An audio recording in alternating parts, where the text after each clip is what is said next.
Nowadays artists can't even contain their careers. No, they can't even last a few minutes. I'm up and I'm coming, I'm nowhere near popping, but I'm doing more, I'm still testing my limits. With style I use in my art, I execute it with attention. They loving the shit I exhibit. Watch where you stepping. If you wanna try and compete, better come through and pay me a verse. I had to pave the way for days. I'll make it, I'm taking my legacy straight to my grave. Turn over foreclosure, still kept my composure. Stay true to myself and I left them amazed. Invisible to them, but I can see clear. Niggas notice my art, man, I'm not even phased. I've been left behind by my peers, but I turned to a godlike mentality, got it engraved. And I switched my motive for me. Listen my songs and I got the top 3. Like golden guitars, I was brought up to lead with my strings harmonized, if you know what I mean. Surrounded by niggas, you know they can't stand me. I'm too fancy, they can cash me, flooding me out like I'm fresh out the sea. When I body my fits on the stage, come in handy. It's a lot of things I gotta mention. Can't rely on my mother to be there for me, and they think that it fucked up my mantle. I only got 2 in this world I look up to for confidence, I still resemble. I'm bringing emotions, uplifting myself, got a vibe when I hear instrumentals. I remember when everyone doubted me. When I'm at my best, stay away from me. Keep it a distance, don't tell me you proud of me. They don't ask how I've been, if I'm doing okay. They just try to get benefits out of me. Sometimes I don't answer shit honestly, I just respond, I flip shit into comedy. Nowadays artists can't even contain their careers. No, they can't even last a few minutes. I'm up and I'm coming, I'm nowhere near popping, but I'm doing more, I'm still testing my limits. With style I use in my art, I execute it with attention. They loving the shit I exhibit. Watch where you stepping. If you wanna try and compete, better come through and pay me a verse. I had to pave the way for days. I'll make it, I'm taking my legacy straight to my grave. Turn over foreclosure, still kept my composure. Stay true to myself and I left them amazed. Invisible to them, but I can see clear. Niggas notice my art, man, I'm not even phased. I've been left behind by my peers, but I turned to a godlike mentality, got it engraved.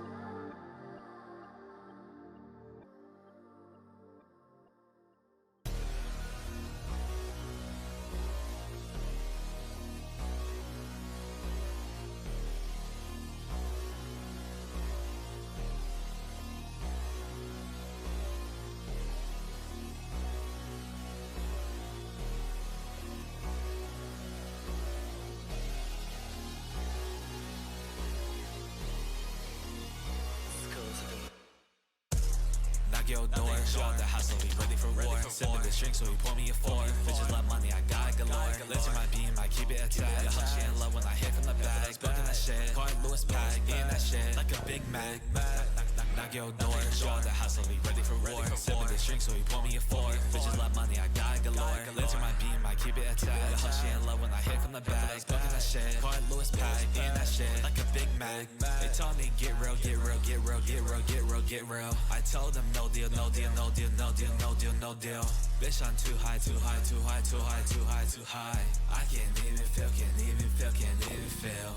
Ay, watch how I want, I let you find, I'm pulling the shot. Nothing at you, but like give me this glass. Pop, pop, pop, that's the way that talk. Ha, ha, ha, you thinking you funny? I'm up to the bank, I catch you get money. I be on the road, how I do it easy. I be on the green, feeling hella sleepy.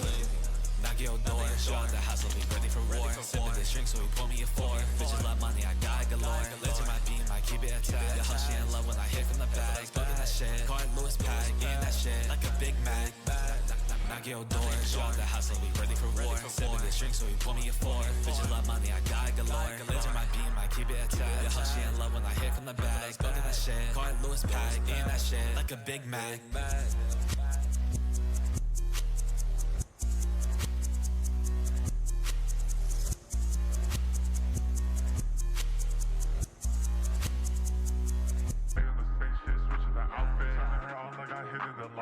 Niggas pace her, ain't tryna meet her. Sauce to be flexing, they wantin' the picture. Know how I switch up, no in between us. You wanna fuck, so I'm whipping the mixture. Hey, with a blink 2 week got the issue. Baby on me, I know what she into.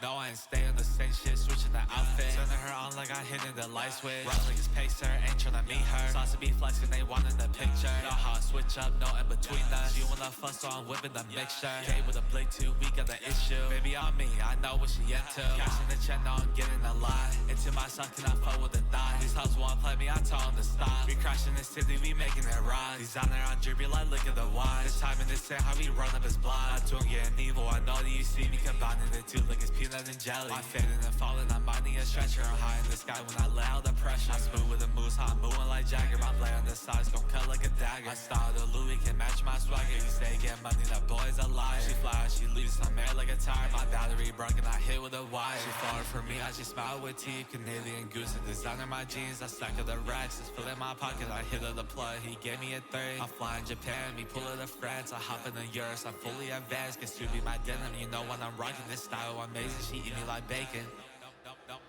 No, I ain't stay on the same shit, switching the outfit. Turning her on like I hit in the light switch. Run like it's pacer, ain't tryna meet her. Sauce to be flexing, they want in the picture. Know how I switch up, no in between us. You wanna fuss, so I'm whipping the mixture. Came with a blade 2 week of the issue. Good evening.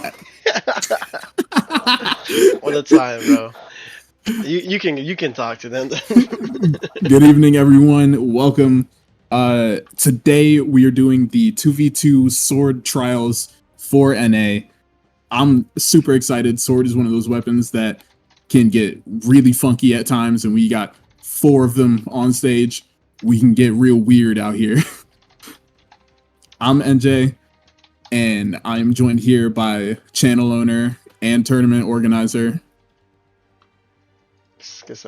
Yeah. Yeah, a little bit of a short time call, but you know, I am really excited to get into some of these games because Sword is the weapon with, I believe, the most amount of legends with it. I think it's at this point just missing boots.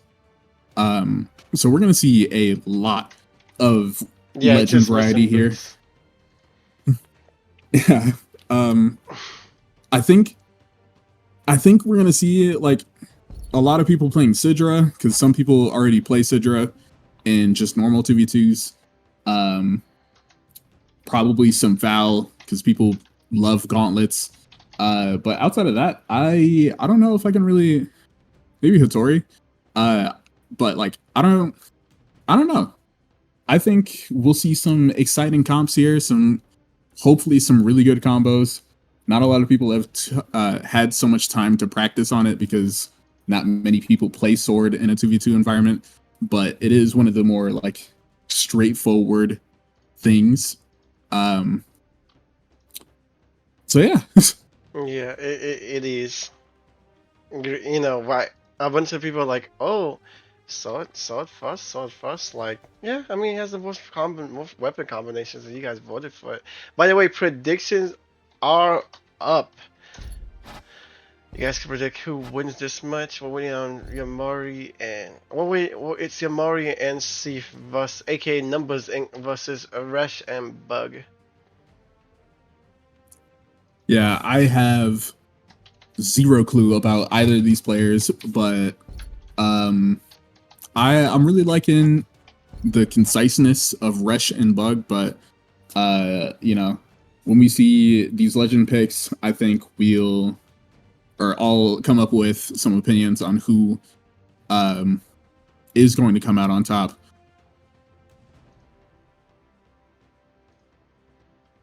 Yeah. Outside of that, the game has gone through some really big changes recently. Obviously, the addition of Priya, yet another sword legend, but she's not legal for this tournament because she's been out for like 3 days or whatever. But moreover, I think in the 2v2 space, we see like a huge change in the removal of Apocalypse in favor of the one map. I think it's called like Mos Eisley or whatever. W map. Yeah, how do you think about that change? It's still Apocalypse. Yeah, I don't know how I feel about it because I think I like Apocalypse better than the new map just because of how fat the platform looks. I think it might just be like the art of the new map is a little weird for me. But also Apocalypse kind of held a special place in my heart, no matter how annoying it is to miss out on a knockout about 3 times because of the borders being insanely large. I still liked the art. I still liked the way that it played a little bit, it was still fun to me. So I'm a little biased, but new map to me is not as good.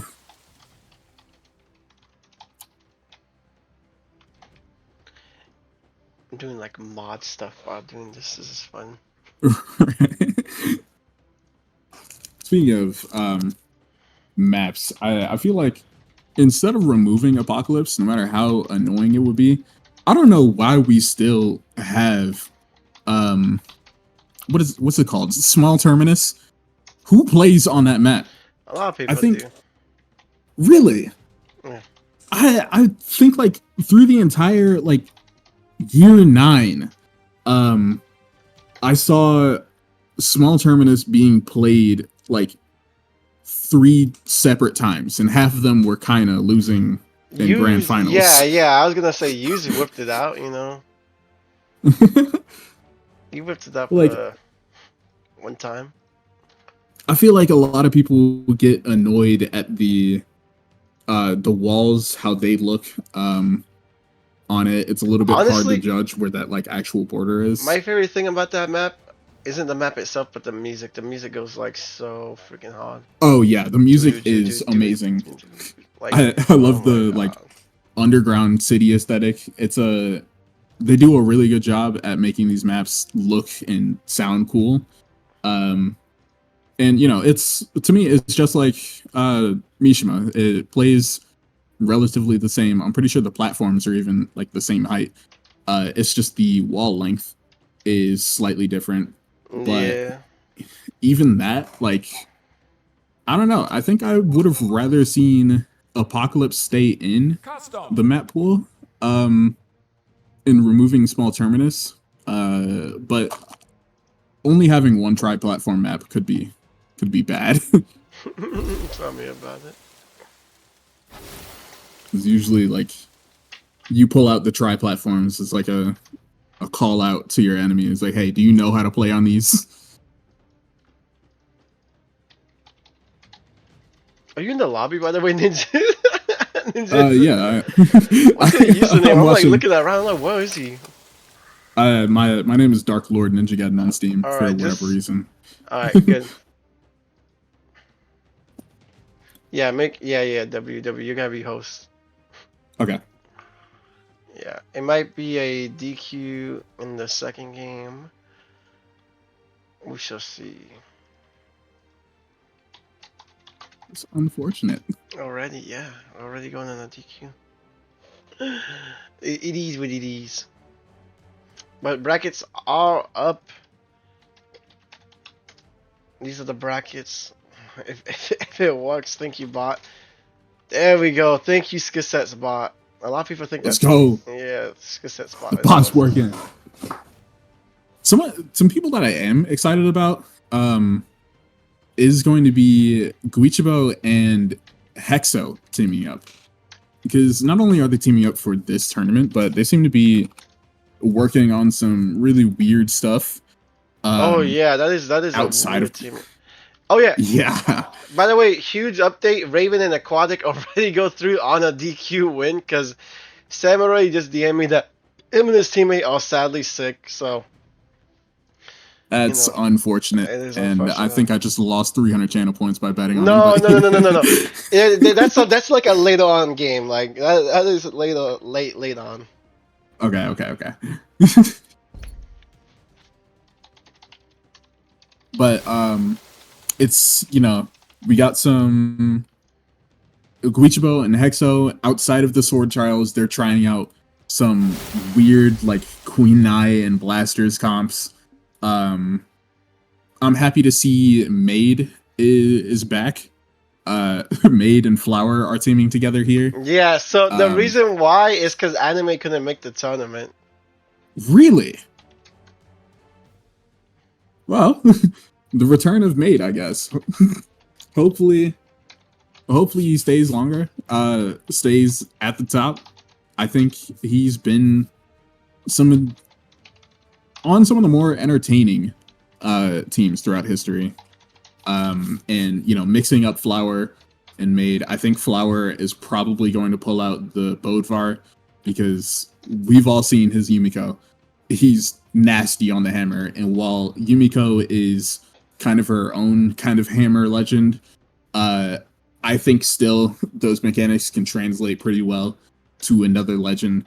And when you're constrained to using sword, you got to make some concessions. But I think that Guichabou, Hexo, and Flower and Maid are going to be my 2 picks to be making it to grand finals, making it all the way through the tournament. I think I haven't seen Raven play, but I have seen them tweeting a lot. So you know, I know Raven from Twitter, and I think that, you know, it's going to be exciting to see them. Yomori, I see you in chat. I haven't seen anything from y'all. Yomori, yeah, so Numbers Inc. is really good on the GS. He used to be part of Hog, but he recently left to join back. Spirit Realm, they're all really good on the GS, and I really hope to see them on the GS. I don't know what else. I don't know what else Seif would be playing. Numbers Inc., aka Seif, aka like you could call him whatever. I hope to see him pop off though. We've seen. Oh right, let me change the teams. Yes. I've been focusing too much on casting and filling time, whatever. He did talk. Jaeyoon is another character that can really take some of these games over. We see Hughes really likes to play him even in 2v2s, even though Greatsword isn't necessarily the greatest in 2v2s outside of Amugi. Yeah, Imugi's the only. It used to be like people would try and sneak like Maggie onto the talks because of himself, and it's like it would never right. And like Amugi works not because Amugi's great sword, but because Amugi's Amugi. Like he's got some weird stuff going on, but we're not seeing that today. Praise the Lord. I low-key hate watching Amugi play, but even with some of the precedent with Hughes playing Greatsword, I think Hughes teams with Sack. I think they're on they Jaeyoon Rayman comp or something like that. So you know we see it, but that's mostly because Hughes is Hughes. Homeboy we see it, but do we does not put the character down. Like, do we want to see it? No, we see it. If you're watching Hughes, you are going to be watching Greatsword. You don't have a choice, unless if he's pulling out Ezio for whatever reason. All right, Bug is booting up his PC right now. We have an update though. Game 1, aka Raven and Aquatic versus Samurai and US. Like I said, will be DQ'd because Samurai and US are. Samurai is sick, so sad. Quite unfortunate. Thank you for signing up, though. You know, sometimes it'd be like that. But Raven and Aquatic are moving on in the bracket, and they're going to be playing the winner of Flower and Maid's match against the winner of R1I and S60, and I believe that's Stasis and Agzekak. It's going to be hard to cast, but some. If one of them actually show up, then yes. Yeah. Because it looks like that game might be a DQ as well. We're going to DQ City, my friend.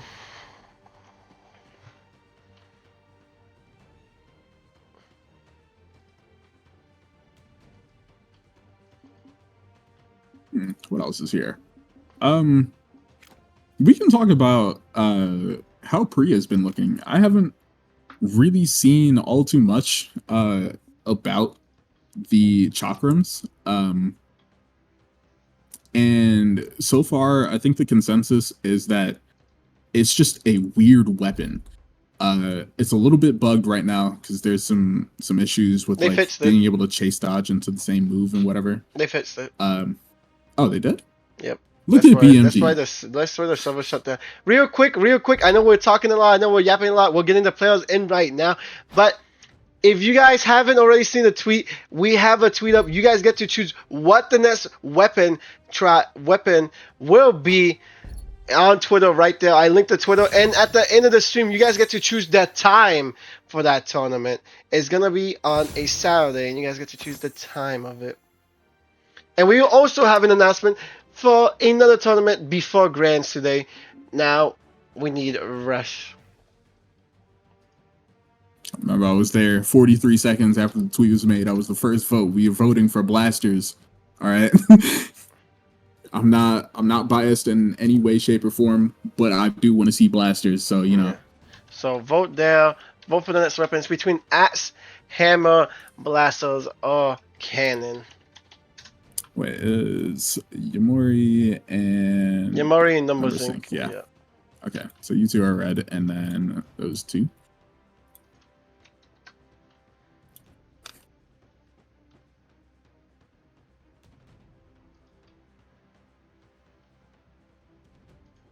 Oh yeah, keep kind of chat.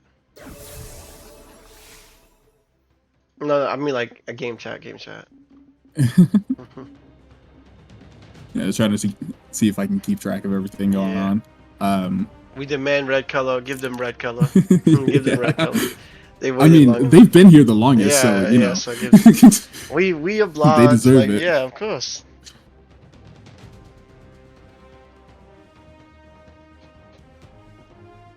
Coming in. Hey, Yamori, you're in chat. You want to give us a little sneak peek of the characters y'all are going to be playing? Oh, Rush is here. Do we have our game?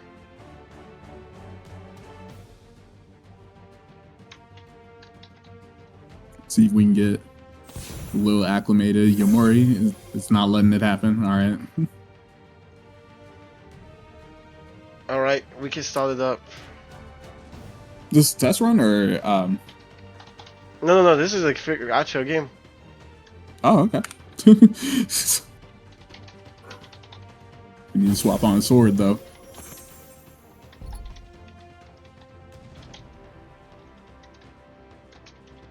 Oh, and also, yeah, part of the rules. Do both teammates have to be playing sword, or is it just one? So they have to play Sword Legends. They don't have to actually play the weapon, you know.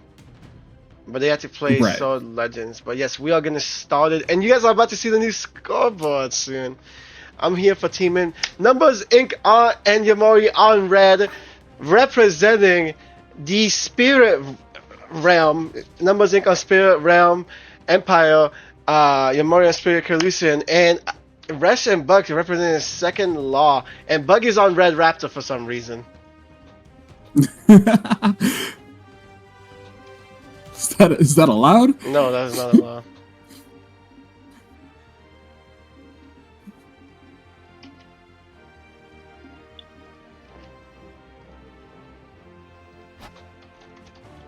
You're playing in the sword 2v2s. Come on, guy. But I'm really excited. We're seeing Yamori pull out the J-Yun and Numbers Sync pull out the J-Yun. Oh, there's the Ezio. There's the Ezio. We seeing double Ezio? Nah. Zuko? Right. Okay, we're ready. Start it up. We are ready. All right, let's start it up. Double J-Yun, Zuko, and Darth Vader teaming up together. I never thought I'd see the day Darth Vader. Oh. A little bit of technical difficulty. Numbers Sync's controller disconnected. That's funny as hell. We can swear, by the way. I forgot to say we can swear. Oh, cool. Yeah. Oh, right. This isn't sponsored. Yeah, this isn't sponsored. Let's get this fucking show on the road already. Oh my god. We've been saying that for 8 years. Yeah, for real. I forgot. Like, oh my god. Let's get this show on the fucking road. Yamori and Numbers Inc. choosing the maps first, leaving out good. You know, they want no platforms or little platforms as possible. And we'll get in one platform. And here's the new scoreboard. Shout out Zavanoya. Ooh, that's looking hot. Yeah. It's gotta be a pain in the ass. I am surprised about the Fortress of Lions pick here because ceilings are high, but we're getting into first game here. Going off strong. Resh taking down 2 automatically and getting some really good momentum at the start. Number Sync and Yamori seem to be having a problem where they're both stacking up and getting caught into these same combos, but Yamori pulling it together. Yeah. Resh really has been playing chakrams lately, and Bug always on the Red Raptor. So Bug has the orb with him, but doesn't have the Red Raptor sidestick that he's known for. Resh and Bug are really good at combos though. As somebody who's queued both of them and spawned them, I always beat them, but they are good at these combos. I'm not lying, I queued them yesterday, double Imugi, and also played Val and Pyria, like. But Yamori and Numbers Inc. misses the recovery. Blue team is already on 1 stock from one of their players. Numbers Inc. doesn't get caught by Bug's follow-up. But guess, still alive, still breathing. How is he still breathing? Somebody. Yeah, this is what I was talking about with the Forces of Lions pick. When you're playing sword, that delay recovery is. Numbers couldn't make it. Numbers just couldn't make it back, but delay recovery is one of the more consistent killing options. But on such a high ceiling map like Forces of Lions, it's going to take you a couple to get it done. But yeah, Bug and Resh are going to be able to take the 2 down and actually regain momentum. Wow. But the quick swords there is going to end Bug. Yamori and actually Steve Numbers Inc. was begging to fight Resh and Bug. They were begging, and they got their wish, and here they are. Oh, Resh accidentally getting caught his teammate, setting up for Numbers Inc. to eliminate him, but doesn't get the full thing on. Resh saving up Bug. Sidestick missed by Yamori. Sarah missed by Numbers Inc. And another elimination goes to Bug. This is 2 fucking Great Sword players are winning. Can you believe this monstrosity? Exactly, like this is unprecedented. You don't see these people, and he catches the dodge to the slide off GCN Sig, and that's it for Resh onto this last stock. Both players of the blue team are down to their final, and they've really got to bring it back. Hopefully, over the fundamentals, they should be able to bring it out, because it is a little bit hard to kill on Greatsword.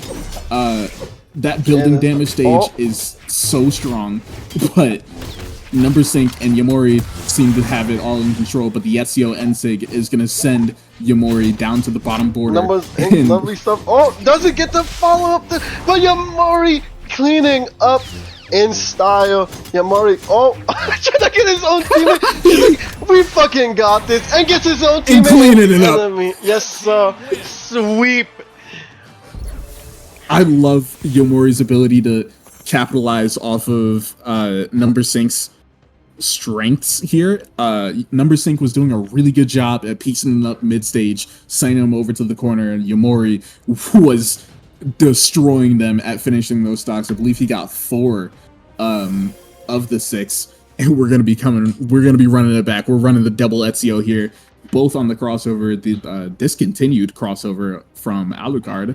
So we're seeing double mirrored comps here. They're like, you know what? If you gotta run double mirror, we're gonna run double mirror. Like, fuck it. All right, we play the same characters here. Forces of Lions still on the table, and we are going to be revisiting it. Yet another thing, they're both running Attack JN too, so this duo is hitting hard. We're going to see if Bug and Resh can really convert this early momentum that they have been able to find. This unarmed has been going really well for this blue team. Yeah, Spirit Realm is winning. Spirit Realm is beating second law at the moment. Oh, Sidestick does not get anything. That was a scary Sidestick. I can't lie, bro. That kind of scared me. That was a huge call out. That was a all or nothing, and the double N sig putting Yamori in the blender Just to remember, people, Yamori falls. And oh my god, Rush! The down sig into the recovery, true combo, and then calling out on the GC side sig to send him over to the left border. And that's Number Sync and Yamori both down to their second stock, while Bug and Rush have barely even touched yellow. These N sigs are deadly from Ezio. One of my favorite sigs in the game. But there goes the Orb sig. Not going to be able to stop the J inside sig quite yet, and is going to take down Rush. But Bug is sitting relatively good on this first stock. Hitting a side sig, edge guarding Yamori, and that's all. Yamori is down to his last stock. Team combo. A little bit flubbed, but not too big of a problem. Yeah. It's alright. Side sig caught by Number Sync. Don't worry, Yamori. Oh, and sig caught Yamori. This is bad. These left side stage N-Sigs have been deadly from Bug and Rush. Almost a really good catch here. The GC side light into the Sair is not going to hit onto Yamori, so he is going to be able to survive on this last stock. And the GC down sig sending Number Sync straight to hell. But a quick haymaker over on the right side is going to end Rush's reign of terror. Not going to catch the team combo on Bug quite yet, but it's not looking too good for Yamori and Number Sync. And now it's down to the 1v2. Bug still on this second stock. Honestly, it's not looking too great here. It's looking awful. Number Sync. He has to take 3 stocks out. A really good pivot from Bug and Rush, and the 2v2 combo. The side sig isn't quite going to hit, not going to come out fast enough, but you saw the vision, the side sig into the end sig. And that's it. Yep. Falling straight into the emoting too. That was really it. First game was warm-up. Yeah, they're really showing off. They're really feeling confident, huh? Bug and Rush they're here to play. That first game, they're saying it was a fluke. We're seeing Yamori and Number Sync go through a little bit of the thoughts here, and they're going to be changing up the comp. It seems like they're bringing out the Snake Eyes and the Val, pulling out the blasters and the gauntlets, seeing if this 2v2, if this change into maybe a little bit more 2v2 oriented weapons can... Yeah, Number Sync has been talking about the blasters, how bad they are. Yeah, it's quite rough, especially playing a character like Snake Eyes or Thatch, where you are on such low defense, playing 3 def with this attack stance. But, you know, we're playing Glass Cannon here. If he hits one of those blaster sigs, that could be the complete end. And for some reason, my chat is not working. My bad.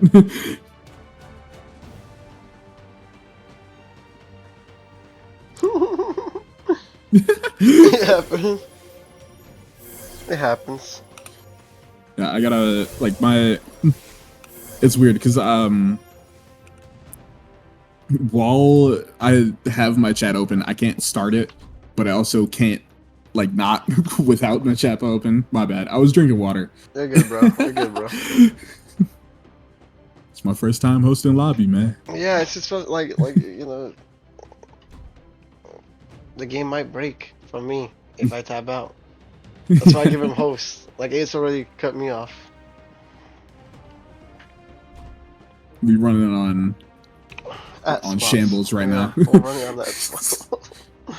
It's a little scuffed, but you know, we're all here for the community tournament.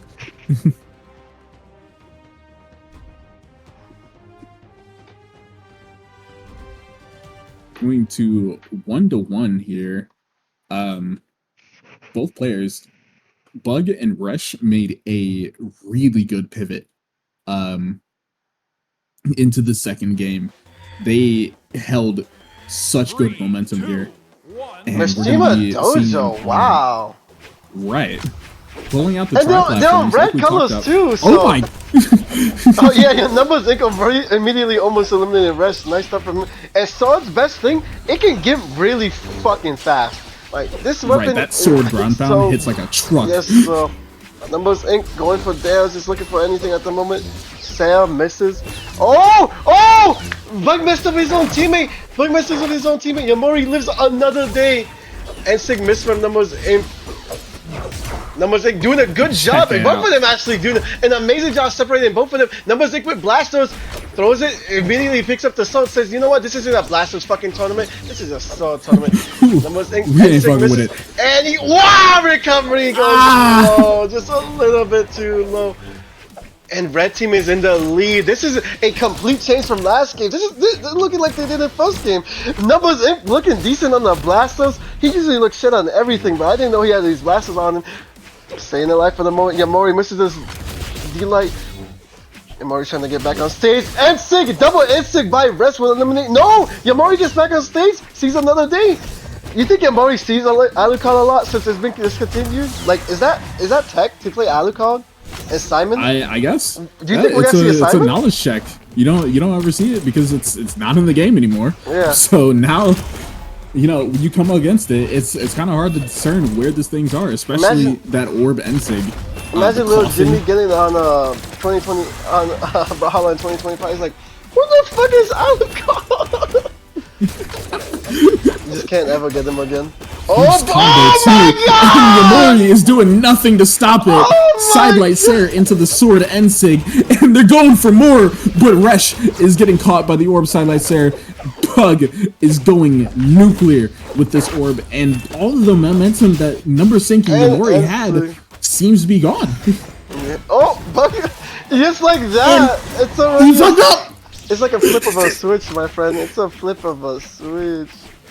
He missed the save on Yamori, and it cost him his final stock here. But Bug and Rush are still on this final hit. These gauntlets can go huge here. It's not looking too good though. Starting the team combo. Oh no! They got that from TikTok, good. Bro. These kids are getting this crazy shit from TikTok. Yeah, I wonder how practiced that is, because that's really good. That's really nice. The D-Sig really not going to catch the recovery, but into the side. Oh! Yep. Somehow Yamori is still up and ready. He's still going to be able to get over to the side. He's getting bullied right now. He's getting touched over on stage. You hate to see it, but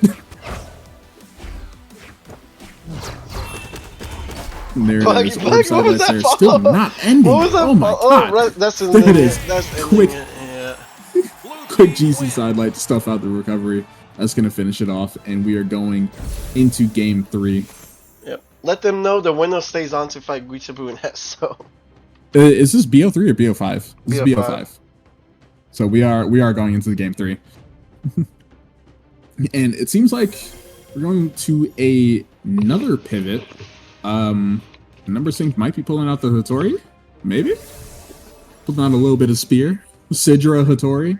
We're seeing all kinds of characters today here.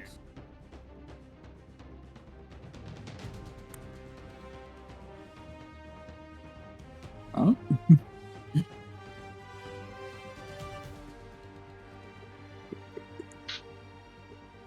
Alright, we're looking at the double Sidra, it seems. Number Sync is freaking out a little bit. Give me back my points. Give me back. Double Sidra. It is a double Sidra. Okay. All right. Once again, we're working on the double legends here, and Number Sync seems to be having issues with the controller. We're gonna be seeing if it works a little bit, but welcome to the chat, Hockey. Your points. The points are over. It might be over for you, man. It might be. I ain't gonna hold you. Winner of this faces Guichabou and Hexo next, which are the favorites. Yeah, I'm really thinking that Guichabou and Hexo are they're gonna really take it. They're a weird group of people. It's they play the game in such a different way. Like Guichabou is gonna be pulling out the cards, and he's pulled out the Asuri before, but Matt Ban coming through. We're on Forces of Lions. It was really close too. That was the crazy thing. Like, it was so fucking close. And then I guess, you know what? Let's tee up. Let's get it. Yamori, number 6, 1 point. Red team, 2 points. Blue team, Bug and Resh. AK Resh has a humongous problem. His humongous problem being he can't find a name to stick with. One day he went from Marcy, another day he went from Gray, another day he went from Skissets, his #1 fan. He can't stick with a name, and you know we finally have him on Resh, which he seems to be actually keeping for the moment. And Bug messes up the follow up. Nope. Oh, they're trying. Like it's walking. It is. I see the vision, right? They're just not going quite as high as they want to off these sword end lights. But the Ensig is going to catch mid-stage, not going to kill though. And Yamori and Number Sync are getting pieced up right now. Even ground pounding his own teammate. But like we said, Forces of Lions, it is hard to kill off this top border, so a quick Sair is going to bring it down over on the left side. So many sword recoveries are just being ripped right now. She is way too fucking in to be allowed. Yeah. you guys also voted on Twitter if she should be allowed or not, and you guys voted no. Like I give my people the chance to vote. By the way, speaking of Twitter, go on 72 Club Twitter right now to vote on the next weapon trials 1v1 for NA next month. Bug at the moment trying to get Yamori off of it. Yamori back on stage. Numbers needs to get back on stage right now. He's cooking with the cannon. Is he gotta get back? Oh, my game lags. Oh no. And that's the recovery stuffed out by the weapon throw. We did miss it, but there was a triple you guys are missing Ezio Ensig in the middle of the stage there. You guys are Chat can't see. I'm sorry, chat. Right now, Yamori is on his final stock Number Sync. Oh my god. Thank you, Brawlhalla, for breaking on me. Like, thank you, Brawlhalla. Oh my god, Brawlhalla Sovas died. We're having a good time over Dude, on. I'm hearing Brawlhalla Sovas went down for everyone. Hold up, is this true? Is that lie? Oh, they get a run back.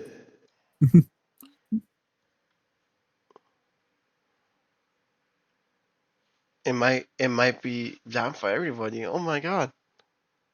Well, no, Starling, bro, you guys already got a DQ win. Custom. Yeah, Raven, y'all are taking a little bit. Yeah, just keep. All right, we're back. It looks like it's working. We're back in the game. Bug and everybody's on one stock except for Bug, so it's over for Red Team. Like, just count your days. If you put your points on them, holy moly, it's cooked. And we've seen, Bug is good at keeping this last stock. He's been in all the times that blue team have won, he's been the one to be on the last stock, and the quick side sig is going to take down Yamori, leaving Number Sync in the 1v2 against the third stock too. It's over. That was so nice. The GCD like there into the sword D6, sending him straight to hell. That's over. Resh and Bug taking the set 3-1 versus Yamori and Number Sync. That's rough. So moving on, Resh and Bug are going to be playing Guichabou and Hexo. Yep. And this next game is going to be R1I and S60 and Stasis. No, we are actually skipping that game. That game is a DQ, so it is Hexo versus Oh, okay. Yeah. I'm glad, alright, because those names would hurt to say. I ain't gonna hold you. But like we were saying, Hexo and Guichabou. I'm not too sure at who Hexo is going to be playing. I believe he's had experience on the Hattori, maybe. But usually, we know him as the scythe player, a little bit cracked out on going just off stage a lot. So him and Guichabou teaming up is two very weird characters. You can say that, yeah. We know Guichabou and Hexo, I know you're in the chat. I see you in the chat. You're up right now, my friend.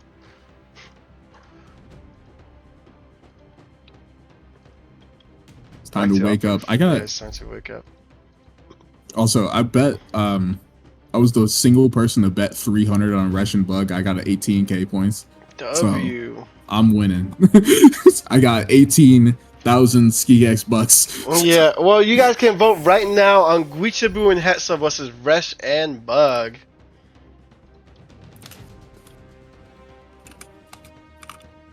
So vote right now. Will Resh and Bug pull off the impossible?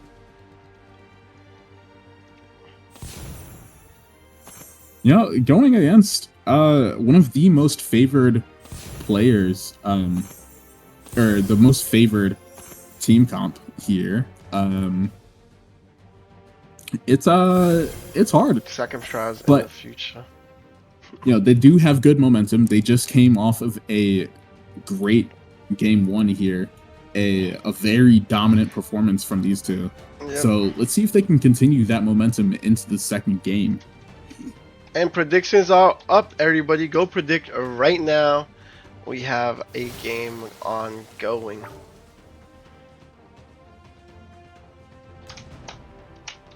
You can start it up. He's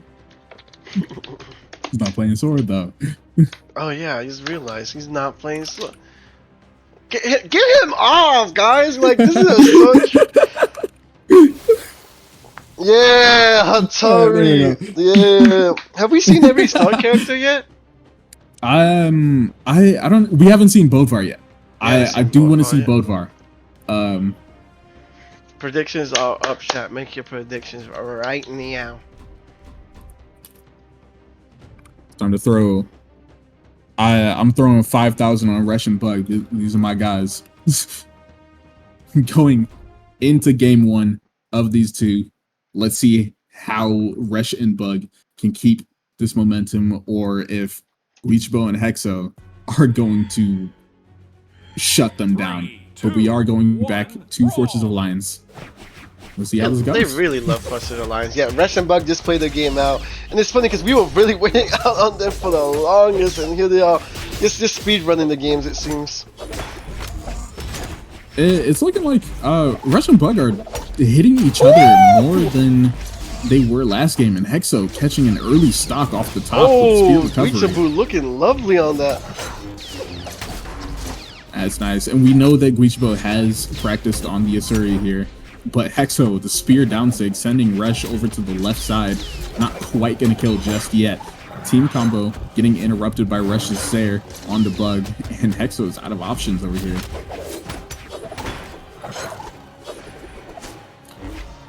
Both teams are really trying to see if they can get some good momentum off of the team combo. Guichabou seems to just be ripping these side sigs.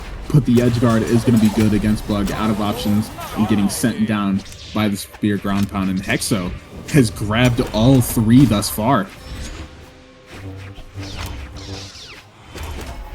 Guichabou pulling out the Katars. We do know him for these. Let's see how Resh and Bug are going to be able to work against it.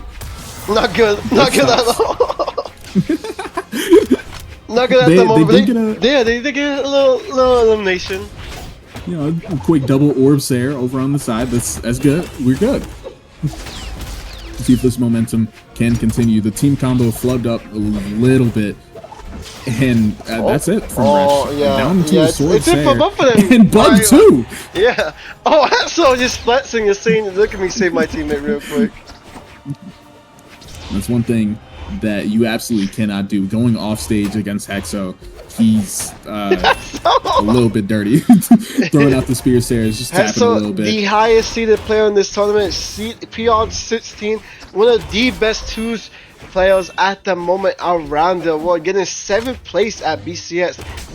It was a cross region team. They were the highest place across region team. He teamed up with I forgot his name. I think Bayas, yes, sir. And Bayas is these two players are super underrated in their own regions, and Guichabou and Hexo will be taking the first game. Yeah, I remember watching. I was there at BCX because I live in Atlanta, and that shit was 17 minutes away from me. So I was there for the 4 Hexo sets on the side stream, and he's got such an Oh, intoxicating, we're finally seeing a Bodvar. We're seeing a Bodvar. and we're seeing Bodvar. We're pulling out Bodvar from Hexo. Who and haven't we're we going seen yet? onto a different map. I Let's know go. we haven't seen Zero. We haven't seen Zero yet. Jiro too, right? I'm surprised nobody's picked up the. Well, actually, never mind. Jiro's low defense and scythe. I'm not too surprised, but his sword is really good though. Coming off once again, very strong start from the red team. Neither of them even taking a hit. And Bug is already getting pieced up over on the side here. Not going to be able to convert on the edge guard. Dodge caught, but the end sig from Hexo is only going to catch Guichabou. And we're seeing the triple sword out. Never mind, it's only two. I'm just hearing a lot. And Bug is completely out of options. And Resh actually saving Hexo just to get punished by Guichabou's sword. That's heartbreaking. It happens. Oh, Hexo's like, you know what? I don't even need to play fucking sword. Watch this hammer real quick. Right. So we actually You have saw a little one weapon trials in this tournament. One weapon trials winner so far in this tournament. I think he's the only weapon trials in this whole tournament, if I remember correctly. But Guichabou, no, we have another one, Snipes and Shade. But Guichabou, the first weapon trials winner showing out, he won not the Katars one, but the Canon Legends only tournament. Yeah, when you hear Guichabou, you'd really expect him to be the Katars winner. But Canon, it's his main character. You already know Guichabou is going to be playing it out. And Hexo just holding that D-Sig, catching Resh. And Bug out of options over. It's not looking too good for the blue team here. They are getting ran over right now. Oh my goodness. Oh my god, look at Guichabou in the race, like just fucking him up. This is like he's doing some dirty work right now. They're showing the big difference between pros and others. They're showing And you know, we kind of know Guichabou is like a community tournament demon, but the sword D-Sig is gonna catch him. And Hexo going for more with the GCD lane. Look at this man, bro. Oh, he tried something not gonna for catch TikTok. into the. That would have been hot though. If that recovery caught into the weapon throw, that would have been an amazing clip. And look at Hexo with all Hexo, six. if you can hear me, Hexo, please go Giro. Play Giro for the fans. And you know, we've seen Hexo run it up on the scythe too. He's kind of known for playing the Nyx. And there it is. Giro from Hexo, and Guichabou Let's go. is Thank you also for watching on the stream. Giro. Wow. Wow. Okay, wow, they're really rubbing their nuts on them. Yeah, right. I wasn't expecting this bullshit. But moving over to Fortress of Lions yet again, we're seeing can Bug and Resh hold on to this disrespect? I don't know. No, bro. 3, 2. They're at the point where right now Guichabou and Hexo they're playing for show right now. So if Bug and Resh can't show them that they are a serious team, it's not looking too good. This is the time to show them. Like, they're really making fun of you right now. What other Sword characters haven't we? Oh, girl, you get so sick off. What other Sword character haven't we seen yet? So far. Is that it? We've seen Thatch. We've seen Val. I don't know. Have we seen everything? We haven't seen Roland. Yeah. And you know, we're looking at this game right now. Resh is having some trouble getting back on the stage right now. Guichabou and Hex are doing such a good job at starving out so many of these options, throwing them off stage. This double scythe is hard to play against. We haven't seen Roland. We haven't seen Koji. Have we seen Sidra? Yeah, we saw the double Sidra from we saw Jala? Yamoria number sync. Jala, no. I'm surprised we haven't seen Koji or Jala. They seem like they're... So three characters... Oh my god! Guichabou! Over on the bottom left corner! Just carrying him over. We are... Oh my god. Oh, misses the follow-up. No cool move. Guichabou saw Guichabou. that- Oh, Klaus! Oh, and the grab bag is Guichabou eliminated. Hexo messing up Rush right now. Bug trying to save him at the moment. This is so not close. And that's it. Yeah, that's it for Bug. That's all of his options. Just put Stuffed out the recovery. Yeah. Just put the prize in the It's bag, down to bro. the 2v1. Oh my god. Oh my god. There it is. Guichabou saw that Hexo was taking all of it that last game. He said, nah, let me play. It's my time. And Guichabou carrying people over to hell with the scythe. So now, Resh and Bug are going to be moving on to the losers bracket. A little bit of an update on the losers bracket. Technically, Number Sync and Yamori have won 2 games because 2 DQs. Yep. You know. Yeah. But hey, shit happens. Shit does happen. So now, this next game is a Snipes. Snipes and Seeing Shade versus Arrow Code and Nick. Let me put the predictions up right now. Do not start it until I say so. Who will win? You guys are voting right now.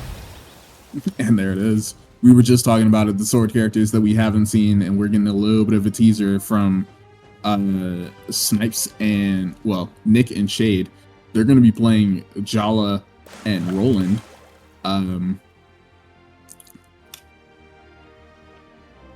Oh, are they now? Yeah. So the team comps seem to be Snipes and Shade playing the Hattori Roland,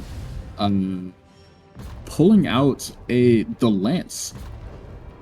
I'm not too sure about how this is going to perform. Roland did recently get a buff on the Lance D-Sig and the Lance N-Sig, I believe.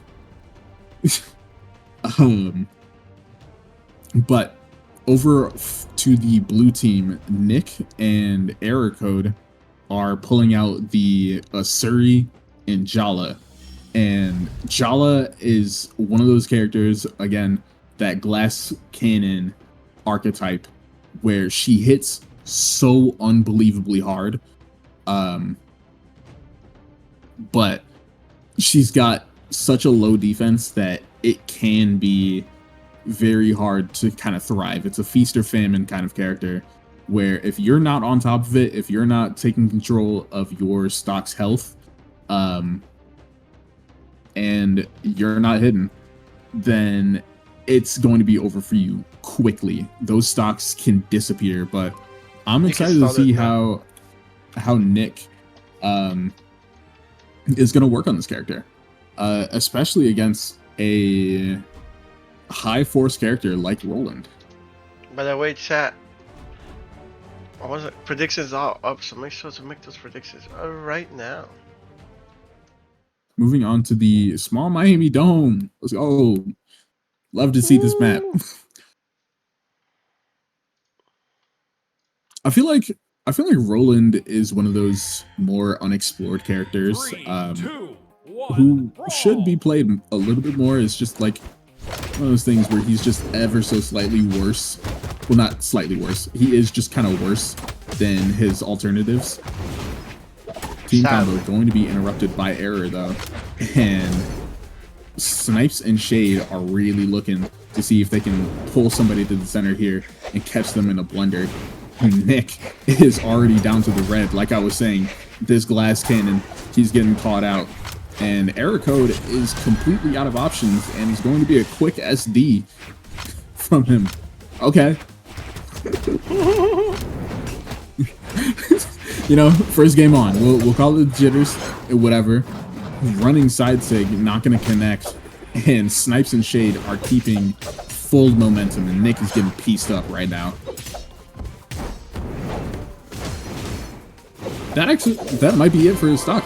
He fast fell the dodge, and that's it. It was gone.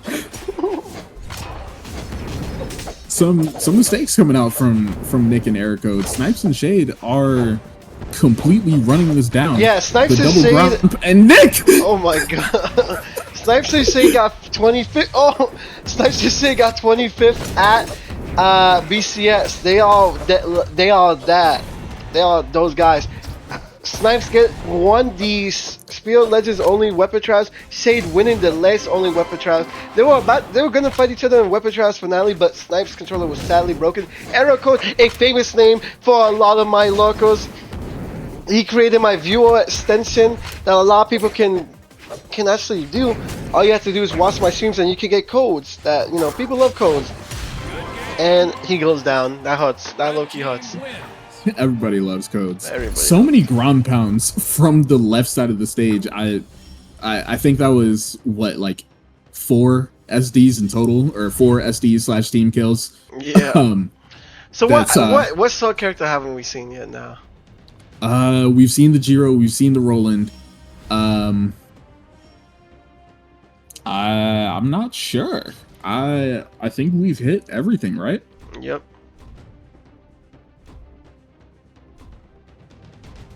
Yeah, I think that's it. We haven't seen Priya. LOL. Yeah, sadly Priya is not allowed. But Nick and Error Code are going to be bringing out the double Asuri here on Demon Island, and this could go slightly better. Maybe there just needs to be a pivot in how they're playing, because it was a little bit sloppy, right? Snipes and Shade were just able to run it down the entire time. So many ground pounds over on the left side, and they were able to really single out Nick, see if he can play a little bit better. And right now, it seems to be Error Code who's taking the brunt of the damage here, getting pieced up.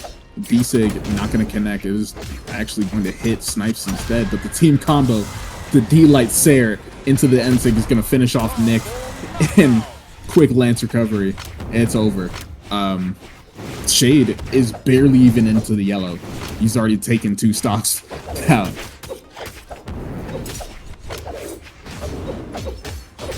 Yeah, I'm gonna keep it real. It's not looking too good. It's not looking good at all for Error Code and Nick. Yes, Guichabou will be streaming Loser Side. Everything that has a Twitch thing over it is being streamed.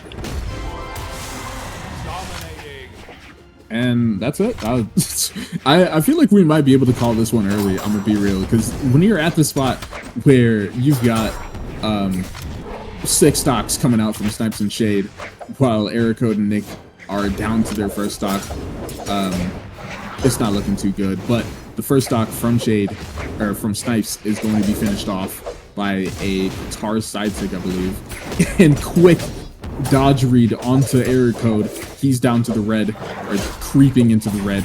Quick run across the stage with the side sig is going to take down Shade. And Snipes, okay, a little bit of a miscall.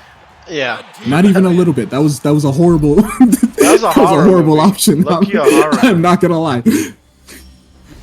They both went to confirm the stock, and I think it was Nick who ended up getting caught by Error's ground pound and slightly saving Snipes. But hey, we still do have room for a reverse sweep here. We're looking onto the double Hattori from Nick and Error Code. But Snipes and Shade, they're looking comfortable on the 2-0 right now. Too comfortable, honestly, too comfortable. Right, they're starting to goof around a little bit. It's bad. We saw it the last set. Hexo and Guichabou, they started fooling around, you know? Absolutely styling on the opposition. And that's honestly not what you want to see. But we are going to be heading over to the new map, Mos Eisley, or however you pronounce it. I don't know. I don't watch Star Wars.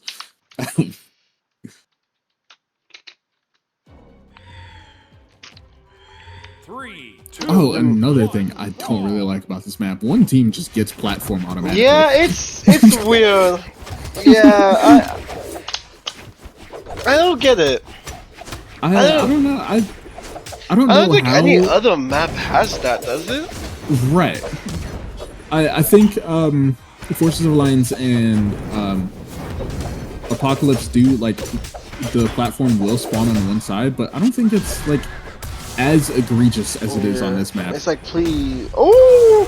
Shade with the clean up over Arrow and Nick at the moment. You see on the left side another spaceship just goes by. Do you watch Star Wars? I tangentially enjoy it. What the but, hell like, does that mean, tangent? What the fuck? I like it. I'm not too big into, like, anything about it really though. Got you. Tangential. Yeah, we're into just normal conversation here. Nick and Aerocode actually have been looking slightly better, I guess. Maybe. I don't even know if they are, really. It's kind of been a wash from Snipes and Shade. Quick desig, and that's gonna end over Aerocode, send him down to his last stock. And you know what? Let's go for more. Shade, quick there. Shade, I'm pretty sure is down all 4 right now. But now they do have the opportunity to double up on Snipes, and Snipes, he's not even running the 2v1. He's getting in there. He wants to fight, and he's not getting punished for it at all. It seems like it is going to be the stock from Snipes. Not gonna have as many options as he maybe wanted to get back to stage. So Snipes is down to his last stock, and this is the first time where Aerocode and Nick have really been throwing a bone here. Edgeguard not gonna come through from Aerocode, but his recovery does get stuffed by the sword ground pound, and that's it. That's the tournament stock. It's all down to Nick. He's orange on last stock. He's wall slipping too. He's got to find his way back. Yeah, it's not looking too good. It's looking so bad, bro. Yeah, and that's it. That's never mind. He's still got recovery. He's still staying. Quick unarmed ground pound though is gonna stuff him out. 3-0. Solid 3-0. Nice. Yep. I hope you told Aerocode and Nick to stay because the other game is next. Oh, they did. Well, guys, we'll be right back with a break. But once we're back, we're gonna see Aerocode and Nick versus Vresh and Bug. Don't go anywhere. Just a quick 4 minutes, bro. See you.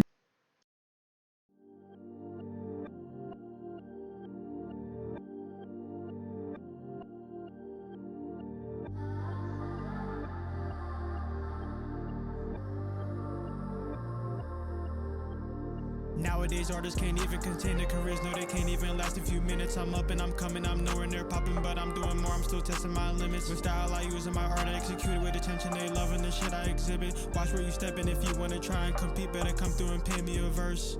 I had to pave the way for days, I'll make it, I'm taking my legacy straight to my grave. Turn over foreclosure, still kept my composure, stay true to myself and I left them amazed. Invisible tomb, but I can see clear, niggas notice my art, man, I'm not even phased. I've been left behind by my peers, but I turned to a godlike mentality, got it engraved. And I switched my motive for me, listen my songs and I got the top 3. Like golden guitars, I was brought up to lead with my strings harmonized, if you know what I mean. Surrounded by niggas, you know they can't stand me, I'm too fancy, they can cash me, flooding me out like I'm fresh out the sea. When I body my fits on the stage come in handy. It's a lot of things I gotta mention. Can't rely on my mother to be there for me, and they think that it fucked up my mantle. I only got 2 and it's what I look up to for confidence, I still resemble. I'm bringing emotions, uplifting myself, got a vibe when I hear instrumentals. I remember when everyone doubted me, when I'm at my best, stay away from me, keep it a distance, don't tell me you proud of me. They don't ask how I've been, if I'm doing okay, they just try to get benefits out of me. Sometimes I don't answer shit honestly, I just respond, I flip shit into comedy. Nowadays artists can't even contain their careers, no they can't even last a few minutes. I'm up and I'm coming, I'm nowhere near popping, but I'm doing more, I'm still testing my limits. With style I use in my art, I execute it with attention, they loving the shit I exhibit. Watch where you stepping if you wanna try and compete, better come through and pay me a verse. I had to pave the way for days, I'll make it, I'm taking my legacy straight to my grave. Turn over foreclosure, still kept my composure, stay true to myself and I left them amazed. Invisible tomb, but I can see clear, niggas notice my art, man, I'm not even phased. I've been left behind by my peers, but I turned to a godlike mentality, got it engraved.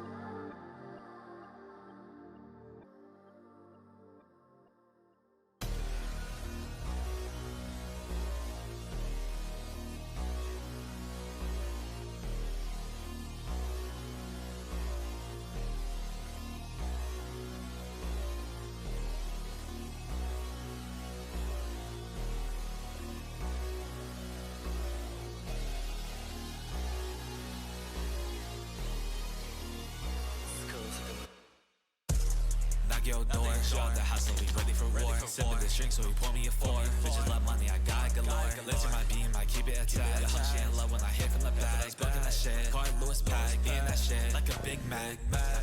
Knock your door. Show out the hustle, we ready for war. Sip with the drink, so he pour me a four. Bitches love money, I got galore. Lives in my beam, I keep it attached. The she in love when I hit from the back. Smoking that shit, car Lewis pack, eating that shit like a Big Mac. They told me get real, get real, get real, get real, get real, get real. I told them no deal, no deal, no deal, no deal, no deal, no deal. Bitch, I'm too high, too high, too high, too high, too high, too high.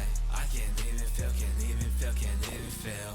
Ay, watch I walk, I let you find, I'm pulling the shot. Not big at you, but like give me this glass. Pop, pop, pop, that's the way that talk. Ha, ha, ha, you thinking you funny. I'm up to the bank, I catch you get money. I be on the road, how I do it easy. I be on the green, feeling hella sleepy. Knock your door, show out the hustle, we ready for war. Sip with the drink, so he pour me a four. Bitches love money, I got galore. Lives in my beam, I keep it attached. The she in love when I hit from the back. Smoking that shit, car Lewis pack, eating that shit like a Big Mac. Knock your door, show out the hustle, we ready for war. Sip with the drink, so he pour me a four. Bitches love money, I got galore. Lives in my beam, I keep it attached. The she in love when I hit from the back. Smoking that shit, car Lewis pack, eating that shit like a Big Mac.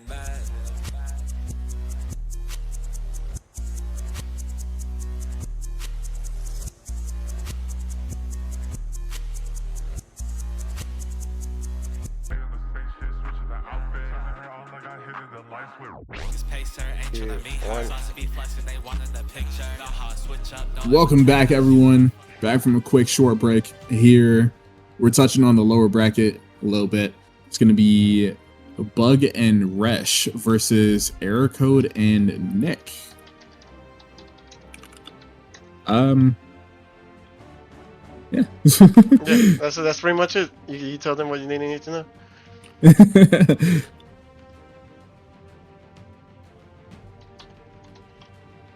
All right, there we go. All right, we're working out.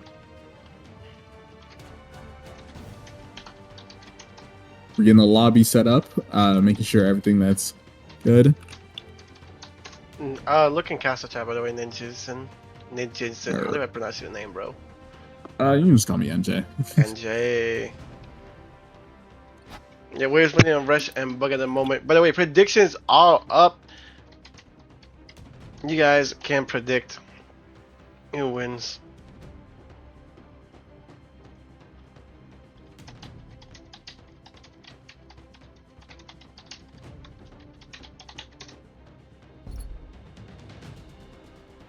Yamori's supposed to be casting next block, but as you can tell, he's still in the tournament. He's still in the tournament.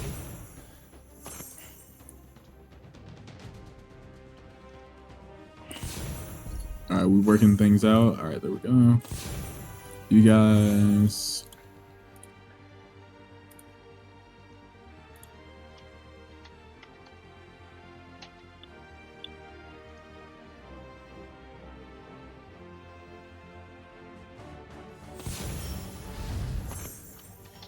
All right, running it down. Technical difficulties are fixed. Oh wait, no, never mind. Why is he that and that? There we go. We're just doing everything on the fly. W. You can start it up whenever, because whenever these lads are ready. All right, there we go. Seems good. Everybody's ready. Let's go. Into the map, Ben. Error Code and Nick are going to be pulling out the double Asuri once again. Let's see if this game can go a little bit better for them. It was looking a little rough, the last one. Not gonna lie, they did get bullied by Snipes and Shade, but let's see if this one can go a little bit better. Oh, man can only hope, you know.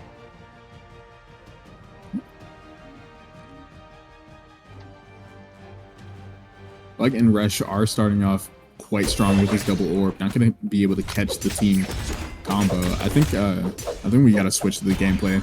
Yes, all right, there we go. I'll set up other things. And error code is going to be able to take down Rush.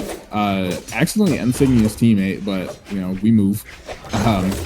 Bug is really trying to not get hit by any of these SIGs. Catching some really good pickups from Rush's setups.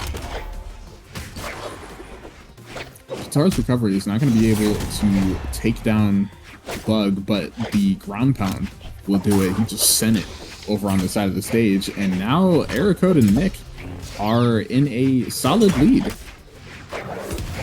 But Nick is going to get, or no, error code is going to get sent over to the side. That's it for his stock. And now Nick is trying to see if he can stay a little bit alive on that third stock, but that's going to be the end of it. And Bug and Rush are going to see if they can try to claw their way back here, but Nick calling out with a quick end sig off the weapon grab. What a guy. And Rush is struggling to get back. Nick is cooking. Yeah. Hate to be in that position. Rush, it feels like he can't even move on his own. So he's getting controlled by the opponent.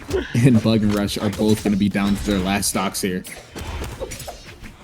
Yep, this is not close. I always expect this to be a little bit closer, you know, Arrow and Nick to go back and forth, but at the moment, no, not at all.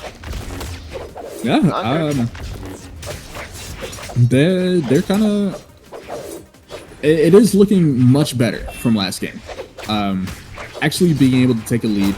The double series seems to be what they want, and you know, when the enemy team isn't forcing them off stage and they can actually take stage control, it's looking a lot better. But error code is going to get sent down to his last stock off of a sword recovery, and now Bug and Rush have really got to play perfect to be able to claw this one back. And Nick is getting tossed around here on stage. We're seeing a lot of callouts, but the sword ground pound is going to end Bug and send Rush into the 2v1. Hit a D-sig over on the wall. I'm surprised it didn't catch the recovery with the backwards hit, but Rush is trying his best to be able to control it. But the guitar's D-sig is going to end it out. Really good game from error code and Nick. Too good. Yeah, I was not expecting. I don't think anybody was expecting that. And yeah, error code and Nick running the double Hattori well against the double Ezio. Like, they're like, you know what? You want to mirror? Let's mirror. Hexo and Guichabou versus Snipes and Scene Shade will be after this, so be excited. I'm excited. Yeah, we got the two highest rated thus far. I think that both teams won a 3-0. So I'm excited for that game, but first we got to get through this one. Error code and Nick 1-0. We are going to be changing over to Fortress of Lions, 3 unarmed end lights. You know how it be. Yeah, we all know how it be. Seeing if this double spear could. What, Nick? Nick, stop going for the death. Nick just like instantly wakes up and goes for the death for no reason. Like. There's nobody down there, Nick. There's nobody down there. Didn't catch that he was on the end of the stage. Lovely sell from Nick. Doesn't get the elimination though. Rex is still alive. He's down sick though. Will eliminate him. Damn, miss from error code. Side sig missed by error code. Everything missed by error code. Can you believe it? They honestly had that edge guard onto Bug, but Nick is taking control of this game. He's looking great on the spear right now. Bug is trying his best to stay alive. Quick side sig from the orb is going to send Nick over to the kill border. Error code is super red here. See if he can survive for just a little bit longer. A quick sword stare could be the end of him. And not from that side of the stage, though. We are still going to see them survive, and Nick getting the sword recovery to finish off Bug, and the sword ground pound is going to take Rush down to his last stock. And error code has just now finished his first stock. Team combo looking good, but the orb end sigs have not been hitting recently, except for that one.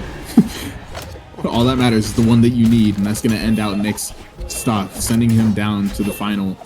and putting these teams more in an equal spot. Yeah, at the moment, the reason why it's like this is, like you said, Bug can keep his stocks alive. I know you said his final stock alive for a while, but he's keeping his second stock alive for a minute at the moment. Right. Like he's like, you know what? I'm not gonna only do it for my first stock. I'm gonna do it for my second stock. He's playing it slow. He's playing it safe. He knows where he needs to fucking be at the moment. He just needs to be safe. And, you know, we've seen that in all the games that Bug has played. He's been really good at being efficient on these second stocks. A little bit of a fuck up Oh, from he held that accidentally shit. GC'd. He But- genuinely held. Oh wow, it dropped.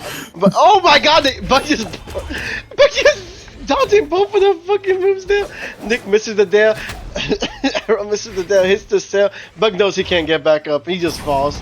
He is on his final stock. 3 stocks left. One man to do it is a Bug. He needs to eliminate both of these last stocks at the moment. Picks up the sword, gets hit with the dare, gets hit from the back. Trying to get him a team cover. Otherwise, I think that Bug could do this, but Nick has been looking effervescent on this spear. But you know, a fucked up edge guard could do it, but Erico is going to be able to get out of it. Yo, Nick is so greedy. Like Erico could have taken that. Nick is like, get the fuck out of here, bro. Let me get that elimination, He's bro. so hungry for He's it. so He wants hungry, those like, stats. bro must have beef with them. He wanted that 6K. Oh, the double Jala. Even in the advantage state, even when they're winning, they're still swapping it up. They want to have fun here. Let's see if this can be good. Honestly, I liked the spear from Nick. So seeing them change off, I think they just really bragging. seeing both players. I think This it's could like, be we know who we are. We know we're better than y'all. Yeah, dude. this could be another Guich and Hexo kind of deal where they run the double Giro and still just run it over. It is. Let's see. A good point in running double Jala is even if you are hitting the enemies slightly less, the amount of damage that you can deal on the axe, you've got like a solid 7 attack. It's super hard hitting. So momentum can really shift quite easily. And these N6s from Bug are catching everything though.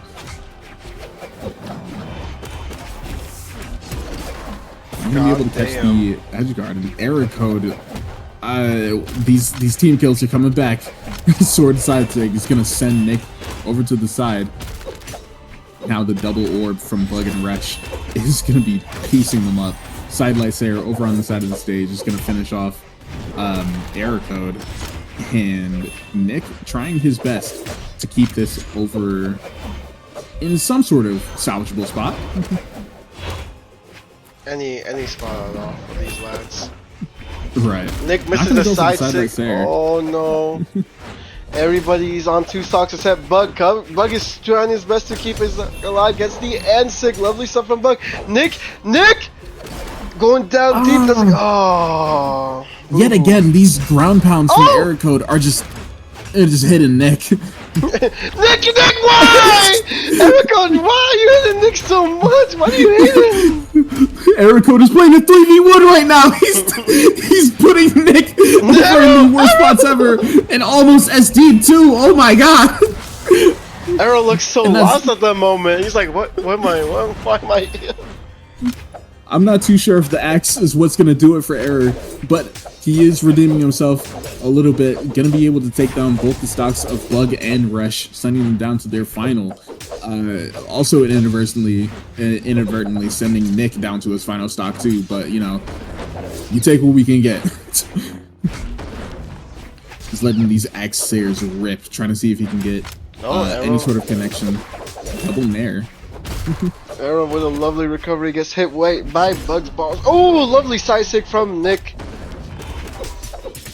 And that seems like it's going to be the game. Unless if error code really messes up here, I think that Nick and Error have it in the bag. GC side sig only going to connect onto Nick. The late hit of the Sayer. And there it is. The dash off B-Sig is going to finish it off 3-0 from Error Code and Nick. Absolute domination. Now, before we go to the next game, we have some news. We have a first-time caster. Oh, Jaguar taking my place. Give it away for him. He's taking my place right as we speak. Jaguar, they can see you. Say hi. Hi. Hi, our Jaguar.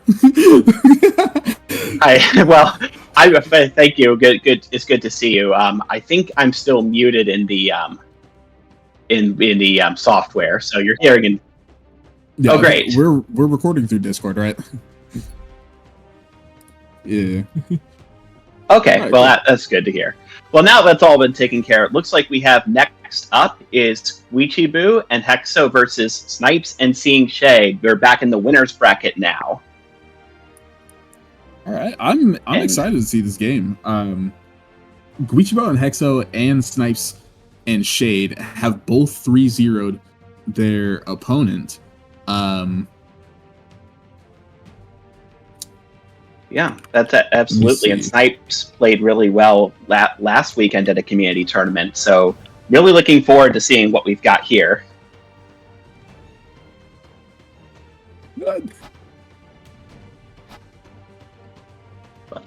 We're sorting out everything right now. Yeah, we're in this making sure in this that thing, getting the right can. folks in.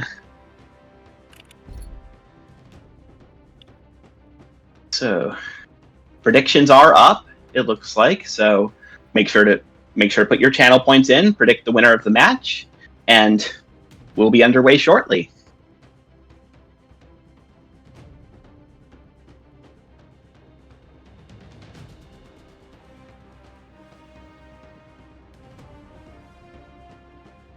We're got quite a bit of wrangling here, but it's very interesting to see like the sword trial, sword trial. So there are lots of folks there. Lots of folks there. Either people who are main sword and it's really your time to shine, or people are just really good all rounders here, and they can do versatile and lots of legends, and then people who pick their main weapon and pick the legend that has sword with it, and see how far they go in a competitive environment like this. Like really taking the opportunity to get every competitive experience you can. Exactly. These community tournaments are a really good opportunity for the players to be, trying out some new things, especially in this like 2v2 economy where people are really seeing if they can try out some new people, seeing if they can try out some new comps. The weapon trials is an opportunity for people to play some less played weapons, especially since like sword isn't really picked up all that often. We usually, if we're seeing sword, we're usually seeing it on like a Val or something, where people are mainly playing it for the other weapon option. So highlighting sword is a really fun time. Yeah, interesting. We'll see. I guess there's the official VM Winter Championships for 2v2 is coming up. I believe 3 weeks from about 3 weeks and change from today. So we see like what any takeaways we're going to have from the people when they compete in the official tournament. I'm looking forward to it, definitely.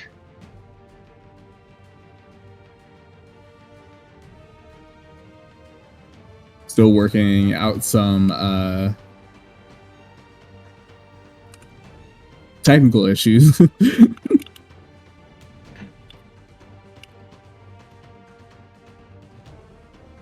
Right. So I'm also looking through the pro stats as well, and these are like really solid. I see it Snipes and Seeing Shade were 25th in the BCX in 2024. So if they keep going as a team, it could be they have a lot of potential going forward too in this competitive season. Yeah, and like we've been talking about it a lot recently, where these two are some wacky people, right? Hexo is known for his offstage performance, and Guichabou is known to be that Qatar's master, and playing the Qatars in a 2v2 environment can be a little weird, but they seem to be making it work, especially with Hexo pulling out these blasters. We are going to be seeing him playing the Thatch. I'm quite excited. Yeah, so it looks like we're all set, and we're ready for game number 1. These two have been our strongest contenders for the entire tournament. So seeing these two community titans go up against each other, it's going to be really exciting to see who gets the momentum up at first. And Guichabou pulling out their guitars, piecing up just a little bit. There again on snipes as well. Hexo going deep, getting caught by the unsig by Guichabou, but you know what? That's still an early stock from Shade. That's a really good sign. Even though they did kind of float it up, you know, catching their teammate on the edge guard, that's still a really good sign that Hexo is down to just go for that. Yeah, if they could pull it off like without the collateral damage, it could be really a game changer. Speaking of collateral damage, Quick Blaster's Ensig is going to catch the teammate, but the D-Sig, actually a single grenade came out. The second one was interrupted, but one is all they need. That's going to take down Shade's second stock, sending him down to last. And there's Snipes working on Hex, and a nice dare to take the stock. So still about equal position, because we've got 2 tournament stocks, and here goes Guichabou's stock. All of a sudden, it's probably going to be a matter of whether Hexo loses the stock first or Shade, because you know those 2v1s are going to be you never want to be on the losing side of the 2v1. Right. And Snipes' first stock is going to be taken down, and even though Hexo and Guichabou have seemed to have the momentum this entire game, this is still very equal here. So Shade and Snipes can absolutely take this opportunity to come back, especially since Hexo is playing on a 3 defense character and he's on his last stock. If they can run him down, that is absolutely the lifeline they need to finish this off. But side teammate is not going to do it. And that's going to be it for Shade. The quick team combo into the Qatar's Ensig. And now it's all just Snipes in the 2v1. Yeah. Well, Snipes needs to take out Hexo really quickly and then try to win the 1v1. And there's recovery. I'll put a lot of damage there, but still not enough. Really wants that stock out. You know, we see Hexo goofing around a little bit. This is about the 17th time he's sent that down save off the end of the stage. He can't claim to have a monopoly on that. I see it all the time when I play ranked. Right now, and that's a nice catch. You know what you're doing. D-Sig. You know, the 20th D-Sig, one of them's got a catch, and it happened to be that one. Snipes down to his final stock. This is still quite doable if he can find a hit onto Hexo. Yeah. Yeah, and also making sure to avoid Guichabou's Qatars. They're out again. Yeah. Oh, nice there. Not enough, though. Gonna be able to disarm Hexo. Not gonna be enough for the KO. But even in that 1v1, Guichabou with the Qatars is absolutely nothing to scoff at. He is a trial. Right there, wow. And there it is. An amazing team combo. The dare into the GCD SIG, sending over to the right side of the stage. And that's going to be game 1 for Guichabou and Hexo. Really nice performance. Even with some team damage going through, even with a little bit of tomfoolery, they were still doing a really good job. And that's exactly what I like to see. You know, it's community tournament. We playing for keeps. We playing just for the stream. It's this time to start doing some stupid shit. You feel me? Yeah, it's the place to try out new things better than trying them out at when you're on stream at an official tournament. We're going into game 2 now. Same legends over here for the for Hexo and Guichabou. Yeah, and not seeing pivot from anything, we're going to be seeing the same map too. Snipes and Shade really feel like they can pull it together here, especially if they get a better starter game performance. Guichabou almost SDing, getting caught by the unarmed dare, but is able to save it and coming back for the team combo. That is one thing too. Guichabou and Hexo, I believe in normal tournament circumstances, are playing blasters and guitars with the Queen Nai and something else. So they are very practiced at these blasters and guitars combos, but it doesn't mean anything if Snipes and Shade keep them off the ground, if they can keep controlling the stage. Sending both into the red, quite easy to get the finish off here. Side sig not going to connect into a D-Light recovery. Still not going to be enough to kill. Catching both with the sword D-Light recovery is going to finish off their first stocks, and Snipes and Shade take the momentum back into their hands. So they are still both damaged, so there goes Snipe stock. So now we'll see, like, was that going to be enough to get the Sir Roland getting caught in that guitar, but dodges out. This could be the opportunity here, but they're not going to be able to find the dodge from Shade, so he's going to be able to live a little bit longer, send out a couple of those snares, and deal just a little bit of extra credit damage. Nicely played Sensig, and it got him. Quickly knocked out. Extra credit. That was really good. But Hexo, Blaster's side sig, taking Guichabou down to his final stock. That's not what you want to see. And now Guichabou and Hexo are both on the back foot. They've got to find a way into this. The D-Light recovery is almost enough to take Snipes out. Yeah, that's the Fortress of And that one will stats. do it. It's going to take you an extra recovery to take them down on these high ceilings. And we are down to equal stocks. The side sig read not going to come through. And Edgeguard coming from Hexo, not going to get the opportunity to finish him off all the way, but Snipes' advantage off of being on a fresh stock is completely gone. Just in one interaction, he's already over onto the red, and they're getting covered all the way. And the D-Light Sayer is going to finish off Guichabou, leaving Hex on the last hit here in the quick weapon throw.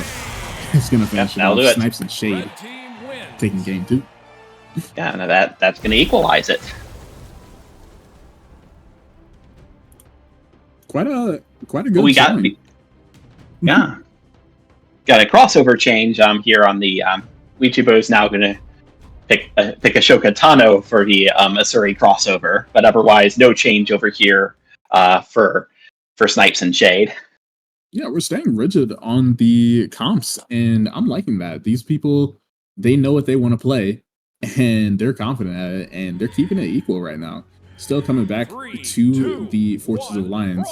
We're going to see if Guichabou and Hexo can try to see if they can take back this momentum, but it's not looking good already. Quick team combo sending Hexo over into the yellow. See if he can try to bring it back just a little bit. This is one of the issues of trying to force blasters in a weapon trials tournament, is sometimes you play on a kind of unfavorable character, and Thatch is such a low defense character that it is very easy to build up damage on, and Hexo seems to be struggling with it. But Sarah into the side sig is going to send Shade down to his second stock. Snipes is going to be able to get it back.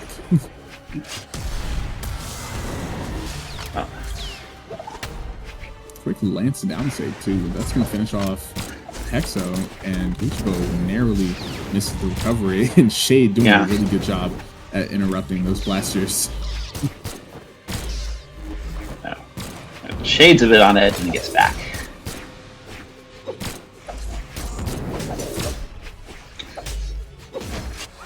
As far I am seeing a quick read. Good dodge read there. Into an end save. That's a call out and a half, man. Hexo is dipping into the red here.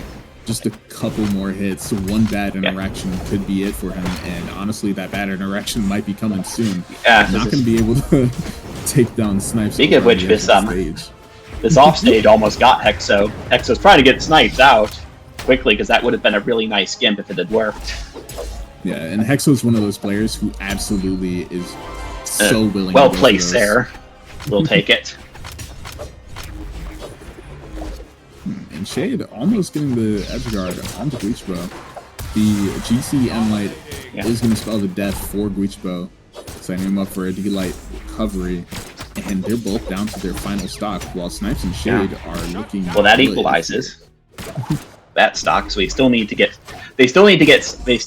Snipes down to 1 stock, and then have a lot of work cut out.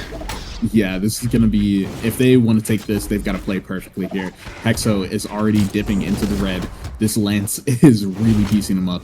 And Snipes and Shade are doing a really good job at keeping the control of the ground away from Guichabou and Hexo. Yeah. And the thing I'm noticing, too, is that they're really able to cover for each other, and that's sort of one of the big things about, too, is like they will pick up on someone and make sure that they make them answer for trying to pull off combos that you would normally do in 1v1. Absolutely. Snipes and Shade are doing a really good job at making sure that Guichabou and Hexo can't play their own game. But Hexo, with a quick 2-piece, is going to send it down to a 1v1 against Snipes. Snipes is still looking healthy, but Guichabou is known for these, or not Guichabou, Hexo is known for these blasters. So this could be a golden opportunity to bring it back for this team here. Yeah. And he is ripping right now. Yeah. Already into yellow, and that recovery will do it. Red team wins. Yeah, Snipes fishing a low with the spear recovery, but it's looking good. That is going to finish off the third game, sending Snipes and Shade into the lead, winning 2 in a row, putting them to 2-1 against Guichabou and Hexo. Really nice adjustments made from game 1 too. I think that Snipes and Shade they're looking really good to take this home. Yeah, we'll see if we're gonna have any counter adjustments over there. Like no adjustments on Legend and by either side here. So it means just, I guess, maybe changing up playstyle, or maybe just adapting to how Snipes and Shade are adapting, sort of counter adaptation. But they're going to have to do something, or else they're going to be sent down to the elimination bracket. Yeah, Guichabou immediately banning the small Fortress of Lions. They're taking it away from them, and also banning some of the more similar maps, leaving Snipes and Shade with the option between Dome, Air Temple, and Terminus, and we are going to be headed over to Miami Dome. Let's see if these 2 platforms can help out Hexo and Guichabou, especially with how much trouble they were having with being able to take control of the ground. So let's see if this pivot could be what they need, and already starting off really nicely. Yeah. Snipes is getting carried a little bit over on this edge. He's actually dipping into the orange. Guichabou and Hexo are really hounding for him.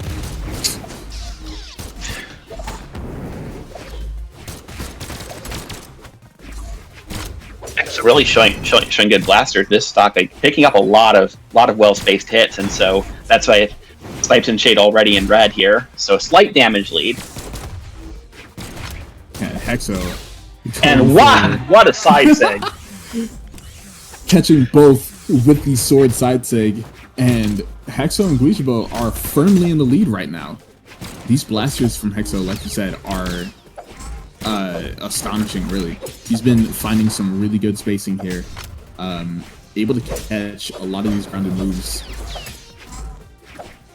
Let's see how they can fare on the double sword. Hexo dropping the GCD light, and that is going to finish off his stock, but Guichabou is still on this first stock, while Shade is dipping into the red. He's going to get caught by a D-Light dodge read into a GC N-Light recovery. And that's while Hexo is there as well. And had. You can really see how this team operates. Hexo is doing, or they're both doing such a good job at picking up each other's hits, but it's not going to be enough to save Guichabou from keeping his third stock for too long. Shade down to final stock, and already a little bit goldenrod, but Shade really wants to hold on to that stock for dear life. Yeah, these Qatar's recoveries have been deadly from Guichabou. And via Qatar's, that's a nice string over on Shade. Sending Shade over to the red. It's not looking too good here. Hexo is in the red on the second stock, but Snipes isn't going to make it back. Those Qatars over on the side of the stage. Wow. Those Qatars are really solid work, and you can see why you don't want to fend with Qatars there, as we have it going to game 5 here. Absolutely, Guichabou on the Qatars on stage is doing some dirty work. I think Guichabou might have just gone for the idea that, you know, we're not going to play too standard. We're not going to play the 2v2 game here. Just let me go for him. And we have Hexo is doing a really good job at picking up some of these hits. We have an adjustment here because Shade is now going to be playing on the Jaehyun with Great Sword. Yeah, and we have seen Jaehyun earlier in the tournament. Yamori and Number Sync pulled out the double Jaehyun, and they did quite well on it. So let's see if Shade can continue that idea, or if this is just the tilt pick that might send them down to losers bracket. But are getting into game 5, 2-2 here. Onto the final map, we're going to be bringing it back to Miami Dome, and let's see which team can really bring it home here. Yep. Well, they got both weapons right away, and they're coming out fighting. Yeah, Guichabou and Hexo have really shown that once they get control of their opponent's movement of the center stage on the ground, they really run it down, and Shade is getting pieced up over on the right side here, barely making it back. Hexo taking advantage of that control really to put a lot of well-placed hits when the opponent is busy with Guichabou. And that's really one of the keys, like the 2v2 to get those hits. And and what a punish there on that D-Sig. Yeah, so already interactions have been going so well for Guichabou and Hexo. We know these two to be deadly when they get the momentum. And yet another well-placed blasters, and that Sig, and then a recovery, and suddenly it's like they were completely dominating. Yeah, this game looks far less equal than it has been. Guichabou and Hexo are really taking the momentum. It's insane. They're doing such a good job at picking up each other's hits, and there it is, Shade getting put into a blender, missing on the Qatar side Sig. So it's not going to be the stock, but that is huge damage to be had on this last stock. And Guichabou and Hexo are still sitting on their third. As soon as I mentioned Shade finally got taken. And Hexo is doing a really good job at interrupting these recoveries. Shade with a quick GC emote. You know how that be. But are they maybe regretting the legend switch, or maybe because that lance from Shade was doing a really good job at keeping Hexo away from his ability to start that momentum. And look at these two, man. They are doing so well at catching each other, and actually Guichabou saving Snipes a little bit, and everybody is getting stuffed out on the recovery. Nobody's got options, but Shade's on his last stock, and that's going to finish it for the game. Guichabou and Hexo take it to 3-2. Wow, to go to game 5, and you didn't expect, if you had just seen that game 5, you would wonder, like, why are we in game 5? Because such a dominating performance, but they are going through to the winner's final. Yeah, and it's really surprising to see in such a close game. Usually, these would be closer, like getting down to the final stock. But they I'm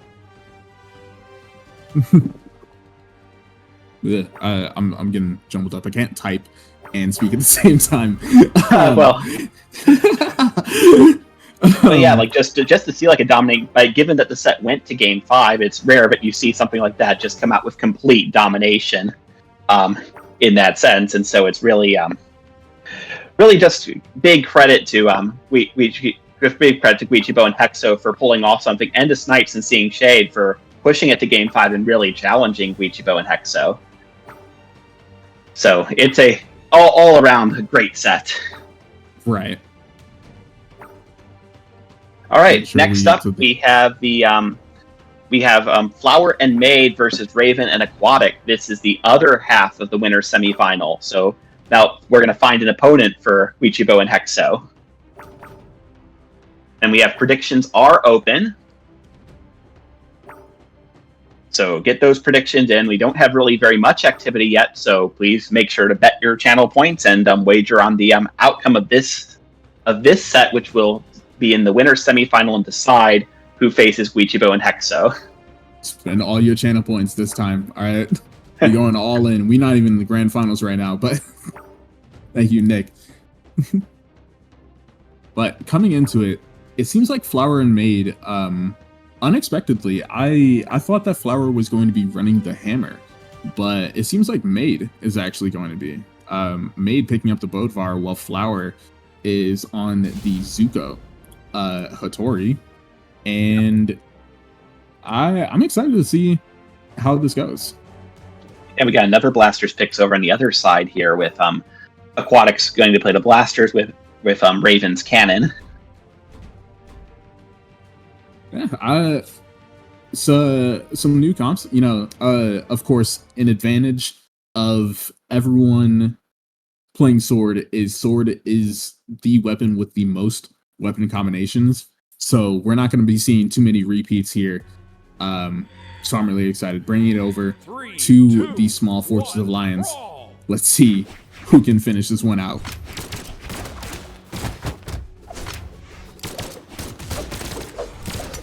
Starting off quite equal here. Flower taking Aquatic over onto the side of the stage, and Aquatic is already into the orange. He's getting pieced up by these spear aerials. It's not looking too good, and Raven has now got to find some sort of way to support his teammate, make sure that he doesn't get taken down to a second stock way too early. Yeah, you don't want to be in a situation where you're the one who is behind and getting ganged up on, so really need to get some support, and that was a bit of an unfortunate. Yeah, a little bit of a blunder here. The cannon there is going to take down his own teammate, sending Maid down to his last stock in Flower. Oh wow! And kind of fucking up the GC D light ground pound, and Maid actually getting back to stage through all of that. Yeah, that's one way to equalize after that. So still a very close set so far. Very close game in this first game of the set. Quick stomp Sarah is going to finish it out on Raven's side, and now Aquatic has to find Phasing it back, and Maid's completely covered, and the sword ground pound off stage is gonna take it. A really good showing, collecting himself off stage and being able to take the stock through all of the opposition. And now Flower and Maid are sitting deep into the red at this point. Raven is doing a really good job of connecting these cannon hits, but not if Flower is going to interrupt everything. Raven there for a good punish on the teammate.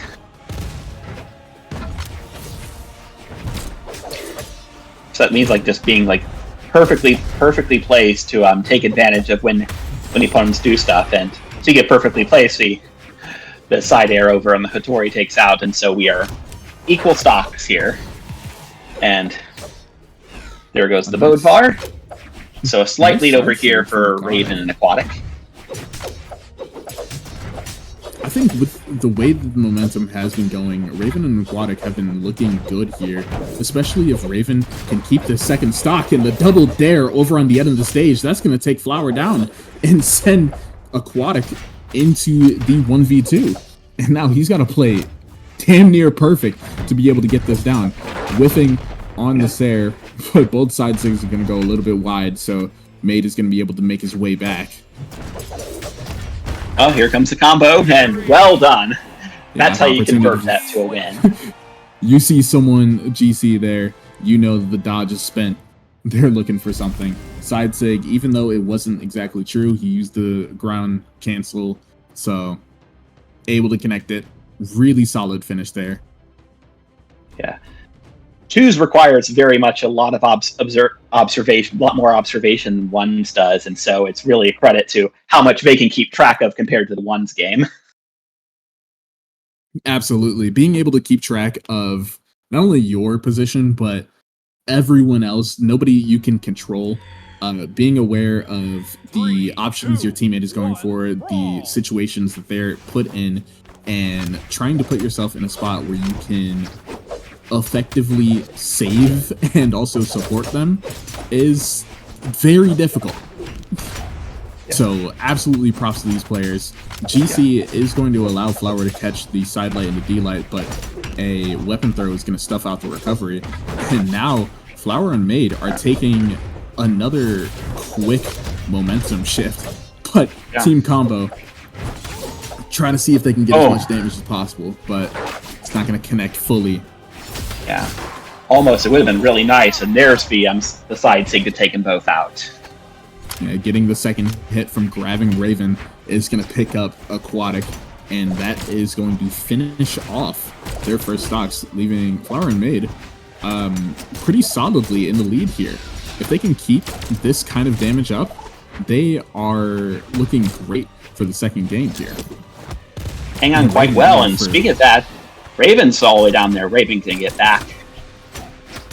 Putting himself in a little bit of a very punishable spot, but is going to be able to catch the recovery to get the chase dodge out, and the quick sword end sig is going to end Flower's stock. But Raven is sitting on the red on his second stock.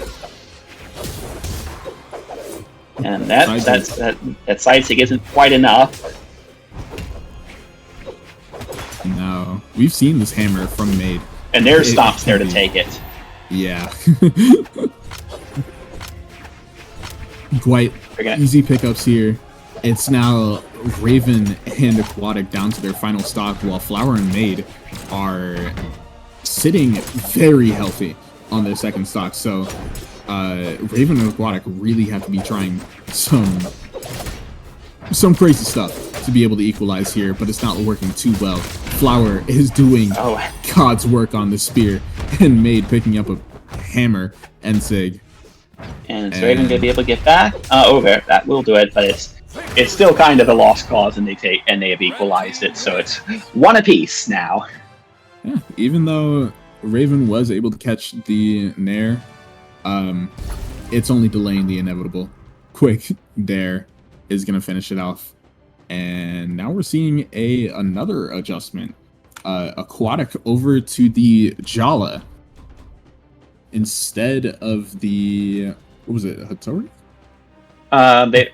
It was the I guess whatever you call it. I forgot what the name was, but I'm sure it will probably come to me at some point. Man, short-term memory loss is fun. But we have seen Jala a decent amount in this tournament, and honestly, it doesn't really seem to be working too well. I believe another team ran double Jala, and they were able to take it down in the game 3. So let's see if Aquatic can try to see if they can do some PR work for the Jala players, you know?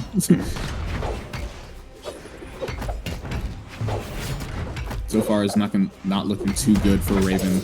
He is taking a lot of damage, and Aquatic is doing a really good job of maneuvering around these hits. And there's he's not going to be the one finishing off. But Raven is going to be able to get back to stage due to Aquatic's efforts, but he's dipping super low on these stocks, and Flower and Raven both going for it on the side of the stage, but Flower running out of options, so Raven is going to come out the victor in that interaction. and Maid catching a Corsair is going to end out Raven, and the Bear from Flower is going to take down Aquatic over on the wall. So that's now putting... Nice dodge over there on the left. Dodging that ground pound, because that could have... was really aiming for that stock to take it out early. Absolutely. These sword ground pounds today have been completely deadly.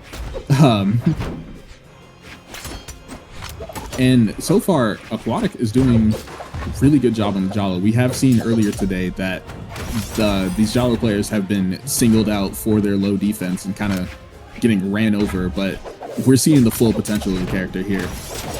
He's doing such a good job at picking these up and going for the extra edge guard, double ground pound. Maid just barely getting back.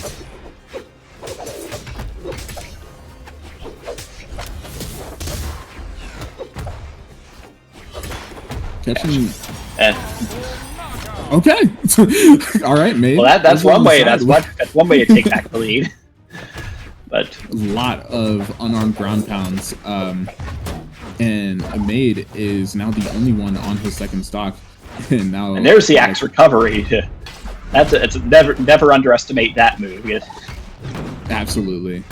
Over on the side of the stage, the sidelight Sayer from the cannon is going to finish off Maid's second stock, and now Aquatic and Raven have been given a little bit of a branch to come back here. Flower is low, but Flower has been able to control everything with this spear. So Jal was trying to go for it with the Ensig, and there was a well-timed dodge. But you see, like, absolutely going for Flower puts you in a really big advantage that you have good odds of converting here. But right now, it's basically it's going to be Aquatic on the back foot here. Yeah, the spear ground pound. And there comes a team combo.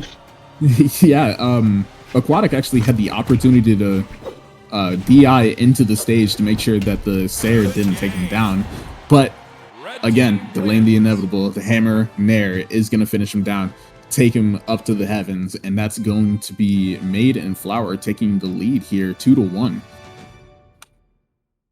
All right, game 4 coming up, and looks like we have no changes over there for Raven and Aquatic, and no changes on the other side either. So we're gonna rerun this matchup. One big change we are going to be seeing is Aquatic is going to be banning Fortress of Lions, making sure that we're not getting past. We're not doing again. Actually, seems like we're going to reset stuff up. Quick reset. Little bit of a mistake on the bans, you know how it be. Oh, and there we go. So we are taking it over to Demon Island. I think that this could be a better matchup here for Raven. Cannon off stage is absolutely deadly, and he's been shown to be quite accurate on these ground pounds. So playing on a short wall map could play to his advantages, especially when they start off like this, where Flower and Maid are getting pieced up on the unarmed. We're seeing quad sword. You got all 4 here on sword, and they're all dueling it out here. Ensei's going a little bit wide, only hitting his teammate, but the side sig, and that's exactly the strength of Jalo. That is going to take down Flower quite early. And here comes the team combo. The team combo, absolutely perfectly executed into the side sig. That's going to take both stocks down and snatch that momentum right back. Better believe they were probably practicing it the weeks before here, but that just shows how good they are. Yeah, and you have to wonder, how much are these teams really investing in practice for these tournaments? If that was on the fly, that was absolutely disgusting. But if that was practiced, you'd love to see the ability to be able to pull these out in the middle of the game when your variables aren't too covered. Sidesig is going to be dodged though from Raven, but it is going to spell the death for him. So Raven is going to be able to pick it up. And now they're going to be hounding for Flower on his last stock while everyone is sitting deep in the red, and unarmed recovery is going to take him down and send Aquatic down to his last stock.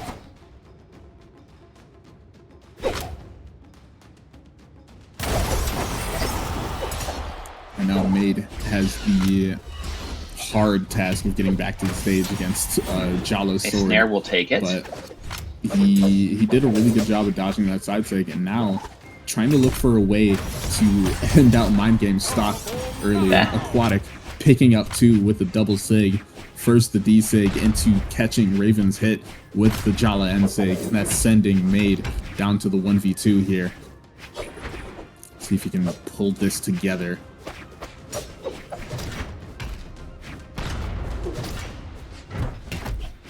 If Maid is able to get this 1v2, they do win this matchup, and he's doing a really good job at maneuvering around these hits, making sure that he's staying relatively equal with the stock damage here. But Raven and Aquatic are not. And there's a good ground pounding. Never underestimated. Well placed, and a equalizing us and sending us to game 5. 2-2 for these players, down to game 5. This could be stressful here. Let me see if any adjustments are going to be made in the map ban, as it is now in the control of Flower and Maid. We're going to see if they want to try to ban towards Small Fortress of Lions, or if they're going to go for a completely new set. It seems like we are going to be going towards Demon Island once again. They took no time banning Mos Eisley. Yeah. Not many people are really enjoying playing it. We did see it earlier today, though. So yeah. 2, 1, I'm happy. Getting into game 5, adjust to it. And Aquatic has they're really good adjustment. coming out rolling, and already the Tori in the orange, and a nice side light, a nice end light there to take it, and Boulevard just making it back to stage here. Aquatic but that's the way to come out in game 5. Absolutely. Aquatic is doing such a good job at finding these hits, finding everything on the both of them, and when you're getting touched by Jala like this, it's horrible. Sidelight Sayer from the cannon is going to take down Maid. And Aquatic he's been really accurate on this X. The side off D-Sig into a cheesy N-Sig is going to catch Maid off, and Flower is without options here. Not going to chase dodge off the recovery hit. There's the Sayer, and they Maid really has to try his best to help out Flower here, and that recovery really catches.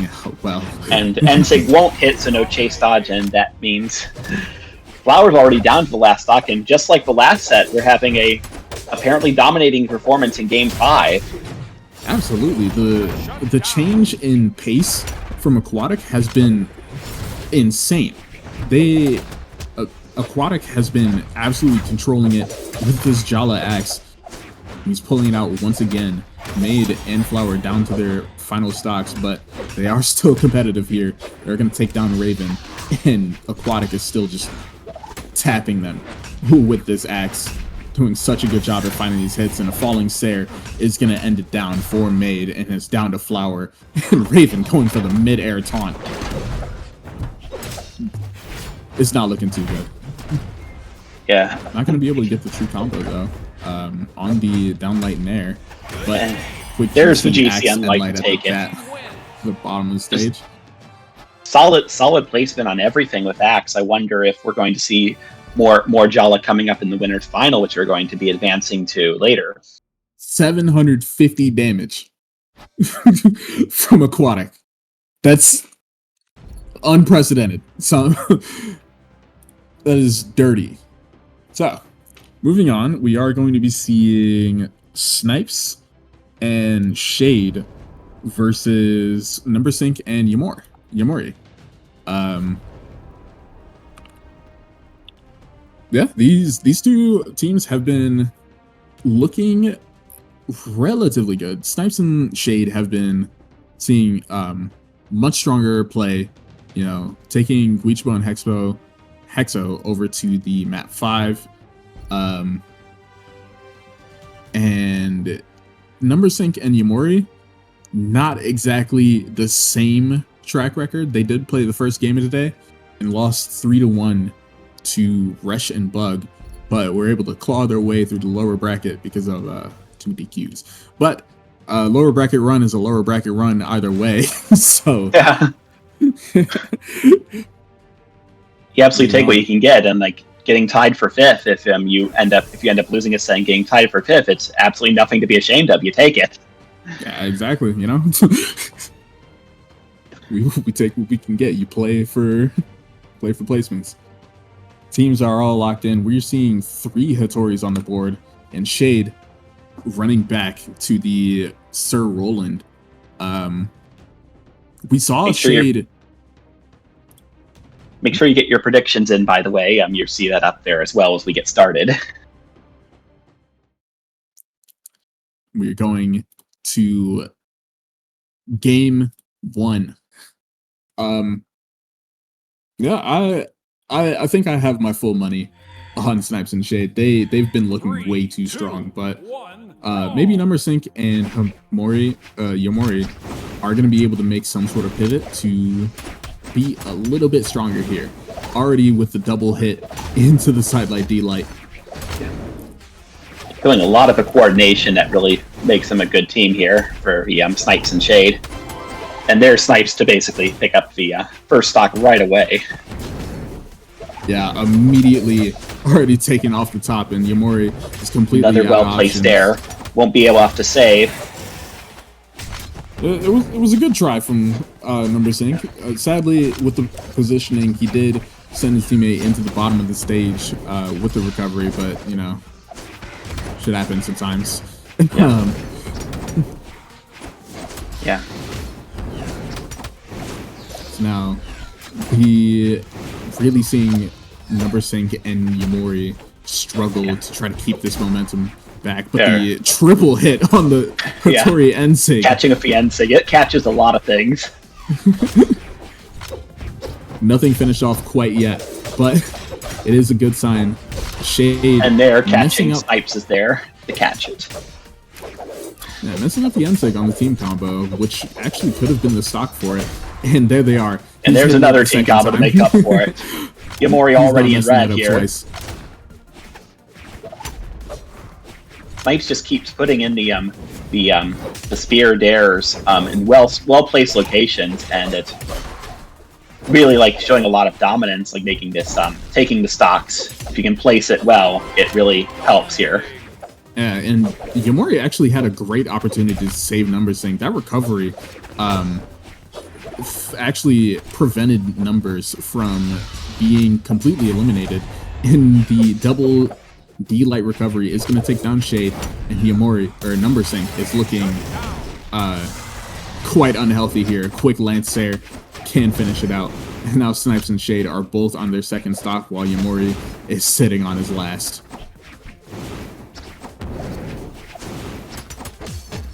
And here comes the team combo, and they're nice Sensig, and already in the red.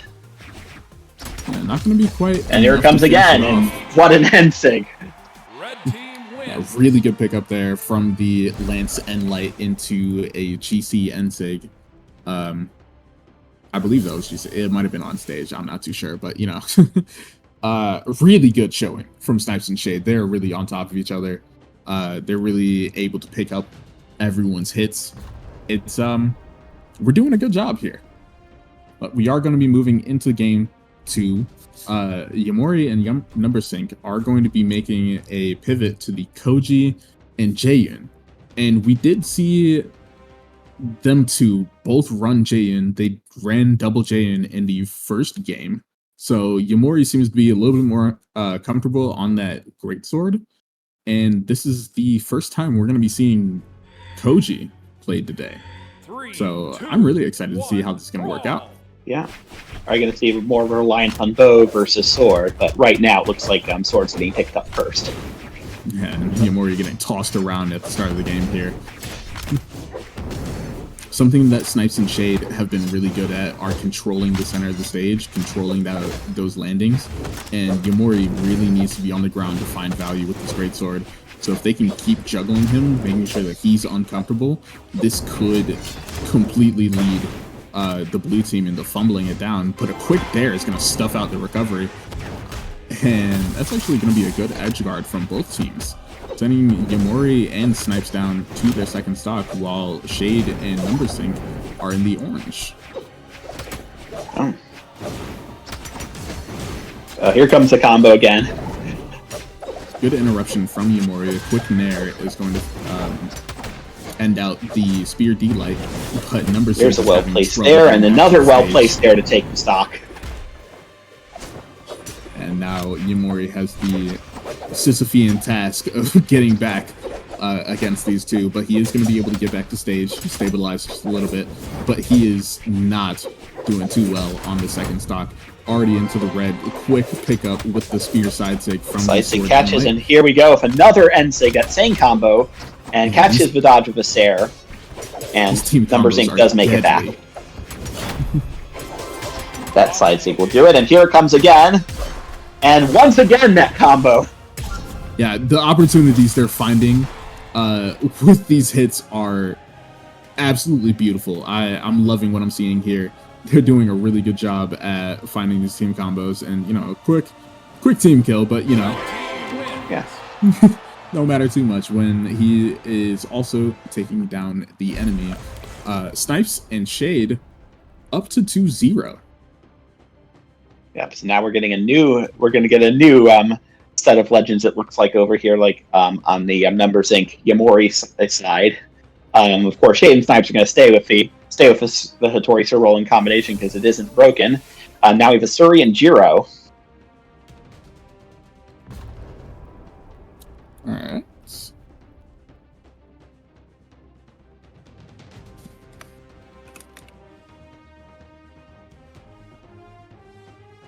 So I mean, maybe this will be the thing to counter, but Snipes and Shade, the way they're playing is going to be very tough, and we are ready to start game 3, which Numbersync and Yamori are going to need this in the next 2 to stay in the tournament. Yeah, and the Jiro swap, I'm not too sure about it, because Yamori was having trouble with taking so many hits that last game that swapping to a low defense character doesn't really seem like the best idea, and we're already seeing it take a little bit of a toll here. He's dipping into the orange just off of a few interactions. Maybe trying for Scythe, but getting some success, but not really too much out of the Scythe there. Just because I think Snipes and Shade are not really giving very many opportunities, and they both go. Yeah, both catching a ground pound over on the left side of the stage. It's going to finish off both of the blue team, and Snipes and Shade are keeping a solid lead here. They're absolutely in control of everything that Yamori and Numbersync are doing. Can you believe these two are in the losers bracket? Well, they did face Guichabou and Hexo, so there's certainly nothing to be ashamed of with that. But absolutely, quite an unfortunate upper bracket matchup, but you know, it's inevitable. So they're really looking to see if they can finish it off. Snipes there to follow up.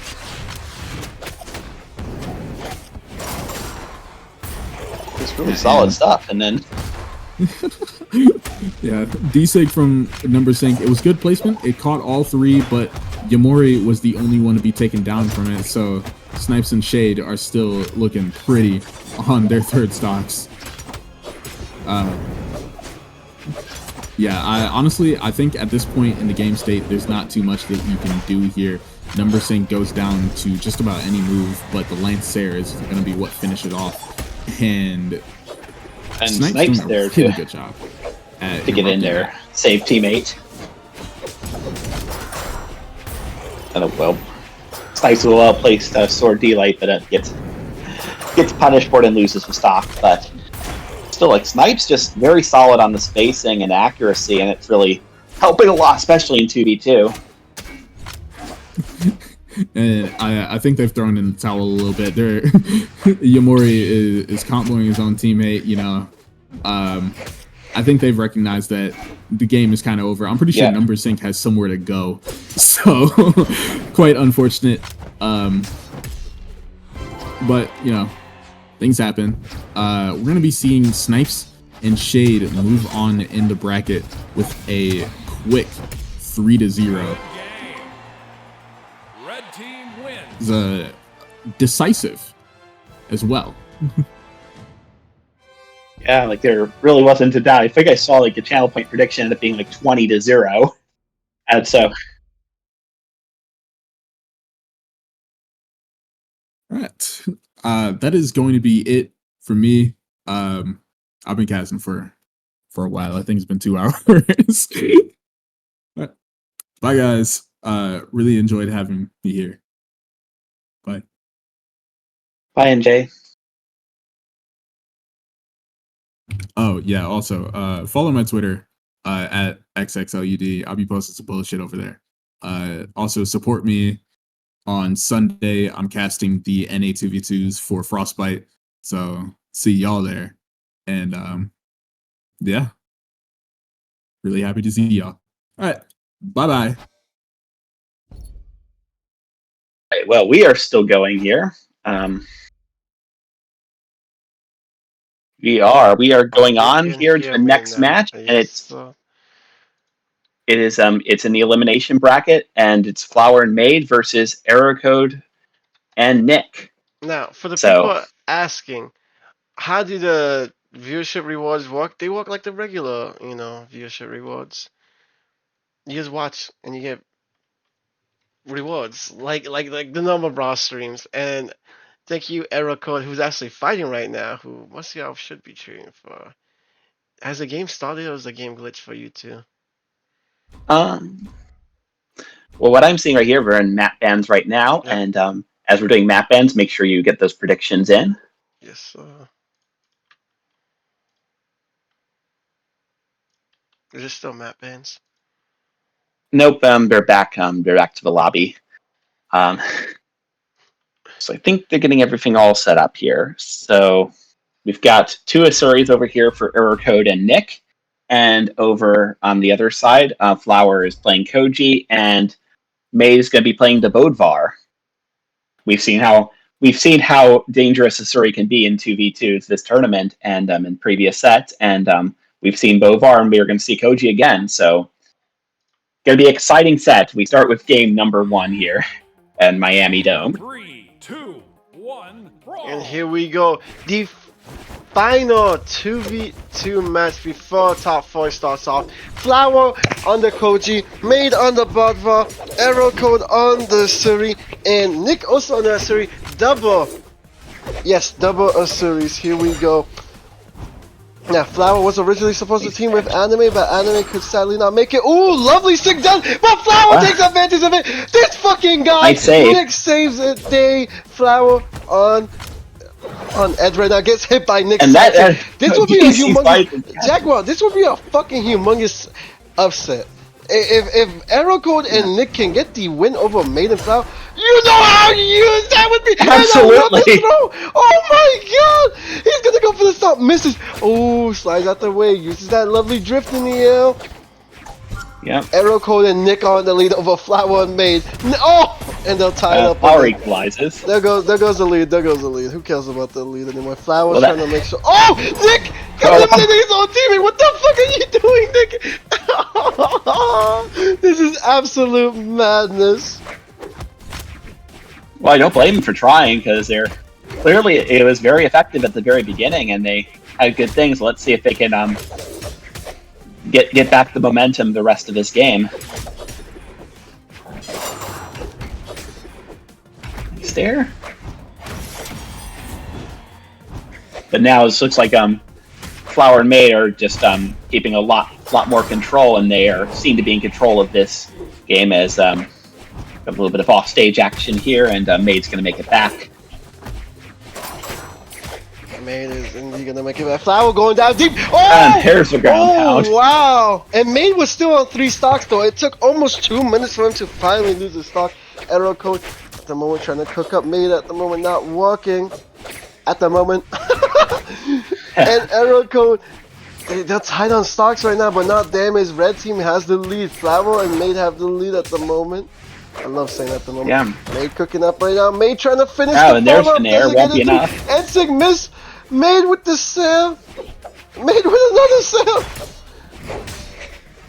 Oh, man with the finish. She is the finisher, the terminator, the everything. Arrow trying to get something up.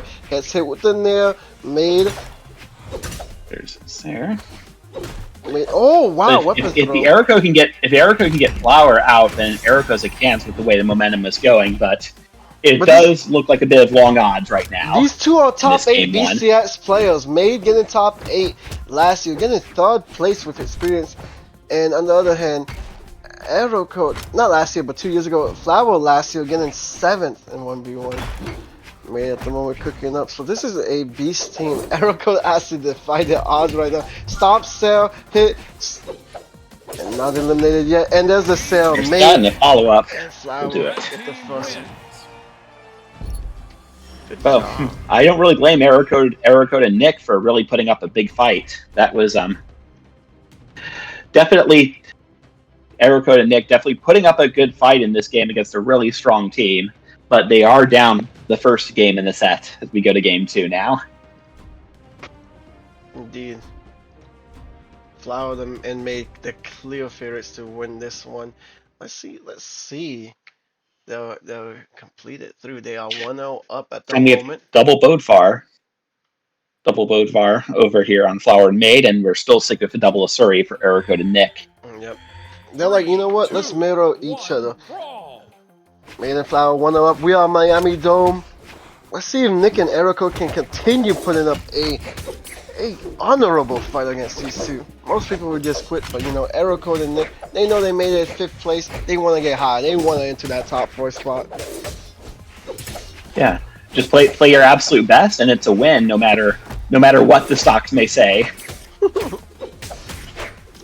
That's the champion's attitude you take here right now, and they're showing they're holding it very close so far this game.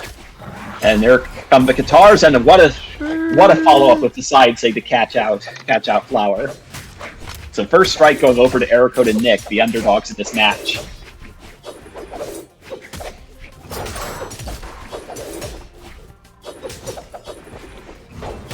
Maid's going to make it back. Maid's Sarah connected there, and there is a good connecting sig, and we're almost equalized. And Stomp Sarah will take the stock. Oh, Arrow getting hit by now. Flower following up, lovely. This is Flower's domain at the moment. He's good with hammers. It's not the Yumiko hammer, but it is a hammer. We know. We see it all the time, my friend. We know how good he is. Yep. Absolutely. Flower can't really, not in a position to follow up there. And there's the Stomp recovery.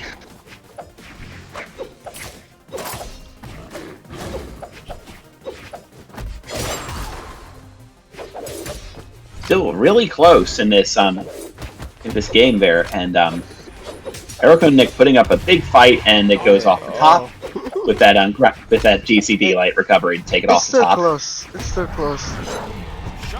There goes Flower, so equal on stock, so not anything like last set where it was man, lovely very elimination. dominating. Getting that boy out of here. So get the fuck out of here, Arrow. Thank you, Arrow, for the viewership rewards. Flower at the moment on the side. Nick, no! Where are you going, Nick? Nick needed Dora the Explorer's help to find her way. And Erico can't catch to get a chase dodge, so it's going to now be 2-0. Yes, an astounding 2-0. It's not close at all. This is scary time. We got Jala coming up for Flower. We saw Jala played really effectively in a previous set. And I wonder if it's just like adjusting to it or just trying out new things for having a pick like that when you're up 2 games in the set. I think it's like a little bit of like both teasing around and like, oh, maybe it'll work. 3, 2, 1. Yeah, we had some teasing around. Like I've seen that before. Like last weekend, the champion of the community tournament win the grand finals 3-1 with 4 different legends. Just maybe demonstrating versatility too. Right now, Flower and Maid with a lot of stage control rack up lots of damage.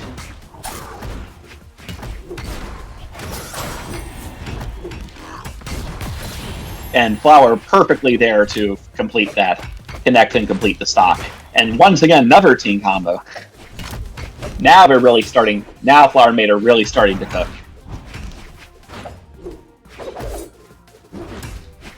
Flower is going absolutely insane. This is Flower's game. He is mad he's down there. I know he's mad he's down here.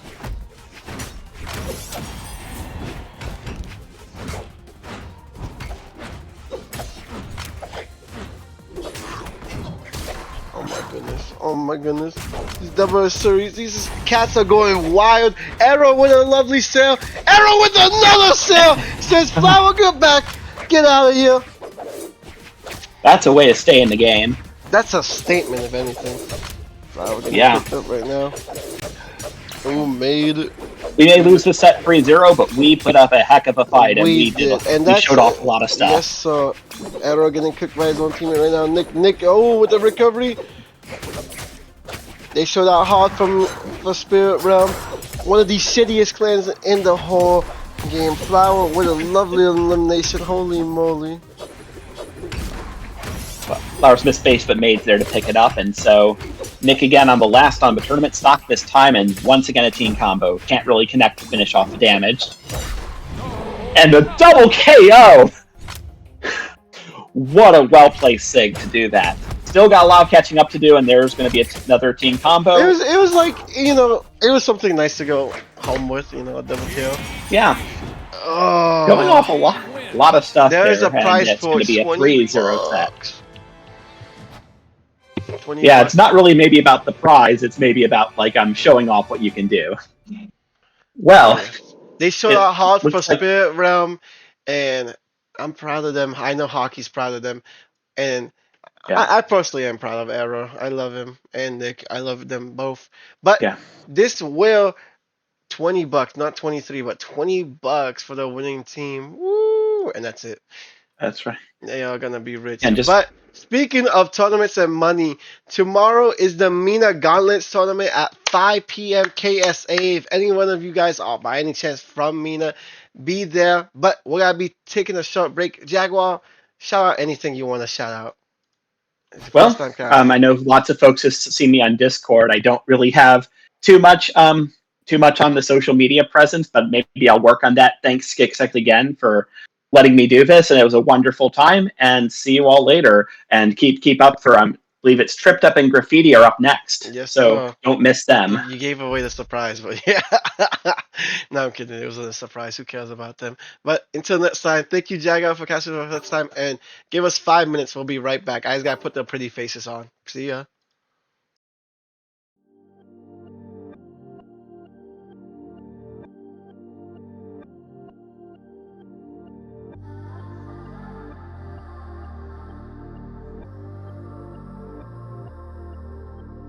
Nowadays artists can't even contain their careers, no they can't even last a few minutes. I'm up and I'm coming, I'm nowhere near popping, but I'm doing more, I'm still testing my limits. With style I use in my art, I execute it with attention, they loving the shit I exhibit. Watch where you stepping, if you wanna try and compete, better come through and pay me a verse.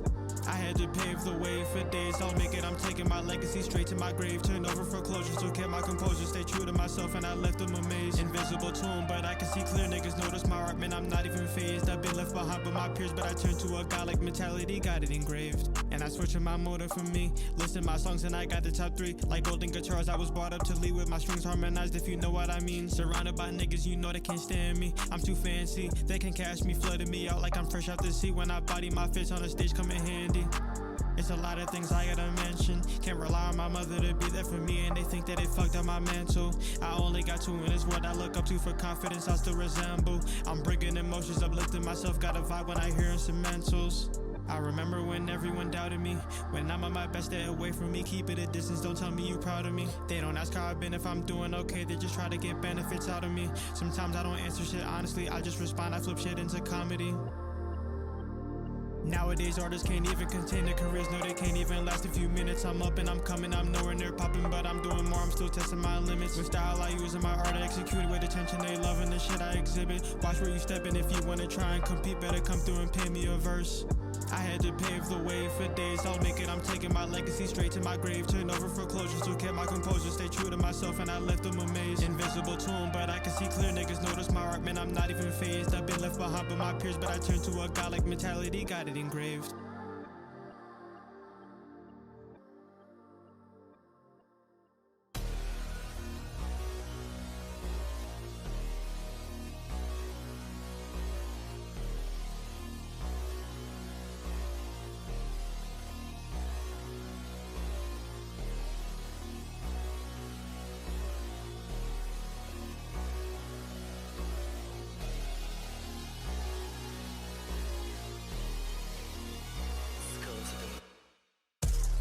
Your door, show out the hustle, we ready for war. Sipping the drink, so he pour me a four. Bitches love money, I got galore. Legend my beam, I keep it attached. Your she in love when I hit from the back. Smoking that shit, call it Lewis Pack. Eating that shit like a Big Mac. Knock your door, show out the hustle, we ready for war. Sipping the drink, so he pour me a four. Bitches love money, I got galore. Legend my beam, I keep it attached. Your she in love when I hit from the back. Smoking that shit, call it Lewis Pack. Eating that shit like a Big Mac. They told me get real, get real, get real, get real, get real, get real. I told them no deal, no deal, no deal, no deal, no deal, no deal. Bitch, I'm too high, too high, too high, too high, too high, too high. I can't even feel, can't even feel, can't even feel. Ay, watch how I walk, I let you find, I'm pouring my shot. Nothing get you, but I keep me this glass. Pop, pop, pop, that's the way that talk. Ha, ha, ha, you thinking you funny. I'm up to the bank, I catch you get money. I be on the road, how I do it easy. I be on the green, feeling hella sleepy. Knock your door, show out the hustle, we ready for war. Sipping the drink, so he pour me a four. Bitches love money, I got galore. Legend my beam, I keep it attached. Your she in love when I hit from the back. Smoking that shit, call it Lewis Pack. Eating that shit like a Big Mac. Knock your door, show out the hustle, we ready for war. Sipping the drink, so he pour me a four. Bitches love money, I got galore. Legend my beam, I keep it attached. Your she in love when I hit from the back. Smoking that shit, call it Lewis Pack. Eating that shit like a Big Mac.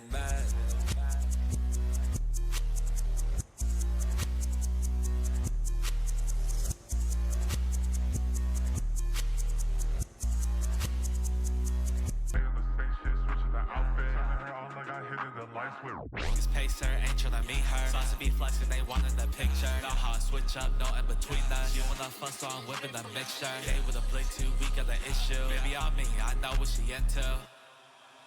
No, I ain't stay on the same shit, switching the outfit. Turning her on like I hit in the light switch. Rock niggas pace her, ain't tryna meet her. Sauce to be flexing, they wantin' the picture. Know how I switch up, no in between us. You wanna fuck, so I'm whipping the mixture. Gay with a blink, 2 week of the issue. Baby on me, I know what she into. Cashing the check, now I'm getting a lot. Into my son, can I fuck with a dime? These hoes wanna play me, I told them to stop. We crashing the city, we making it rock. Designer on drip, like look at the wine. This time in this set, how we run up his blind. Not doing getting evil, I know that you see me combining the two like it's peanut and jelly. I'm fading and falling, I'm minding a stretcher. I'm high in the sky when I lay out the pressure. I'm smooth with the moves, how I'm moving like Jagger. My blade on the sides gon' cut like a dagger. My style, the Louis can match my swagger. You say get money, that boy's a liar. She fly, she leaves, I'm air like a tire. My battery broken, I hit with a wire. She far for me, I just smile with teeth. Canadian goose and designer my jeans. I stack of the racks, it's filling my pocket. I hit of the plug, he gave me a 30. I fly in Japan, me pull it to France. I hop in the Urus, I'm fully advanced. Guess you be my denim, you know when I'm rocking this style amazing. She eat me like bacon. No, I ain't stay on the same shit, switching the outfit. Turning her on like I hit in the light switch. Rock niggas pace her, ain't tryna meet her. Sauce to be flexing, they wantin' the picture. Know how I switch up, no in between us. You wanna fuck, so I'm whipping the mixture. Came with a blink, 2 week of the issue. Baby on me, I know what she into. Baby on me, I know what she into. Baby on me, I know what she into. Baby on me, I know what she into. Baby on me, I know what she into. I love you, Saucy. What's up, guys? Welcome back to the final casting block of the 2v2 sword trials. I am Tripped Up, joined here by Graffiti with what I can only imagine is a very interesting apparel, but even crazier than that is the matches we're about to witness. So tell me about them, Graffiti. What do you think about this match coming up here? I think this Eevee won't stick to the wall. I have to whatever. take a look. Let's see. I had an Eevee I was trying to stick to the wall, but it did not work. Hello. We we are here. Wow, I actually can't read the names through all these glasses. I did not think this through. I can imagine. Make sure. Yeah. It is okay. So, yes, as this has as the entire tournament has built up to this very moment, we are in top 4. In lower side, we have Snipes and Shade versus Flower and Maid. As I was reading the bracket out loud to myself earlier, I said Flower Maid sounds like such a cute and peachy thing compared to how scary of a team they actually are, and I found that very funny. But I'm getting ahead of myself. That is going to be after we see quite a bout of Guichabou and Hexo versus Raven and Aquatic. Guichabou and Hexo, I'm pretty sure they're the highest seeded team, if not in the top 3. Raven and Aquatic, I mean, they've definitely earned their spot here. They have put in a lot of work to get here, but definitely underdogs, and I don't know how many people would have actually guessed for them to end up on the top 4 or the winner bracket of top 4, really. Yep, I absolutely agree. We're getting here to get number 1, but yes, I do agree. Raven and Aquatic, definitely not what I was expecting to see coming into this, but I saw their match, and they've been popping off. I've been seeing Aquatic get lots of damage up, so I'm excited to see what he does going into game number 1, map bans. I don't know what to expect. Usually, I would say that Hexo would have this, according to the seeding, like you said, number 1 in the tournament. But I don't know. They've been pretty explosive so far, so I'm excited to see how this turns out, but only time will tell. So they're currently deciding on the map bans. Yeah, getting into the map banning, and we are going to the Dome, Miami Dome, for the... I don't know if you can see the loading screen through my glasses. That's very funny. Yeah, we are going to Miami Dome for the first set of top 4, and also the first set I am casting that is not 2024. I'm very excited about this. Yeah, welcome to the new year. And already we got a pretty good game starting off. Okay, so right now both teams... 1 on each weapon. Okay, now everyone's arms. Cider, okay. Raven starting to get some combos already. Oh, the side sig! Already taking up an early stock. That's 20 seconds in. Man, that went fast. I didn't even have time to react. Raven starting to throw Hexo off stage, maybe both teammates. You can also see their teammate coming in, and they're finally able to close out the stock. Now that we got stocks even, damage actually might not be so even. Raven on their own is kind of starting to be at risk of falling down to the stock, but oh my goodness, was that Guichabou all the way in the upper right corner, almost sniping off that stock. That would have been quite a thing to see, but Hexo still has to defend that ledge very carefully to make sure that Gui can make it back, but they might not be able to make it back themselves, but the save comes through. Can Hexo defend Guichabou? Yes, they can. They can even get the stock off of Raven out on their way. Right now, he's trying to fend for himself, not get camped on the edge. Throw out the grenades, hits his teammate instead, but able to make it back with a lower force. Okay, almost takes to the top. Wow. These grenades, right now, Thatch's balls are just going crazy. Okay. These side are not enough to take off the side. This is pretty good position, still not enough. I know, this is looking really good. Oh my goodness. D-Light recovery takes off the top. Ground pound as well. Okay, right now, this is just an absolutely dominant position for the red team. There goes another one. Okay, so we got one player with a very large amount of stocks, and everyone on even stocks. So they got to push that advantage as fast as possible if they want any chance in this game. Gui finally falling down a second stock 2 or 3 minutes into the game, while everyone is just starting to touch yellow on their last stock. So if they don't Blue team has to pull off some pretty hard focuses. You can even see a team combo kind of start to come through, but I think we're seeing a bit too much team damage, especially considering the stock lead. And now that we're pushing Raven off stage, the end signal almost connects, but Aquatic for the double KO ends up eliminating their teammate out of game 1. Can Hexo release this game free? And no, actually, Aquatic taking Hexo off the side, stealing the game, and now it's Guichabou's stock hoarding that is giving them a very small lead in this 1v1. You can notice they're trying to be very careful. They don't want to go too haywire against this Finn the Human. Sidelight. Yeah, I don't know if I'd say could it's set too up the close, Dune. but right now, ground pound whiffs. Okay, able to spot dodge through it, but yes, this is a tense situation. Remember, Qatar's recovery might be able to take it. Side air if a good spike. D-Sig takes it. Game number 1. It goes to Hexo, and sorry, I'm blanking on the name. Guichabou. But yeah, no, like that was so interesting how it just turned around so quickly. I mean, I thought it was a done deal. We saw how big of a lead we had with Guichabou. He had 3 stocks when everyone else was on 1. So we thought, okay, this was a no big deal, easy game. But no, it actually came down quite close. So this is what I'm talking about with Aquatic and Raven. Both of them are just being very explosive when you don't really, I mean, not that you don't expect it, but just compared to a team like this who has like, you know, C1 and they're both predicted to win, it's just quite amazing. So I'm happy to see them almost pull it back and not just, you know, get completely railed. So good job to them. But yeah, now we're getting on to game number 2, and let's see, we get any switch ups. Nope, going back to the tried and true. Might as well not change it. Oh yes, I do have to start the game. I forgot I was given such privileges. This is my first time doing this. Apparently I'm a moderator now too. I'm probably getting paid for this. No, getting paid with yeah, I know. The fun part about not being paid for this is that we can be a little bit extra unhinged on the stream. I remember I was watching the stream and I sent it to Ski because I remember it was a very absurd thing to hear. I was watching the stream, getting ready, you know, I was hyping myself up. I had some Pepsi for the caffeine, and I hear Ski say, "Wow, they're really rubbing their nuts on them," and I'm like, okay, it's that kind of stream. It is that kind of Friday night, guys.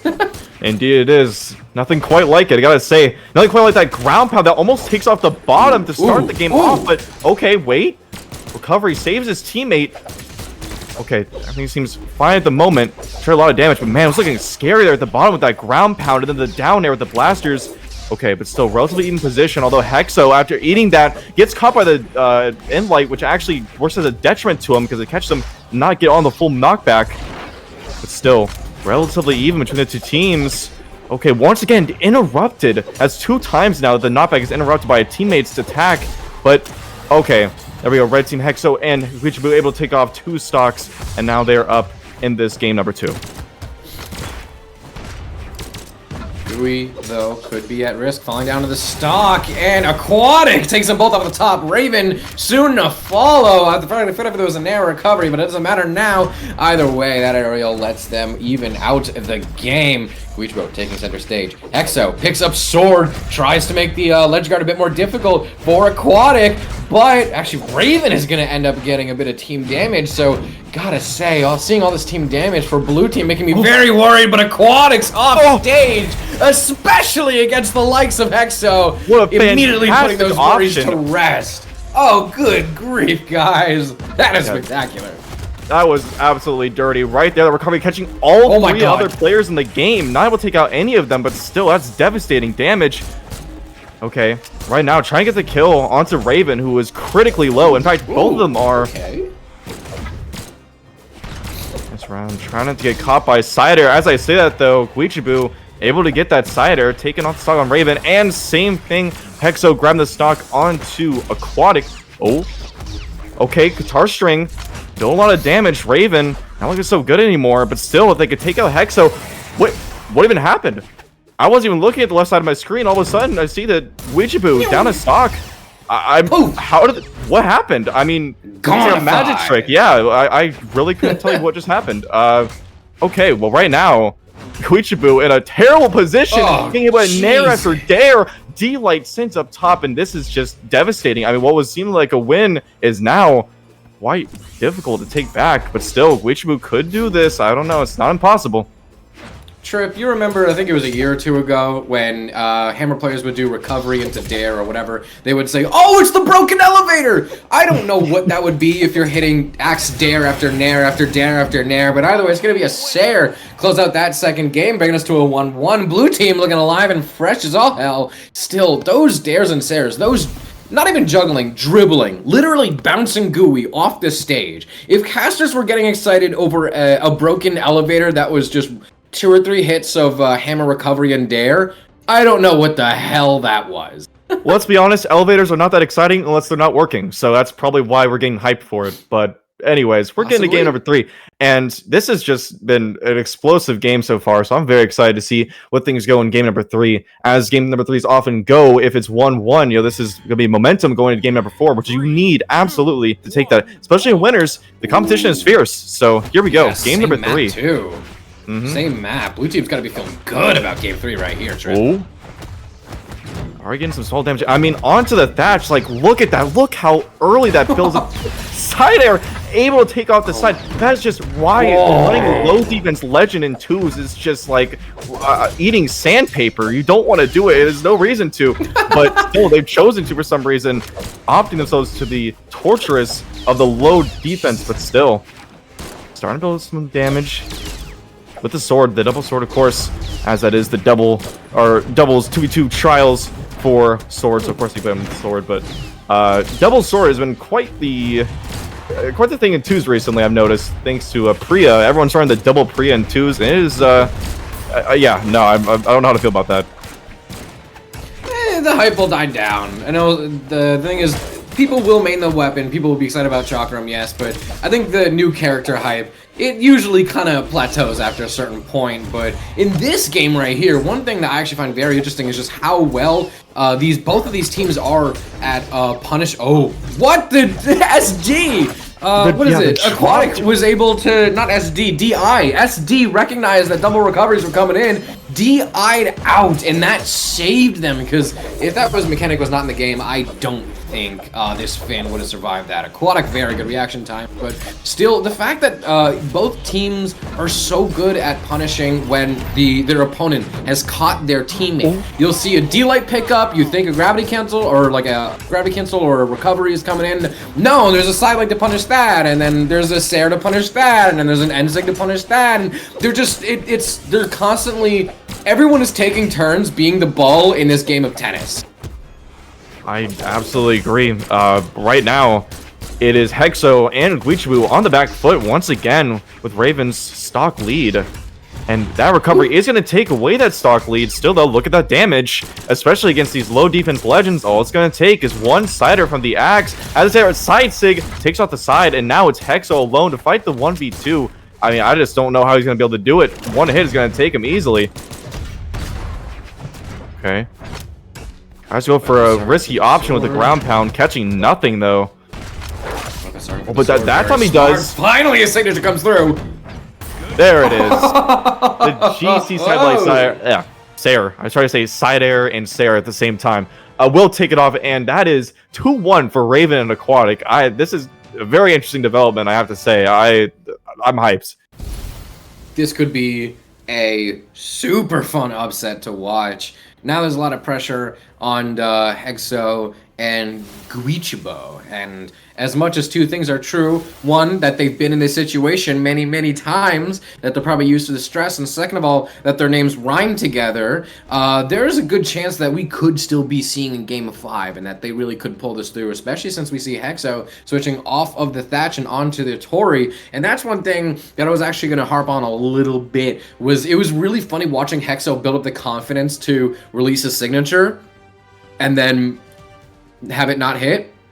So we're really hoping that the signatures are going to be a little bit better for Hattori, because Hexo was whiffing quite a few signatures, even though they were still doing fantastic. A lot of times they would go for either big damage, good follow-ups, good KO options. It wouldn't really kind of come through to be real as much as Red Team really needs. So maybe with some signatures that are, you know, hopefully at least a little bit more reliable, especially more than Thatch's, you know. You did a fine job tossing your little balls around.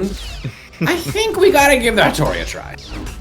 Yep, it appears so. It's still Oh, sticking to no, these no. low defense. Okay. Aquatic and does not want to give the Hattori a try. Nope. Not at all. Okay, so that's not where you want to be in game number 4 here when you're on the set point. Hexo You will be responds. doing a stock, and oh my goodness, it's not looking good. Hexo's trying to respond, but no! Aquatic immediately answers back, cuts him off. No, sir. Hexo, 30 seconds in, down to last stock. Oh, I mean, that's grave. just devastating to be a part of right now. I am so glad it's not me facing this because you got a huge problem. Your teammate is down a lot of stocks, and you have no way to get that back, especially get caught in team combo, so you gotta make sure you get damaged now while he's still alive. But still, how long can you hold on with that Hattori? I don't know. I'm not convinced it'll be too much longer, especially after the 2 stocks went by in just 30 seconds. Okay, but right now, whittling down the Guichabou stock, who's once again on 3. Now I say that 2, Caster's Curse coming out, as always. It is very strange seeing blue team strategy work because they're playing so bold off stage and they're hitting so much team damage and having a hard time following up on these team combos. If you were to write out their play style, you would think that they're losing, but no, they're poised to guarantee a podium finish here and have an upset, probably the top upset of the month. Before the season even started. We're still technically in the off season. That is true. The off-season upsets go crazy, but right now the only thing going crazy is, of course, the blue team, who is starting to build the damage onto Aquatic. But no, right now gets the D-Light Cider to take out the stock. Guichabou falling to his last, and there goes Hexo. So good. And oh man, I mean, I hate to right the ship too early, but I think this might be over.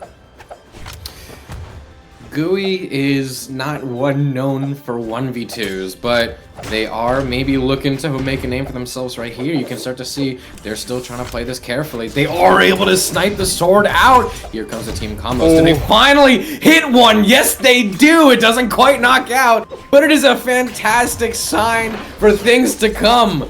Blue team are just a few hits away from marching on into grand finals after one hell of an upset trip.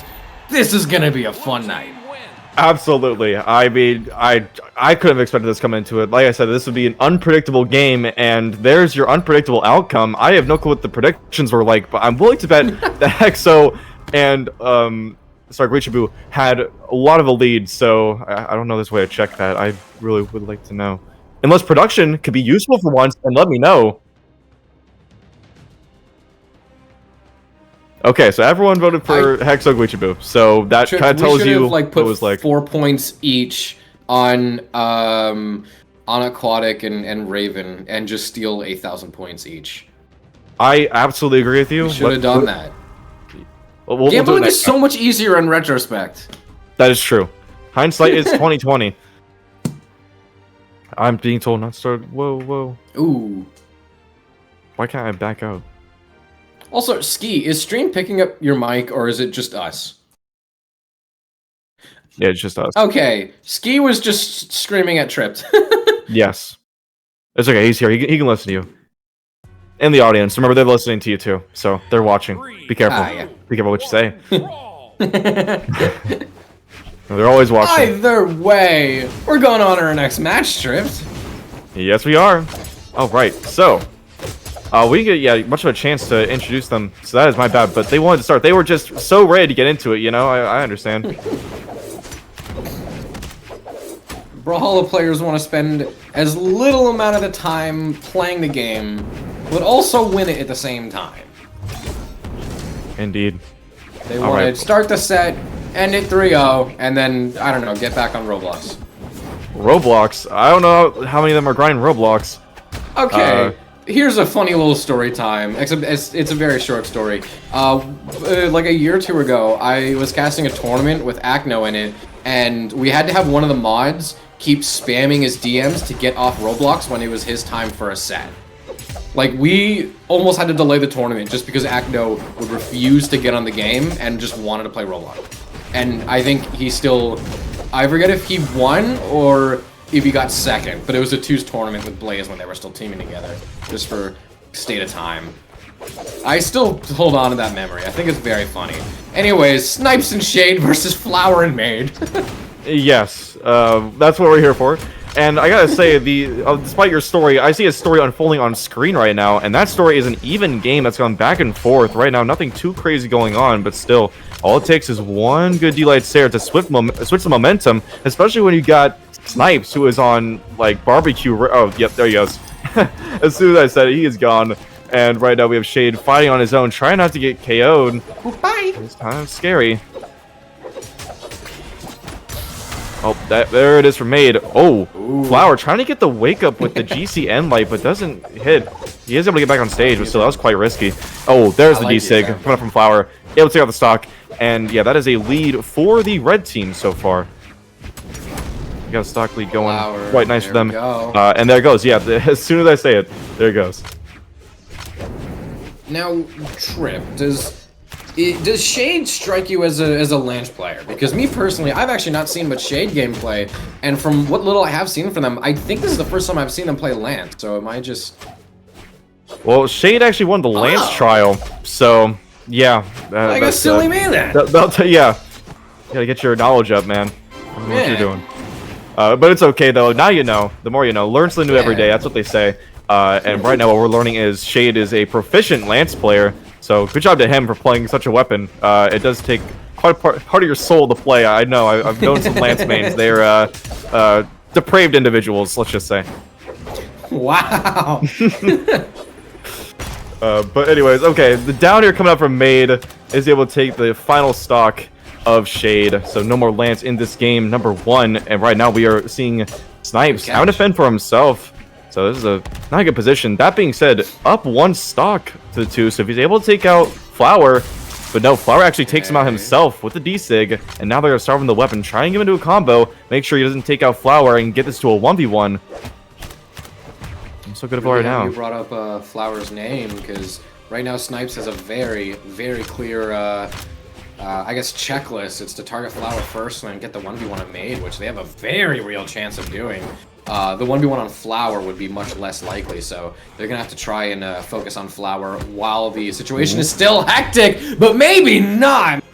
Focusing on Maid, Ansig comes through, red team can't quite punish, and since Snipes' checklist is so clear, you know Maid, there we go, stepping in, trying to take the blunt of the force, really making it tough for Snipes to try and touch Flower, and off the D-Light, instead of recovery, goes for Dare, or was that, no, that was Sair. Flower weapon starves, and actually had Axe doubled down. Now we have Axe yet again. Match coming down to above 5 minutes. Snipes now gets Maid out. It is in a very difficult 1v1 against Flower. Seeding in PR and history, and so many things will tell you. This is supposed to go in Flower's way. Snipes has already burned a dodge off stage. Sair misses. Dare misses as well. Can Snipes get the follow-up off to the sidelight? No recovery. Flower dodges off stage against a Jala. Rarely ends well. Snipes, though, has a touch and is able to get the Dare off of the wall slip. That is a movie of a game 1 right here. Absolutely. I mean, they were just so careful at the end. Neither one of them wanted to throw anything out. They knew one whiff could be the end of that game. And yeah, just that pogo, that was so fast. It was gone. He was gone because you were just at when you're at that low of a health, you're just anything will KO. I mean, I wouldn't be surprised if a Spear End Light would find a way to poke you off to the edge. You know.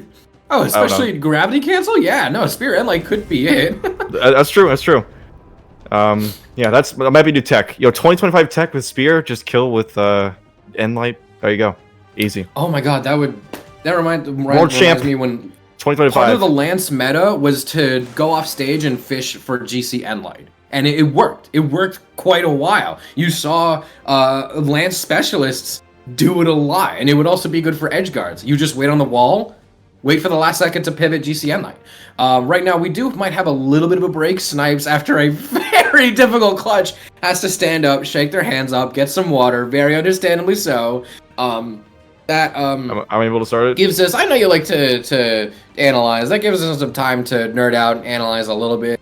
about the teams in the match. I feel like both of these teams are at a very similar spot of their career, even though it very less so about ones. In doubles, I feel like their doubles career teaming together, they're at a pretty similar spot. It's just the legacy of the players, their story with the game, and their ones career are in very, very different situations. So it is quite interesting to see a clash of these titans, and I got a feeling that quite a few eyes are on Snipes, not only just after that 1v2 clutch, but also I'm pretty sure for winning the Spear Trials about a year ago, maybe even almost exactly today, and I think that was on Ada, if I'm mistaken. So Wouldn't be surprised. yeah, in Ada win is never easy. I mean, a No. win in Brawlhalla is never easy, but if you compare it to something like a Taros win, no, an Ada win is never easy. That is very true. But here we are, getting game number 2 finally after Snipes got some water. Got to stay hydrated. Because, you know, like, Yep. stay hydrated gamers. That's the clan I'm a part Also, of. to have That's a the joke, by break the way. after that, like, butt clutch of a 1v2, Jesus Christ, Snipes, take all the time you need. That's Oh my true. God. Yeah, you need some H2O after that one. Shake your 'cause- hands off, bud. Exactly. But right now, you're getting this game, and yeah, right, a red team building up quite a bit of damage early on in this game. Right now, oh, recovery does take off the top, and yeah, they already seen a pretty good lead here in game number 2. Enlight sends out towards the side. Okay, and nope, he's dynamo. Okay, that's interesting. I thought he was going to make it back there, but Yeah, not me too. not able Very to. rare Lance And character now doesn't make it back. he's actually looking pretty good for Flower and Maid here. Yeah, I fully believe if we messaged them right now and said, "Hey, how confident you're feeling," and they said very, I wouldn't doubt it right a bit. That last game, that was a very strange drop. It was okay. We dropped a 2v1. They were in a 2v1. I would perfectly understand if they're like, okay, we bring it back. There's not much we can change. We just had a pretty unfortunate 1v2.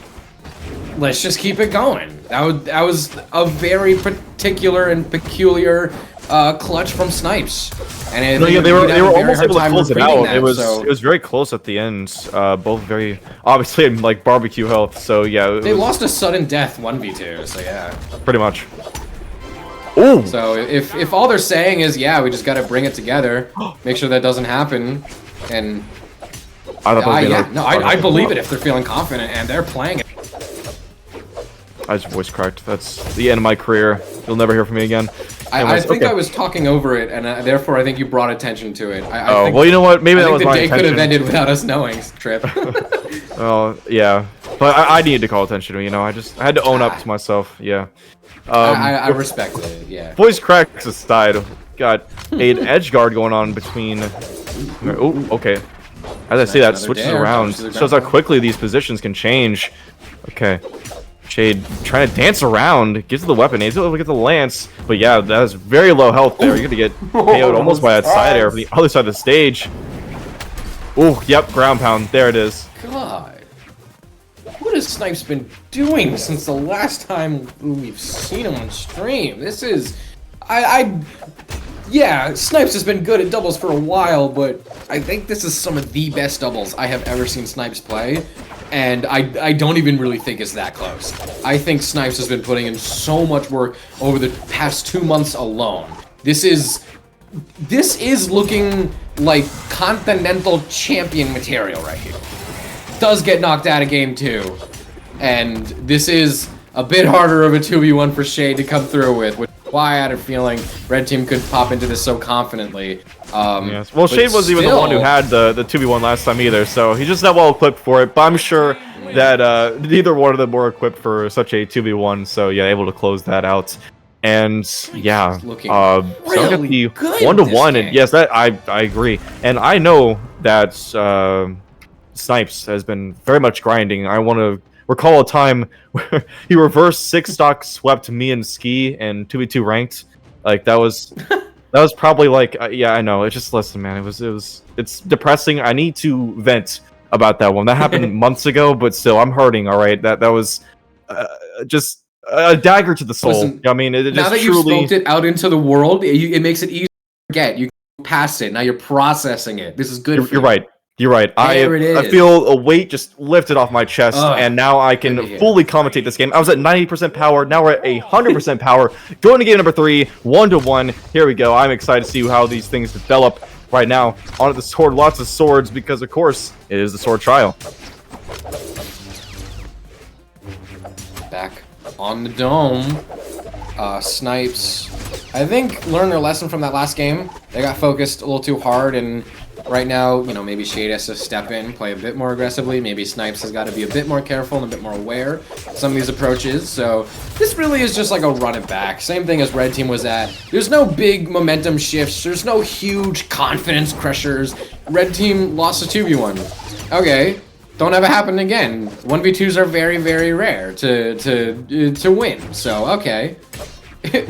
Just don't have you gotta be able to have that mental reset. I mean, this is a very mental game, as we know, so it's very important they're able to just brush that one off. GG, go next. Ooh. Very important phrase, but right there, the only thing going next is that stock, because that is a GCD like ground pound to close it out. So we got once again a small lead coming out for Flower and Shade, or sorry, Maid. Not, I mean, it rhymes. So there you go.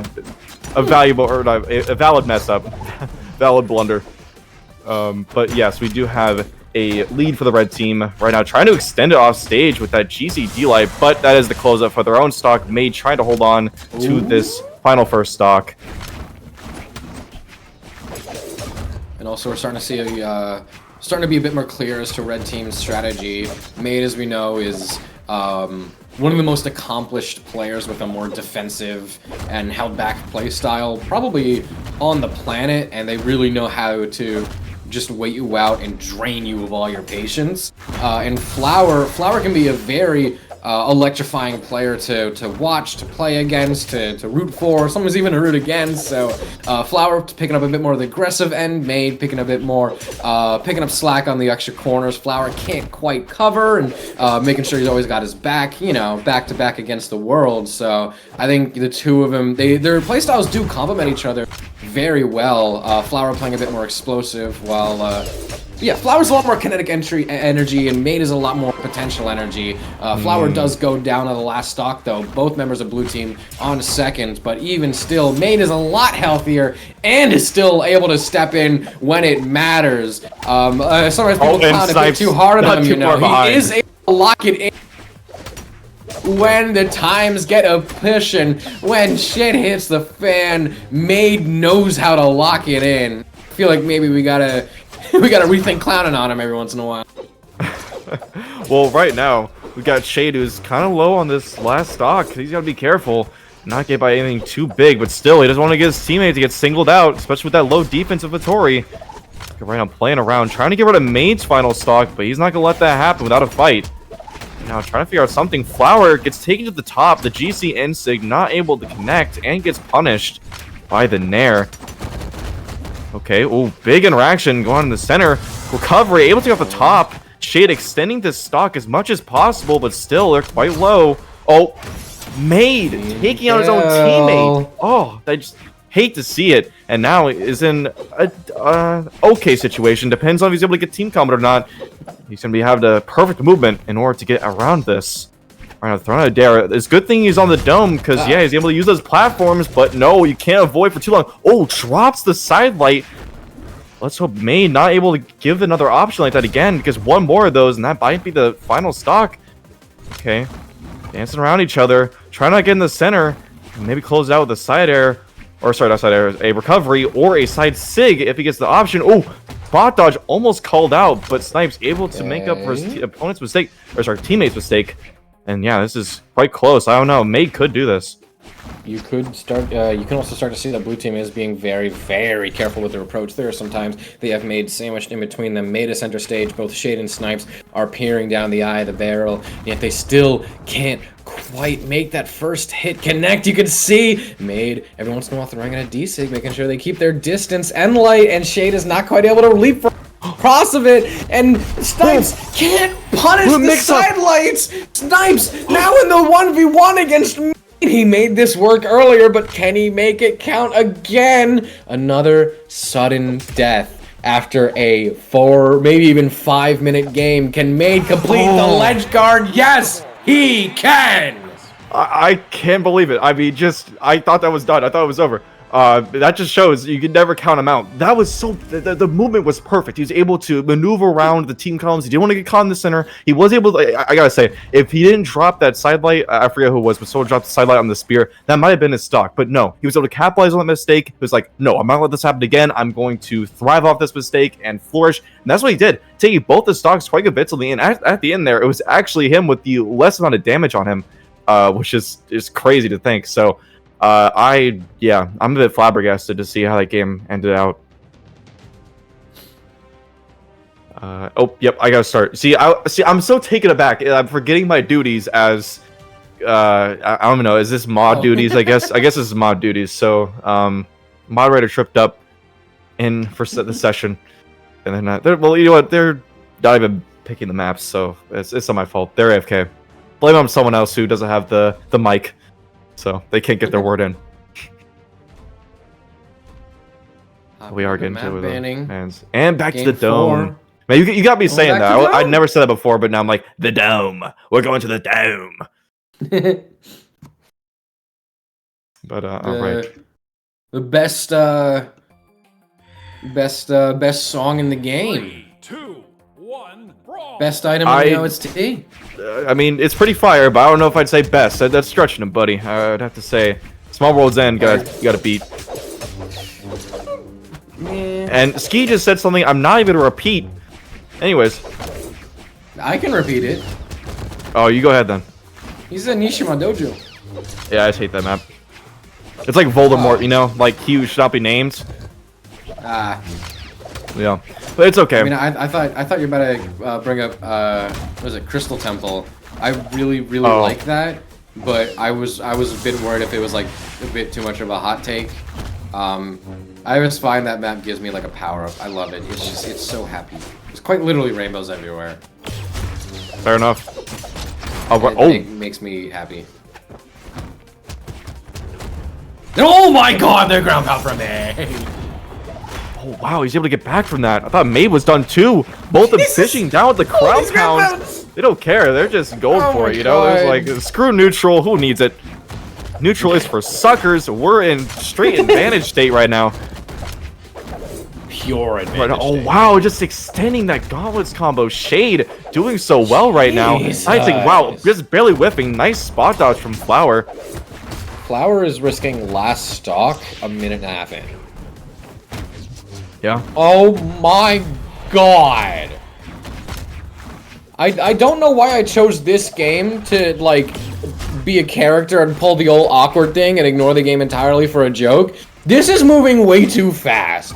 Maid is still on first stock, although I probably could have just caster cursed that, as Snipes is following him closely off stage, but that recovery sends pretty high, and Flower is able to punish the ledge guard attempt and dodge the side sig. Snipe just not spending a lot of time with feet touching the floor trip.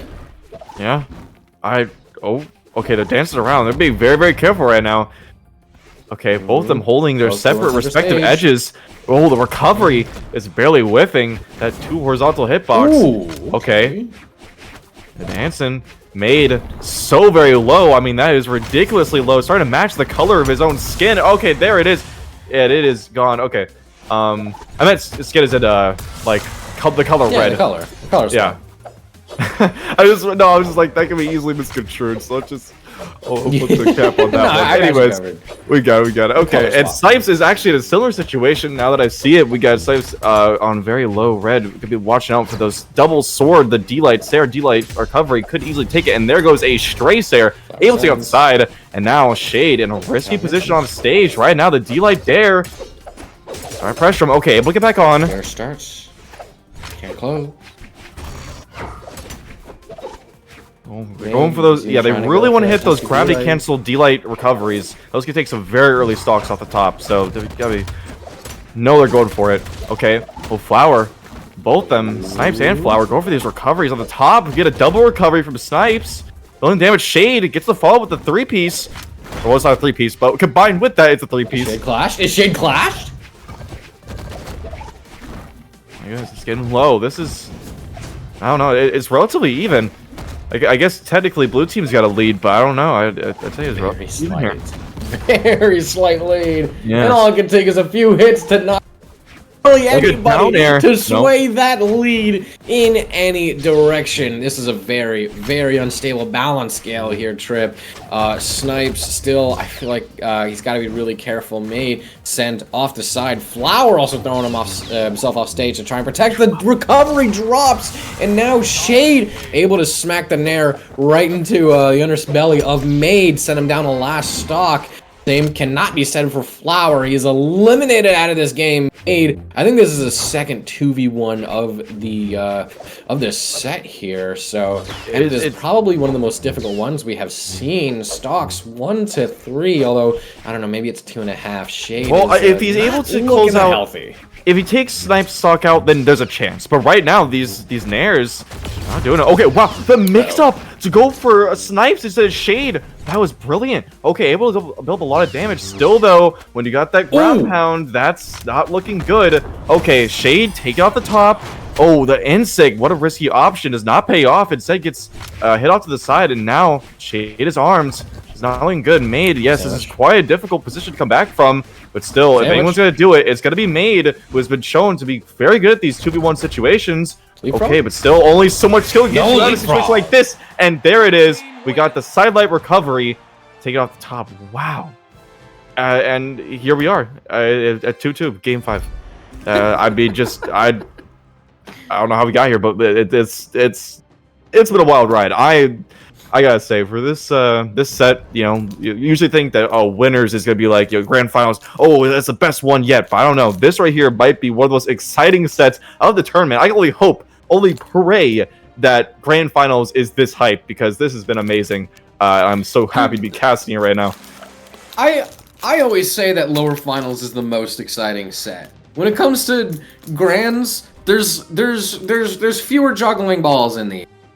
Lower finals, it's where it's at. It's usually one of my favorite sets to watch in a tournament. Here, it might even be lower semis. Also, someone in chat pointed out, thank you very much for pointing this out, 881 damage coming from, actually, I'm not sure who that is from. Do you know who that might be from? Could you help us out? Who did almost 900 damage that game? It's probably Maid. With a Shade! Shade did almost 900 damage. But Jesus Christ and a half. Yes, that is quite a lot of damage. Almost racking up the 4-digit numbers. And he is balling out. Okay, right now, the double sword balling out. A small little combo to start off the game. Okay, right on. As you can see, there is a map switch. I just realized that we are not on the dome for our game 5. No, instead, we are on the small fortress of Lions. Quite an interesting map to come to, because now we have one platform as opposed to 2. Plus a little bit lower, so it's easy to jump onto. Okay, right now, both teams relatively even, building up the damage on each other. He's got too much of an edge right now. Some 1v1 interactions taking place. Oh, okay. Oh, that was looking bad for a second for the blue team, and now it is. They get both pushed off stage. Okay, able to fight their way back on, but Snipes dashing back right into that side sig, and that does take the stock, and now we go. Oh, what a pickup! What a dirty pickup! Maid. That is just disgusting, man. They are just making a statement. They're like, "This is our game 5. You are not going anywhere near it." Wow. Okay, right now playing this game ultra defensive really game. They know they close this fast. Yeah. This game 5 really is the Minecraft achievement. You ask, how did we get here? And you look back and you realize it took so much work and effort and setup to reach this point. And you still find yourself asking, how did we get here? That is so true. You're just flabbergasted at the pixels being arranged on your screen. You're like, what is even happening? Am I watching reality, or is this just a glitch in the Matrix? But no, this is what we're watching. This is reality. We're in base reality. This game number 5 is going off, and right now we are watching Snipes, who's very, very low. He's got to be very careful to not get this stock taken, because that will mean a very devastating lead for the red team. They cannot afford that. Right now, almost some damage. Okay. Playing around at Snipes, still hold on to the stock, but still, gotta be very careful. Send out Shade to try and get the damage instead, but he can't let his teammate get 2v1 too long.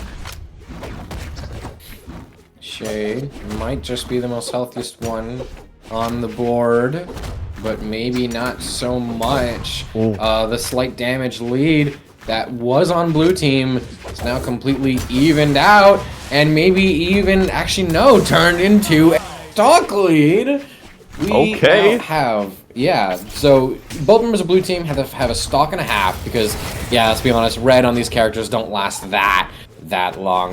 We're not seeing Baraz on screen or anything here. You can even see Shade is almost touching the ceiling with that, you know, kissing the clouds. Flower also maybe taking a bit too much damage on this stock, especially considering that we do have a bit of a damage lead on the favor of blue team, but still Shade. I think it was Law in chat. Oh no! No, Snipes! No! That's it's devastating, especially with the team combo drops the nair, but still, that's awful. Oh man, what a devastating position in game number 5. That is the worst feeling. Rips the chat. But still though, Shade struggles in the 1v2s. But no, this remember, is not their place to be. They don't belong here. I don't know. We've seen quite a few 2v1s turn out the wrong way. So, Shade does not belong here. I don't know. Maybe he's in the zone right now. Okay, well, weapon throw to extend off that, build some more damage, as he knew that was not going to KO the low KO force of the gauntlets. Oh, that would have been a kill with this. Oh, never mind. There it is. Weapon throw. Boink. Gets the KO. And that is Flower and Maid taking the game to move on to losers finals. And that will be Shade and Snipes exiting the tournament at 3rd place. So this is got a podium finish. Good job to them. And yeah, so that will be the end of the set. Quite an amazing set. I'm moved. Personally, I'm moved, I have to say. So oh, sorry, that's not a podium count. That's my bad. I can't count. Okay, so I could cast, but I can't count. You gotta trade it in somewhere. You know, I got nerfed. Yeah. Got it to nerf me somewhere. It was like counting. It's all right. You don't need that. No, people have made fun of me on streams for my inability to do math. I'm in the exact same spot with you. Yeah, it does take a lot of brain power to be constantly talking, and you know, your brain's like. You gotta put your skill tree point somewhere. 2 + 2. George Washington. That's the answer. But okay. At least you're good at history. That's true. Okay, so our next match. What do we got for our next match? As we're going into it, we're already doing up. Match. We're gonna be seeing Flower and Maid versus I'm pretty sure, yeah, Guichabou and Hexo. Is this not? 2, 1, brawl. I just because Hexo changed their pain from Hexo to tired of holding all this pain. But I guess it's still the same team, because Guichabou is still the Chakra Master, so... Yep. He's spitting bars. He's spitting bars with his username. Like, this is crazy. But anyway, you have to do it, I suppose. Next game, they come in with a different name, still rhymes, and it just makes a line of poetry. Makes a haiku over the course of the set. Oh, man. Alright, so D-Sig from Flower is able actually to take off the side. Okay, and that is a bit of a lead coming out. That being said, though, Guichabou on a very healthy first stock. Didn't even notice that. So maybe he's able to extend that for a long enough time to even this up. But still, though, as it stands so far, that is a lead for the red team.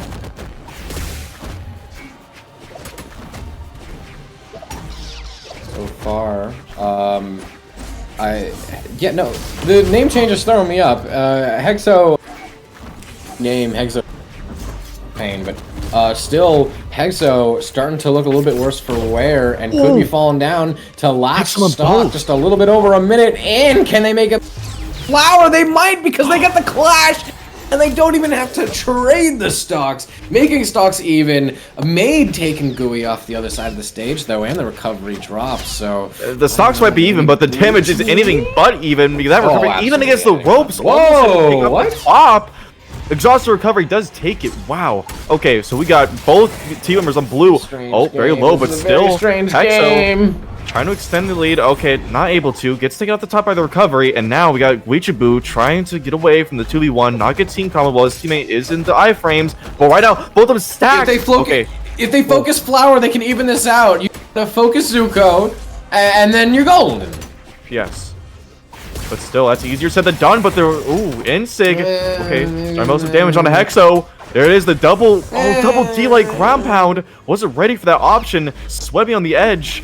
Hexo, have to be very careful. That's side signals, or sorry, that's D-Sig. Insig. I messed up both times. It almost hits. Okay, now Flower. Stay on the edge.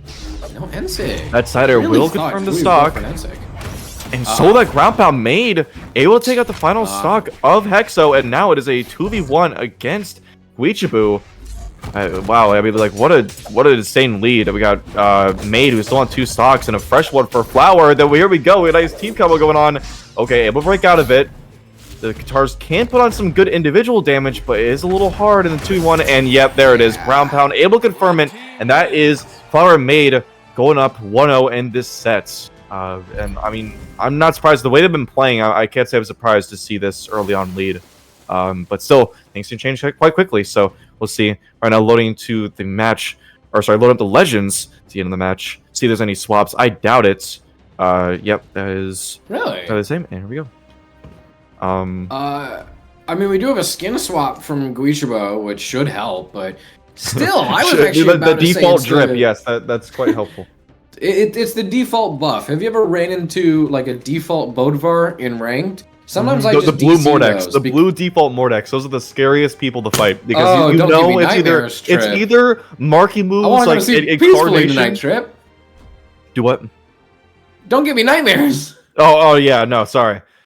Plug your ears. My viewer discretion is advised for this stream, by the way, because we're talking about some dark stuff here. The blue Mordexes have given us all quite a run for our money and our time. Yes. So yeah, but here we are getting into game number 1, where we do have 2 blues. It's not blue Mordex though. It is blue Jiro and Azuri going to game number 2. Here we go on to Demon Islands. Quite interesting. Yeah, Haven't seen too much of that so far this tournament. Actually, I've been opting for a lot of platform maps. It seems. I was not expecting you to say Jiro was a part of that sentence. I was really kind of about to talk Hexo's ear off, saying like, hey, I don't know if the defense is really holding up, but no, I mean, blue team's got a plan, and they're saying, hey, you know what? Hey, I'm your friend Guichabou. I'll protect you a little bit more, and we're gonna get done. Okay, cool. I love it is playing losers Jiro, finals, so it's not like you have time to experiment. You should do what is do best. not. So I You don't need blame a them. plan. Yeah. But right now, Flower still to make it back from that off stage. Okay, recovery. Being on top. Oh, Hexo taking on the bottom. Side sig. Oh man, that little dipping down property. Able to take it side air. That will confirm the stock. Oh my goodness. Once again, another lead. And here it goes. Combo! Oh, that would have been so sick if he was able to jump up there and get that gravity cancel D-Light, but still a lot of damage on the Hexo. Too much damage that they cannot afford. Even with that stock off the top of the GC D-Light recovery, that's still going to be a terrible position for them. Trying to take off Maid with that GC side stick, but not enough. Maid holding on to the stock.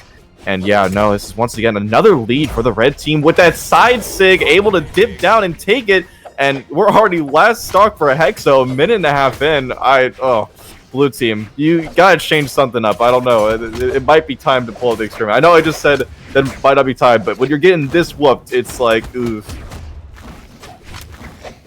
Maid still on first stock. I mean, I might have just cast a cursed it, but still worth mentioning. yet. They do survive a slap stare. They do get priority off of the compound. Blue team still doing a little bit of team damage over there on the side. Flower's able to capital. Red team looking like they could move on to a game 3 pretty confidently, even though Flower stock. Can Maid survive?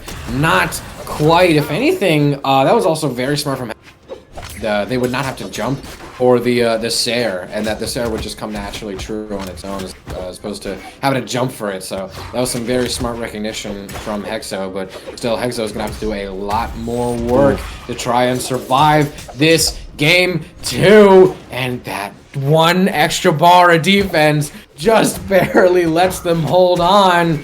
Still damage and stocks. Red team might be eyeing down game 3 here, Trip. Yeah, I know, and right now Hexo is dwindling. He just barely doesn't get. Oh, there is the side air, able to take out the side, and now Guichabou in a bad situation. This is exactly the same situation, actually, where we have 2 stocks in 1 versus just one singular lonely stock. And I gotta say, it is not the position you want to be in, especially when you know this is about to be going to game 3, 2-0. You do not want to be in it. And there goes that GC side sig once again. They love going for that, and it's working really well, so I don't blame them. And yeah, that is going to be Maid and Flower taking 2-0 in this set. I don't know. I mean, we got another skin swap, so there we go. I mean, the default buff, not enough, but maybe the lightsaber is a buff because it's like one of the most annoying skins in the game due to the sound effects. So who knows? Maybe that tilts the opponents. Although it's kind of hard to tilt opponents when they're up like 2-0.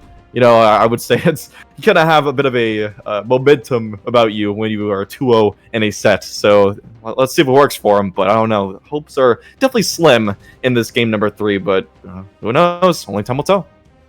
Why is he still on 0? I mean, like I said, you got to plan, stick to it. That's how it is. Like I want to be proven wrong. I want to see this team come through. I do. We don't really like 3-0s that often because it's like, oh, that's over. We want this to be more. What is it? At least less anticlimactic. Yeah, but I'm worried about the Giro trip. I'm worried.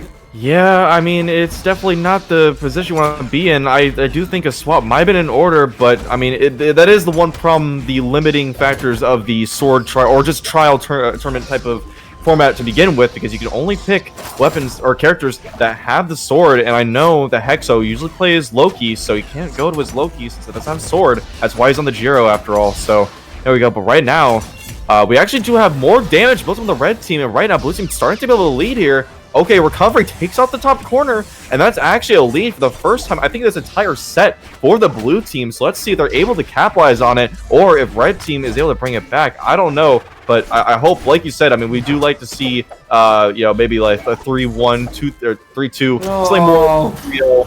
But that is sad. Hex, buddy. Is unfortunate, but it does happen, and thankfully they're still in the lead. But still, Guichabou, he is that lead and is starting to get towards the KO percentage, but still holding on for right now. But right now, they're trying to build up damage. Okay, Hexo, they've really been targeting him a lot this entire set. It's all been on Hexo. Oh, wow, the recovery just barely missing. Like the airwaves just like graced Hexo, and they're able to take off the side for the priority. Oh, yeah. Lost my train of thought there, but okay. Down air from Hexo. He's got to go for these risky options. He knows he's got to extend his stock, but no. Extend no longer. It is now gone, and that is the last stock, potentially the tournament stock for Hexo. He's got to play super carefully if he wants to keep this.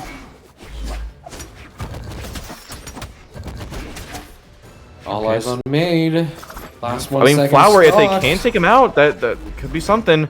Maid is getting quite close, so if they can take him out and then get the 2v1, exhaust recovery, not enough. Recovery from the teammate, not enough either.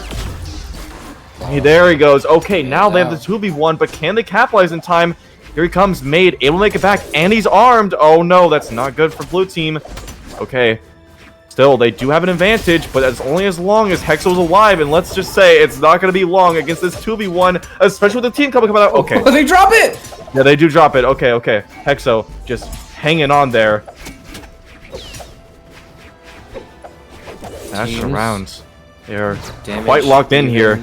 Stocks, even trades, even skill, even we could have ourselves a merry little 2-1 here. No, as wait. Hexo desperately needs to find a way back up to stage, and they managed to. What is it? Reset jumps on the platform. Now Maid's out. They just gotta focus Flower. The dare comes through. Running out of options. The dare. Almost quadruple, but still it doesn't matter. And that is blue team finally taking a game. That is 2-1 in this set. But wow, I mean, what a comeback. I thought it was over. I was like, it's done for. We're just blue team. Good job. But still, they will make it back. And now we have a 2-1. So quite exciting to see, because I thought it was kind of over. I mean, they seem to be getting shut out at basically every turn. The team combos for both Flower and Maid, they've just been on point. So I just didn't know if they would be able to do it. But able to go to game. Still, though, they got 2 more ahead of them. If they want to take this losers finals and go into grand finals where they have to win 2 brackets, or 2 sets, sorry, in order to win, that is it's quite difficult. But still, if anyone can do it, it might be them. So here we go. Game number 4, Demon Island back on it again. And let's see who's able to channel that momentum even further. far. Yeah, no, that was a pretty big momentum stopper for red team, and they're playing this just a little bit more careful. The damage isn't quite flying as fast as it would in some other games. They're being a little bit more careful. 30 seconds in, though, we could have a damage lead shift over in the favor of red team, but I don't know, maybe position advantage over in the favor of blue team, is blue team is spending a bit more time center stage, and they're having a better time recover from these ledge guards. But we do have a misstep in the plan. Both members are ready. Yep. 45 seconds in, all it took was about 10 seconds, send them center stage to off stage, and now blue team really needs to put a bit more pep in their step, try making sure that they're able to bring the stock closer to even, because we know that they can. But Hexo, I don't know, maybe they are tired of, what's their name? Maybe they are tired of pain because they are not looking that good on the second stock. I mean, yeah, stocks are even, but damage is anything but. That is true, but still, it doesn't take much to turn that around, especially when Guichabou does have a bit of a lead, and we do know that Hexo has been low a lot of these times. I mean, we know last game he was low basically the entire game, and they still brought it back somehow. So, I don't know, I'm not too convinced. Still, kind of difficult, especially that recovery, take up the top, and the D-Sig jumps right into it, just like basically belly flops right into it, says, take me, and he's like, Flower's like, yeah, sure. Like, who am I to say no to your request, and takes him off the side. And now, yeah, I don't know, red team starting to channel back the momentum they had in the first two games. It's not looking too good for blue team, but still, nothing that they can't come back from yet. Red team is still respecting blue team. There was a time where Hexo was actually completely out of jumps, about to start seeing sweat beads from the little hooded ninja over there, but still, no, Flower didn't go for a spear D-light, they didn't jump for Sarah, they didn't even jump for a narrow sidelight. They're still respecting blue team, and blue team giving them pretty good use to still do so, even though Hexo, you know, maybe he is starting to look a little bit tired of bearing all that pain. They are still rolling with the punches, only taking the necessary losses, but the necessary losses might be a bit too great to take. Damage lead still in the favor of red team. Blue team needs to pull out quite a miracle to make this work, and being able to punish that decent Flower would be one hell of a way to start. Both members of blue team dancing around off sword, so good for damage, maybe not great for KOs when they come up. KO could be the fate of Hexo right here. Wait, not yet though. Hexo still hanging on. I don't know how he's alive right now. That is crazy. He is like when your tooth is loose when you were a child, is just hanging on by a thread. That is literally his stock right now. Oh! I thought that was gonna take the side. Not yet. Ground pound almost takes it too. Okay, gets a wall touch. Now Cider takes up the side. Okay, now it doesn't work twice. There's the D-Sig Flower Maid. Take that set 3-1. Wow, that had my heart racing. I actually thought for a second there they might be able to bring it back with that ground pound that came out. But yeah, okay. Wow, Fool me once, shame on what is it? Fool me once, shame on you. Fool me twice, shame on me. Maid was not letting him that end second time, and finally placing that Sarah right gives them game 4 after one hell of a run. After snatching our hearts, Guichabou and Hexo go down at third, and now grand finals is going to be, I think, not a rematch of winners finals, but a rematch of winners semi-finals. Flower and Maid get the run back of the game 5 that sent them down a lower bracket in the first place all those hours ago. Yep. The game 5 is definitely a point to talk about there, because when you got a game 5, you know that means it's very, very close. So it's definitely it's gonna be a nail biter, let's just say. But just to keep you guys on the edge of your seat, cliffhanger here. We're actually gonna go to break now, right before grand finals. So we'll see you in a moment. See you then. Don't go away. ready to upgrade. I'm here for the longest, rock out with the band. You fall off the legend, I'm lending a hand. I look to the future, look far past the stars. I'm chilling in Mars. Hit the score and see the target story. I'm a rock the store and I'm a rockin' more. Kick the door, you see the shadow pour. I'm about to kill them all like I never did before. Like a ball machine, I got them bouncing back. And when I strike the shots, you see a counteract. Outcast, I let them out the back. They got a lot of buzz and I need an ounce of that. Now I'm in the zone, I'm better off alone. You better watch the tone, I turn you into stone. Strike the bones, I'll show you all I know. I'm death alive, wait till you see the throne. Surfing through, bust through the roof. Retro, they love me and so will you. I'm digitalized, they to the minimalized. To keep them concentrated and right.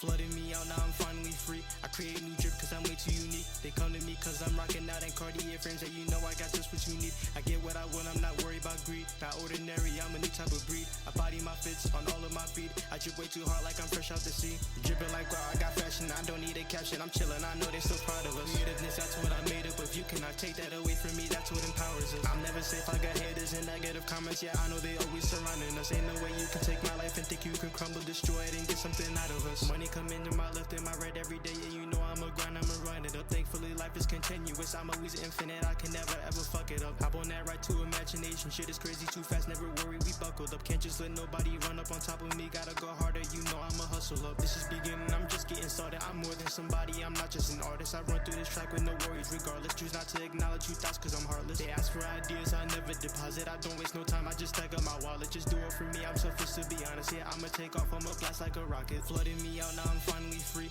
I create new drip cause I'm way too unique. They come to me cause I'm rocking out and Cartier frames that you know I got just what you need. I get what I want, I'm not worried about greed. Not ordinary, I'm a new type of breed. I body my fits on all of my feet. I drip way too hard like I'm fresh out the sea. Dripping like wow, I got fashion, I don't need a caption. I'm chilling, I know they so proud of us. Creativeness, that's what I made up. If you cannot take that away from me, that's what empowers us. I'm never safe, I got haters and negative comments. Yeah, I know they always surrounding us. Ain't no way you can take my life and think you can crumble, destroy it and get something out of us. I know I'm the greatest, they peeping my latest. They love it, I don't have to prove none. I'ma hop out with bands and throw a few strangers the fact that I'll still never lose some. Nigga thought he could body a song with shit verses like nigga that ain't even new to us. I don't gotta fake shit cause I'm not on that time and I focused on keeping it mutual. They know I go off and I'm spitting my flow, had to switch it. These niggas be beastin' and ask me to kick it, I don't wanna fuck with them. But they just keep tagging along, they acting like loving my songs. They thinking I'm stuck with them, taking my place, I get ready to run with it. Put on my shades cause I gotta have fun with it. JRK always a go cause he flooded me out, now I'm finally free. I create new drip cause I'm way too unique. They come to me cause I'm rocking out and Cartier frames that you know I got just what you need. I get what I want, I'm not worried about greed. Not ordinary, I'm a new type of breed. I body my fits on all of my feet. I drip way too hard like I'm fresh out the sea. Dripping like wow, I got fashion, I don't need a caption. I'm chilling, I know they so proud of us. Creativeness, that's what I made up. If you cannot take that away from me, that's what empowers us. I'm never safe, I got haters and negative comments. Yeah, I know they always surrounding us. Ain't no way you can take my life and think you can crumble, destroy it and get something out of us.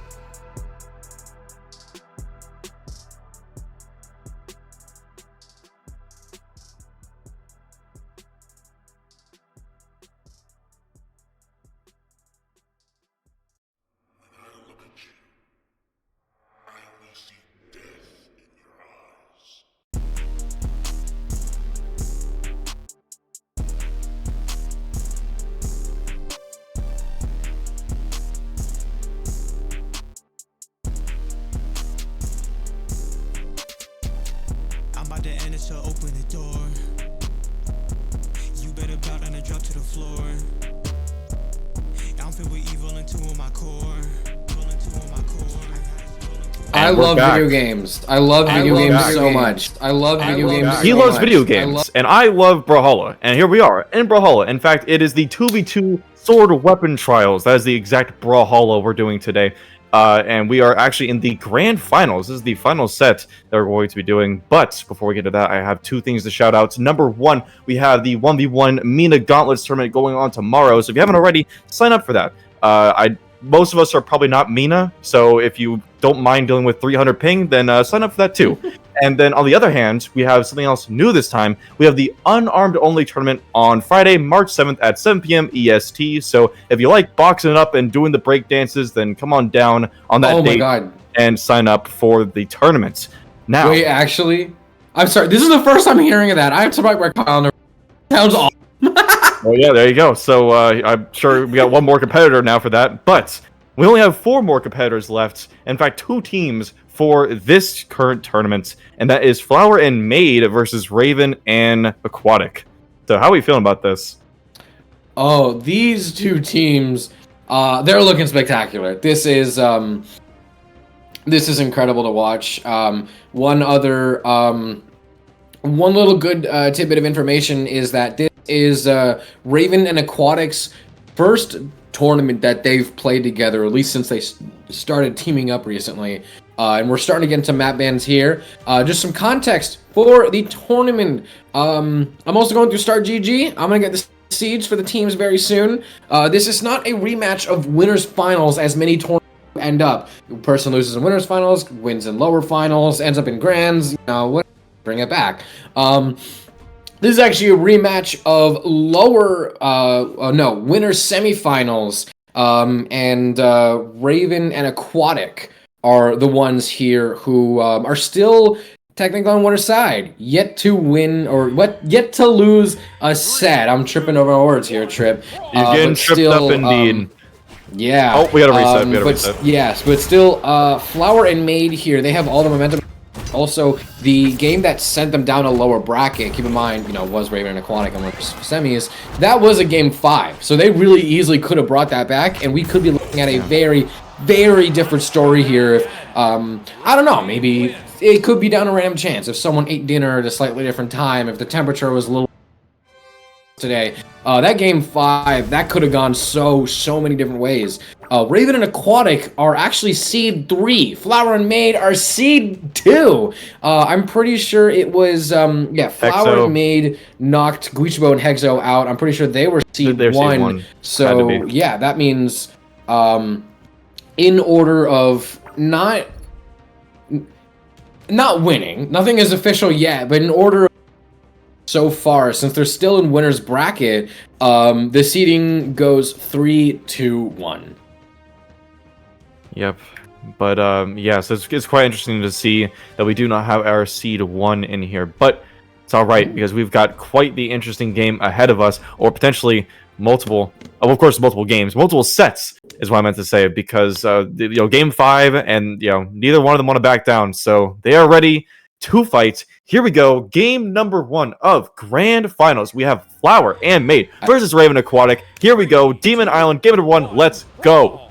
I don't want to curse it too much because Aquatic said that they are running into some small issues and they said they might have to reset again, but we're ticking down closer to 10 seconds. 3, 2, 1. This is not a reset, Tripped. You are right after all. Welcome to grand final, folks. Yes, there we go. And already grand final starting off with a bang. We got Flower taking his first slug, and wow, the cider into the insig. There we go. What a creative play. And now we already have Maid and Flower on the back foot so quickly in the grand finals. Oof. After all that momentum that they potentially had from the previous games, maybe they're getting fatigued. I don't know. They've been sitting pretty in grands this whole time, so they are all freshened up, ready to play. So who knows? You only hope they were in the 2v2s grinding. Insider information for people who may or may not be in the game room. All of these players were just like ready to go. When we told them that we had a break, some of them were a little upset by that. We had to tell them like, no, guys, chill. All right, we'll get to you soon. We promise. They were cocked and locked, bro. They were ready. Yeah, so I don't know. Maybe a lot of the momentum that. Maybe was that the strat? Was the break the strat? Did we do that to try and cool off Flower and Maid? Absolutely not. God. We would never do anything like that. But with that said, we do have the weapon throw. Yes, I would have believed. Actually able to take off the side, and now we have Flower on the last stock and Maid falling shortly behind, and then we have Raven and Aquatic who are both fresh on their second stocks, so quite a bit of a lead for the blue team. And it just continues to get added on to more and more with the sidelights and siders coming out from the sword of Aquatic. Okay, Raven right now gets a side air, just barely does not take off the side. Still trying to hunt some damage down onto Flower. They figuring if they could take off that stock, then gets an easy 2v1. So Flower will be the focus of quite a bit of a target. At least I would assume so. Okay, but there is Aquatic taking off the side. Oh, and there goes Maid as well. You know the thing of what it might be, Trey? Oh, there he is. He's gone. Wait, okay, all right. There's no chance. You're not surviving I that can wait Jaw for my side thing. I don't want to miss a good. moment. It is truly like I mean that Jawless SIGs are just so powerful, and yeah, you can see like when that side stick coming out, it was over. Especially when you had that Tori. Ooh, the GCD light able to pick up, gets the ground pounds, almost closes out with the ground pound. He's just whipping. He's just going for it. He's like, what? Why not? Doesn't even matter. I wish we had replays on. I might like go back in replays and twist the whole in like OBS with my mic on. That whole offstage interaction was so goofy. Nothing went right for anyone. Yep. No, we're all losers in this game of Brawlhalla because we spent too much of our time. Yeah. Okay. Oh, Maid trying to go for a bit of a read there, but ends up getting caught with the GC deal recovery, and that is a convincing first win for our winners brackets team. And not surprising, I mean, they've just been on a roll, absolute roll, just steamrolling teams. So I can't say I'm too surprised, but still, Flower and Maid, there's no way they take this lying down. I mean, they want this win just as badly as Raven and Aquatic do. So they'll definitely be figuring something out. Let's see, maybe they switch things up. Just kidding. Of course, we never switch things up here. We're back to the same old, tried and true. I jumbled my words there, but yeah, we're getting to the map picks as we go into game number 2, back to Demon Island. And here we go. Let's see how Flower and Maid respond. Because I don't know. I mean, they've just been shut out here in the game number 1, and especially without momentum that we thought that could potentially propel them into an early lead is now being squandered, as you can see with the game 1 lead for the blue team. So let's see. Never ever swap on loss. You were always right about everything all the time. Sun Tzu said that, and I'd say he knows a little bit more fighting than you do, pal, because he invented it. Another thing that I realized that might be a factor in this trip is that I think Raven is our only Sidra in this entire bracket. Maybe all these players are not quite warmed up to Sidra on this fine Friday evening. I guess not. They are not open to the tentacle stuff. I mean, there's weird stuff on the internet for it, so I guess I can't. Getting crazy here in the caster's booth, but it's okay because we got a ground pound taken off the side for Raven, and now we got a team combo. GC side stick takes out the side, Maid getting that stock, and now we actually got a bit of a stock lead for the red team first for the entire set so far. So are they able to extend it? I'm not sure.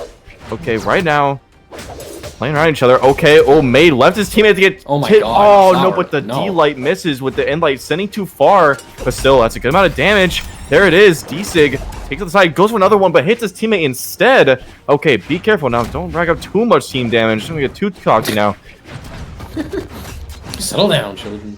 I know you want the win, but they couldn't wait that 4-minute break, you know? They want to go. They want this win. They're locked in.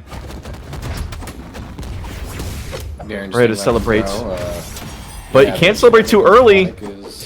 No, not at all. You cannot celebrate too early, especially when you got two fierce competitors who are really willing to pull things around very quickly. And okay, there's Raven with the Insig. Does take off the sides. That is taking Flower down to the last stock, but still, that is a no, I don't want to say that anymore. It's back to even. We're back to even here. But still, that's a good thing for the red team, who was critically down, but now we got a Insig. Sorry, I'm jumbling my words right now because I'm currently trying to understand what is going on. We got an Inlight into another Inlight. Wow, damage being racked up super fast right now. They're just throwing out SIGs. Shout out to the gold players.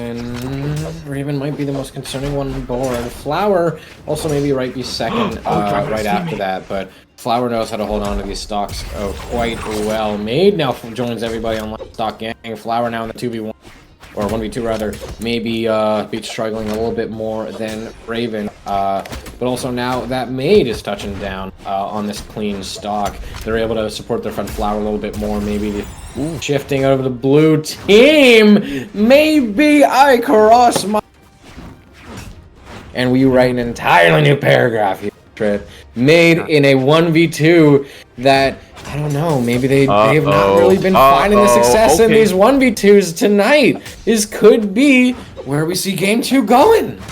Yep. I have to say, it's not looking too good. Maid has been able to turn around some these past few sets, but I don't know. This one might be too tall of an order. Okay, wait, Ensig doesn't take out the corner, but threatening to do so. Goes in, doesn't touch the wall. Okay, gets it back, but still, that is a very bad position to be in. Okay, recovery, takes off. GC delay recovery, takes off the top, and that is a game 2 2-0 lead for the blue team. Raven and Aquatic. I don't know.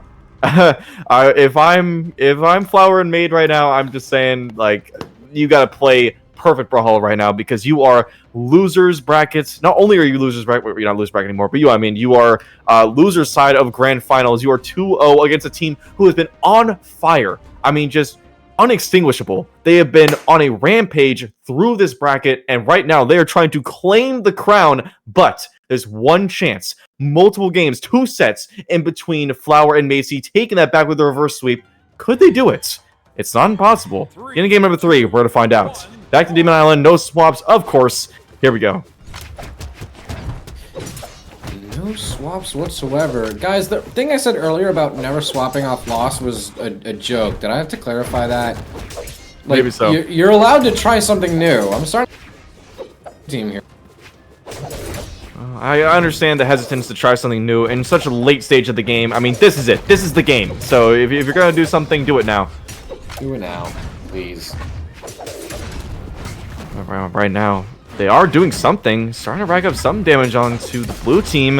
Okay, Goods caught on the Ensig. Oh, double Ensig takes off 2 stocks. That is I'd say probably the biggest lead, the most convincing lead so far for the red team. So maybe they are able to turn things around. I don't know. They're not giving in to the pressure. I will give them that. But still, let's see. Okay, Flower trying to rack up some more damage there. Surely doing so. Exhausted recovery. Just takes off the top. No problem at all. And they keep going. They just keep going. What happened? What kind of shenanigans happened in between the games? Because this is an entirely new team right now. They're explosive. Coco and Spyrox, who? Okay. Right now, I'm trying to get something started, but no, Maid getting sent down. Oh, just barely not able to clip onto the stage there. Okay, but still. Look at that. Okay. Oh, wait, no. I just looked at the stocks. I didn't even realize. That's... Oh. What are you seeing?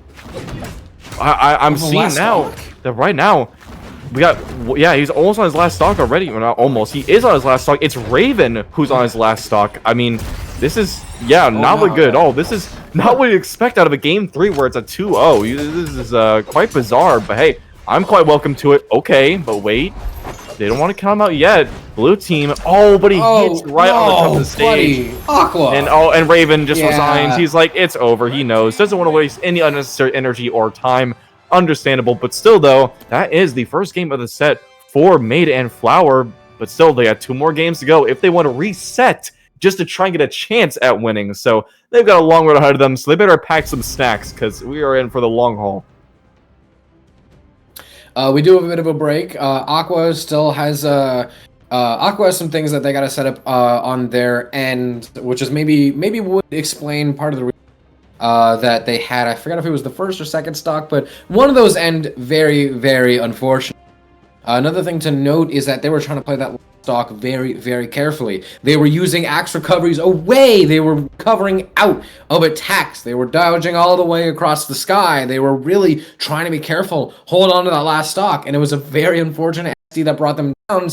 Yes, even though Flower and Maid have started to slow down the momentum, saying, actually, we still, game's not over yet, bucko. I still would be a little bit worried about them because it took quite a string of events in order for Red Team to take that. It had to take Aqua, I think losing 2 stocks way earlier than really a lot of other people had to. So, I mean, I get, we could say, oh, Jala, low defense. 43rd time the past 20 minutes. Still, I think all Aqua has to do is hold on to these stocks. But I don't know, maybe they're just that good at focusing. Wow. That is amazing. Good job, Maid. Able to connect both and get 2 kills. Okay, that is quite devastating for the blue team. Momentum has completely shifted in the past 2 games. They're like, okay, you want 2 games? I want 2 games. And they're trying to take a second one themselves. Okay, but not to be outdone. Is able to get 1 stock, maybe a second GC and light. Not able to take it off the side. And, oh, wait, what just happened? Okay, wait, he saves? Okay, no, he's getting comboed. I have no clue what just happened. That caused him a lot of damage. Blue team, gotta be careful. I don't know if that's supposed to do with Aquatic's, like, internet or what, because he has been having problems with it recently throughout this set. So, I don't know if that's playing a part in it. Also a reminder, the last time they fought today, that was game 5. Yeah, that is true. I'm gonna say that as many times as we need to hear it. But the question is, was it a 2-2-2-2, like, as in, like, they both traded 2 games in a row, or did they go back and forth? Because this one has been a the prior, okay. So I'm not too sure. I don't remember. But either way, we do know that it was indeed a Game 5, which a Game 5 is always exciting, no matter the circumstances in which you got to that Game 5. And this one is shaping up to be no different, although this is not a Game 5, but still could be getting into it, because right now, that is just a lot of damage. The side air takes Flower off the side, but still Raven not able to get back, and that is a 1v2 now onto Aquatic. Yeah, he's in a terrible position. Oh, Ripsa, that's an interesting option. I was not expecting a GC Insig there. I don't know what he's fighting. He's going against Cast with a Ghost right now, but able to close that out. Maid and Flower now brings it to a 2-2 Game 5. I didn't expect this. I mean, at least I didn't expect it as far as the 2-0 going into this, because going into this game, we knew, okay, it could be close. You know, we could be seeing another Game 5. But once we saw that 2-0, it was like, there's no way that Maid and Flower could bring this, right? Well, let me tell you. Let me show you what's on my screen right now, because we got a Game 5, and we're getting into it. I'm very excited to see how this turns out. What do you think? So, first game, the momentum shift with this is a very, very strange turn of events. Like you said, first 2 games, Raven and Aqua have this very confidently. Oh, you know, what is it? Game 3, Maid and Flower win by the skin of their teeth. Oh, Aqua was lagging, they SD'd their last stock, it's whatever, you know, it's not like that's something that's easy to recreate, and then Maid and Flower easily recreate.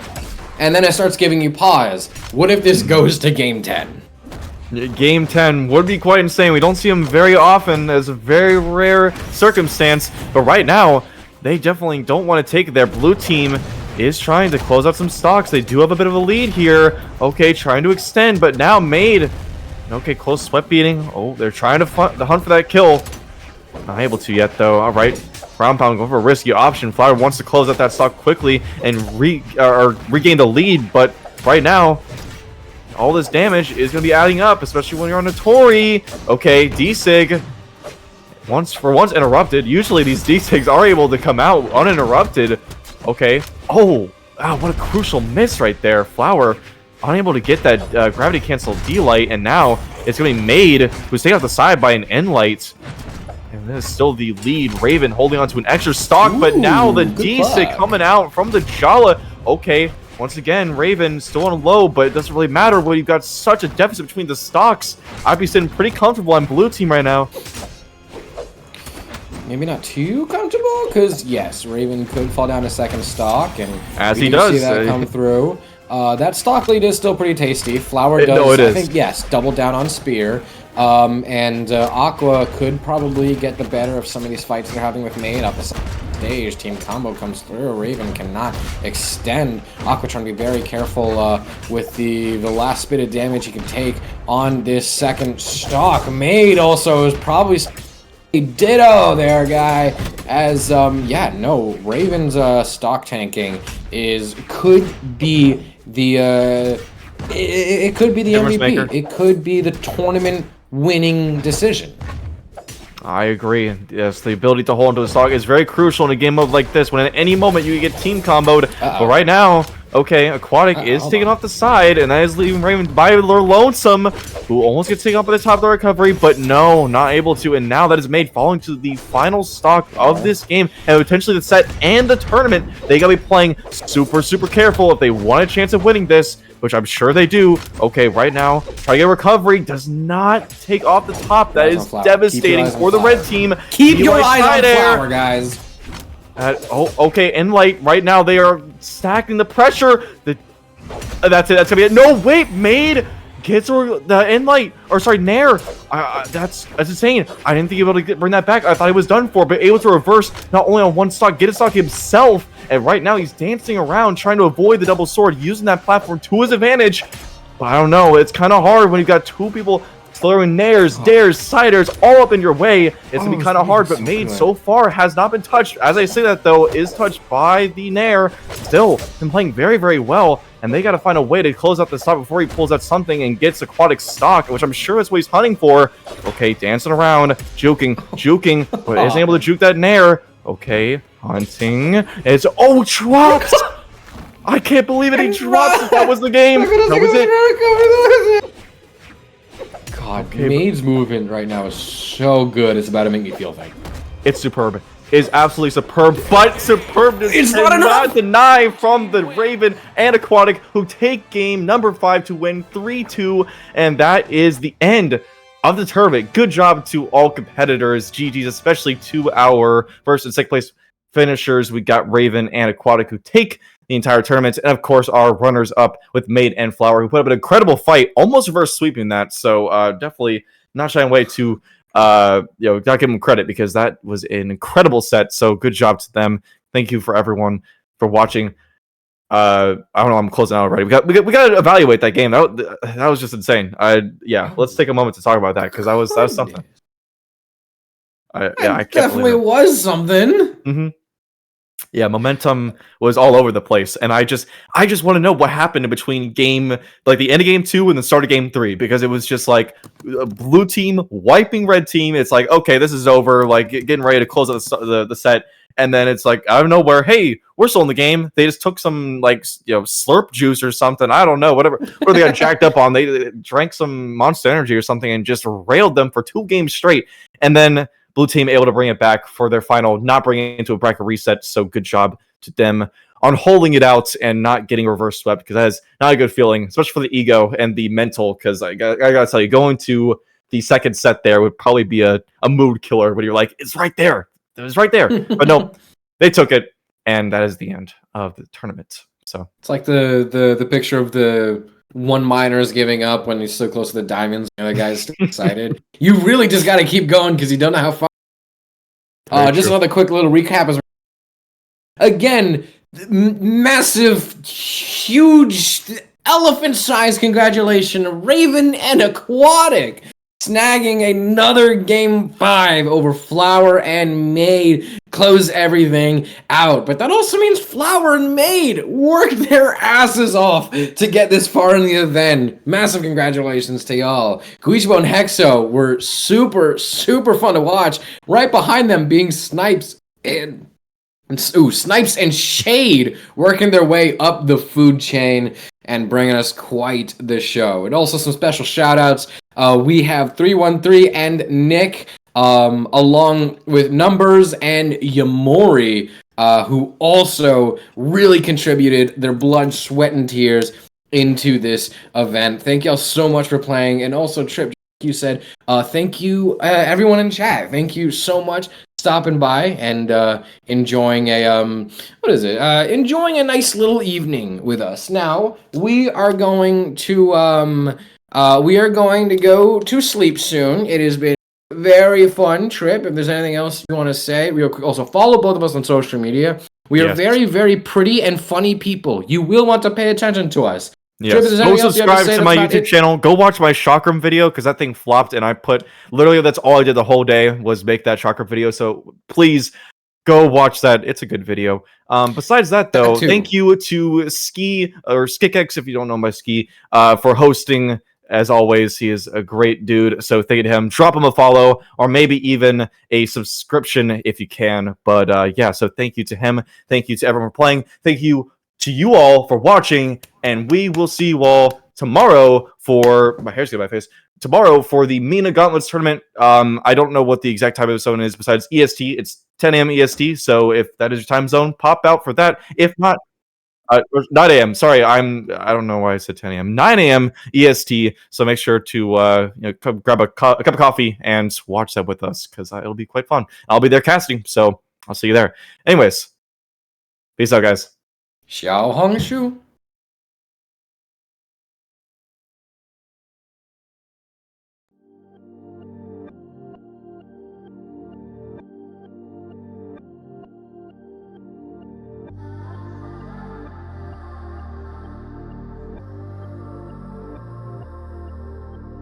Nowadays artists can't even contain their careers, no they can't even last a few minutes. I'm up and I'm coming, I'm nowhere near popping, but I'm doing more, I'm still testing my limits. With style I use in my art, I execute it with attention, they loving the shit I exhibit. Watch where you stepping, if you wanna try and compete, better come through and pay me a verse. I had to pave the way for days, I'll make it, I'm taking my legacy straight to my grave. Turn over foreclosure, still kept my composure, stay true to myself and I left them amazed. Invisible to 'em, but I can see clear, niggas notice my art, man, I'm not even phased. I've been left behind by my peers, but I turned to a godlike mentality, got it engraved. And I switch my motive for me.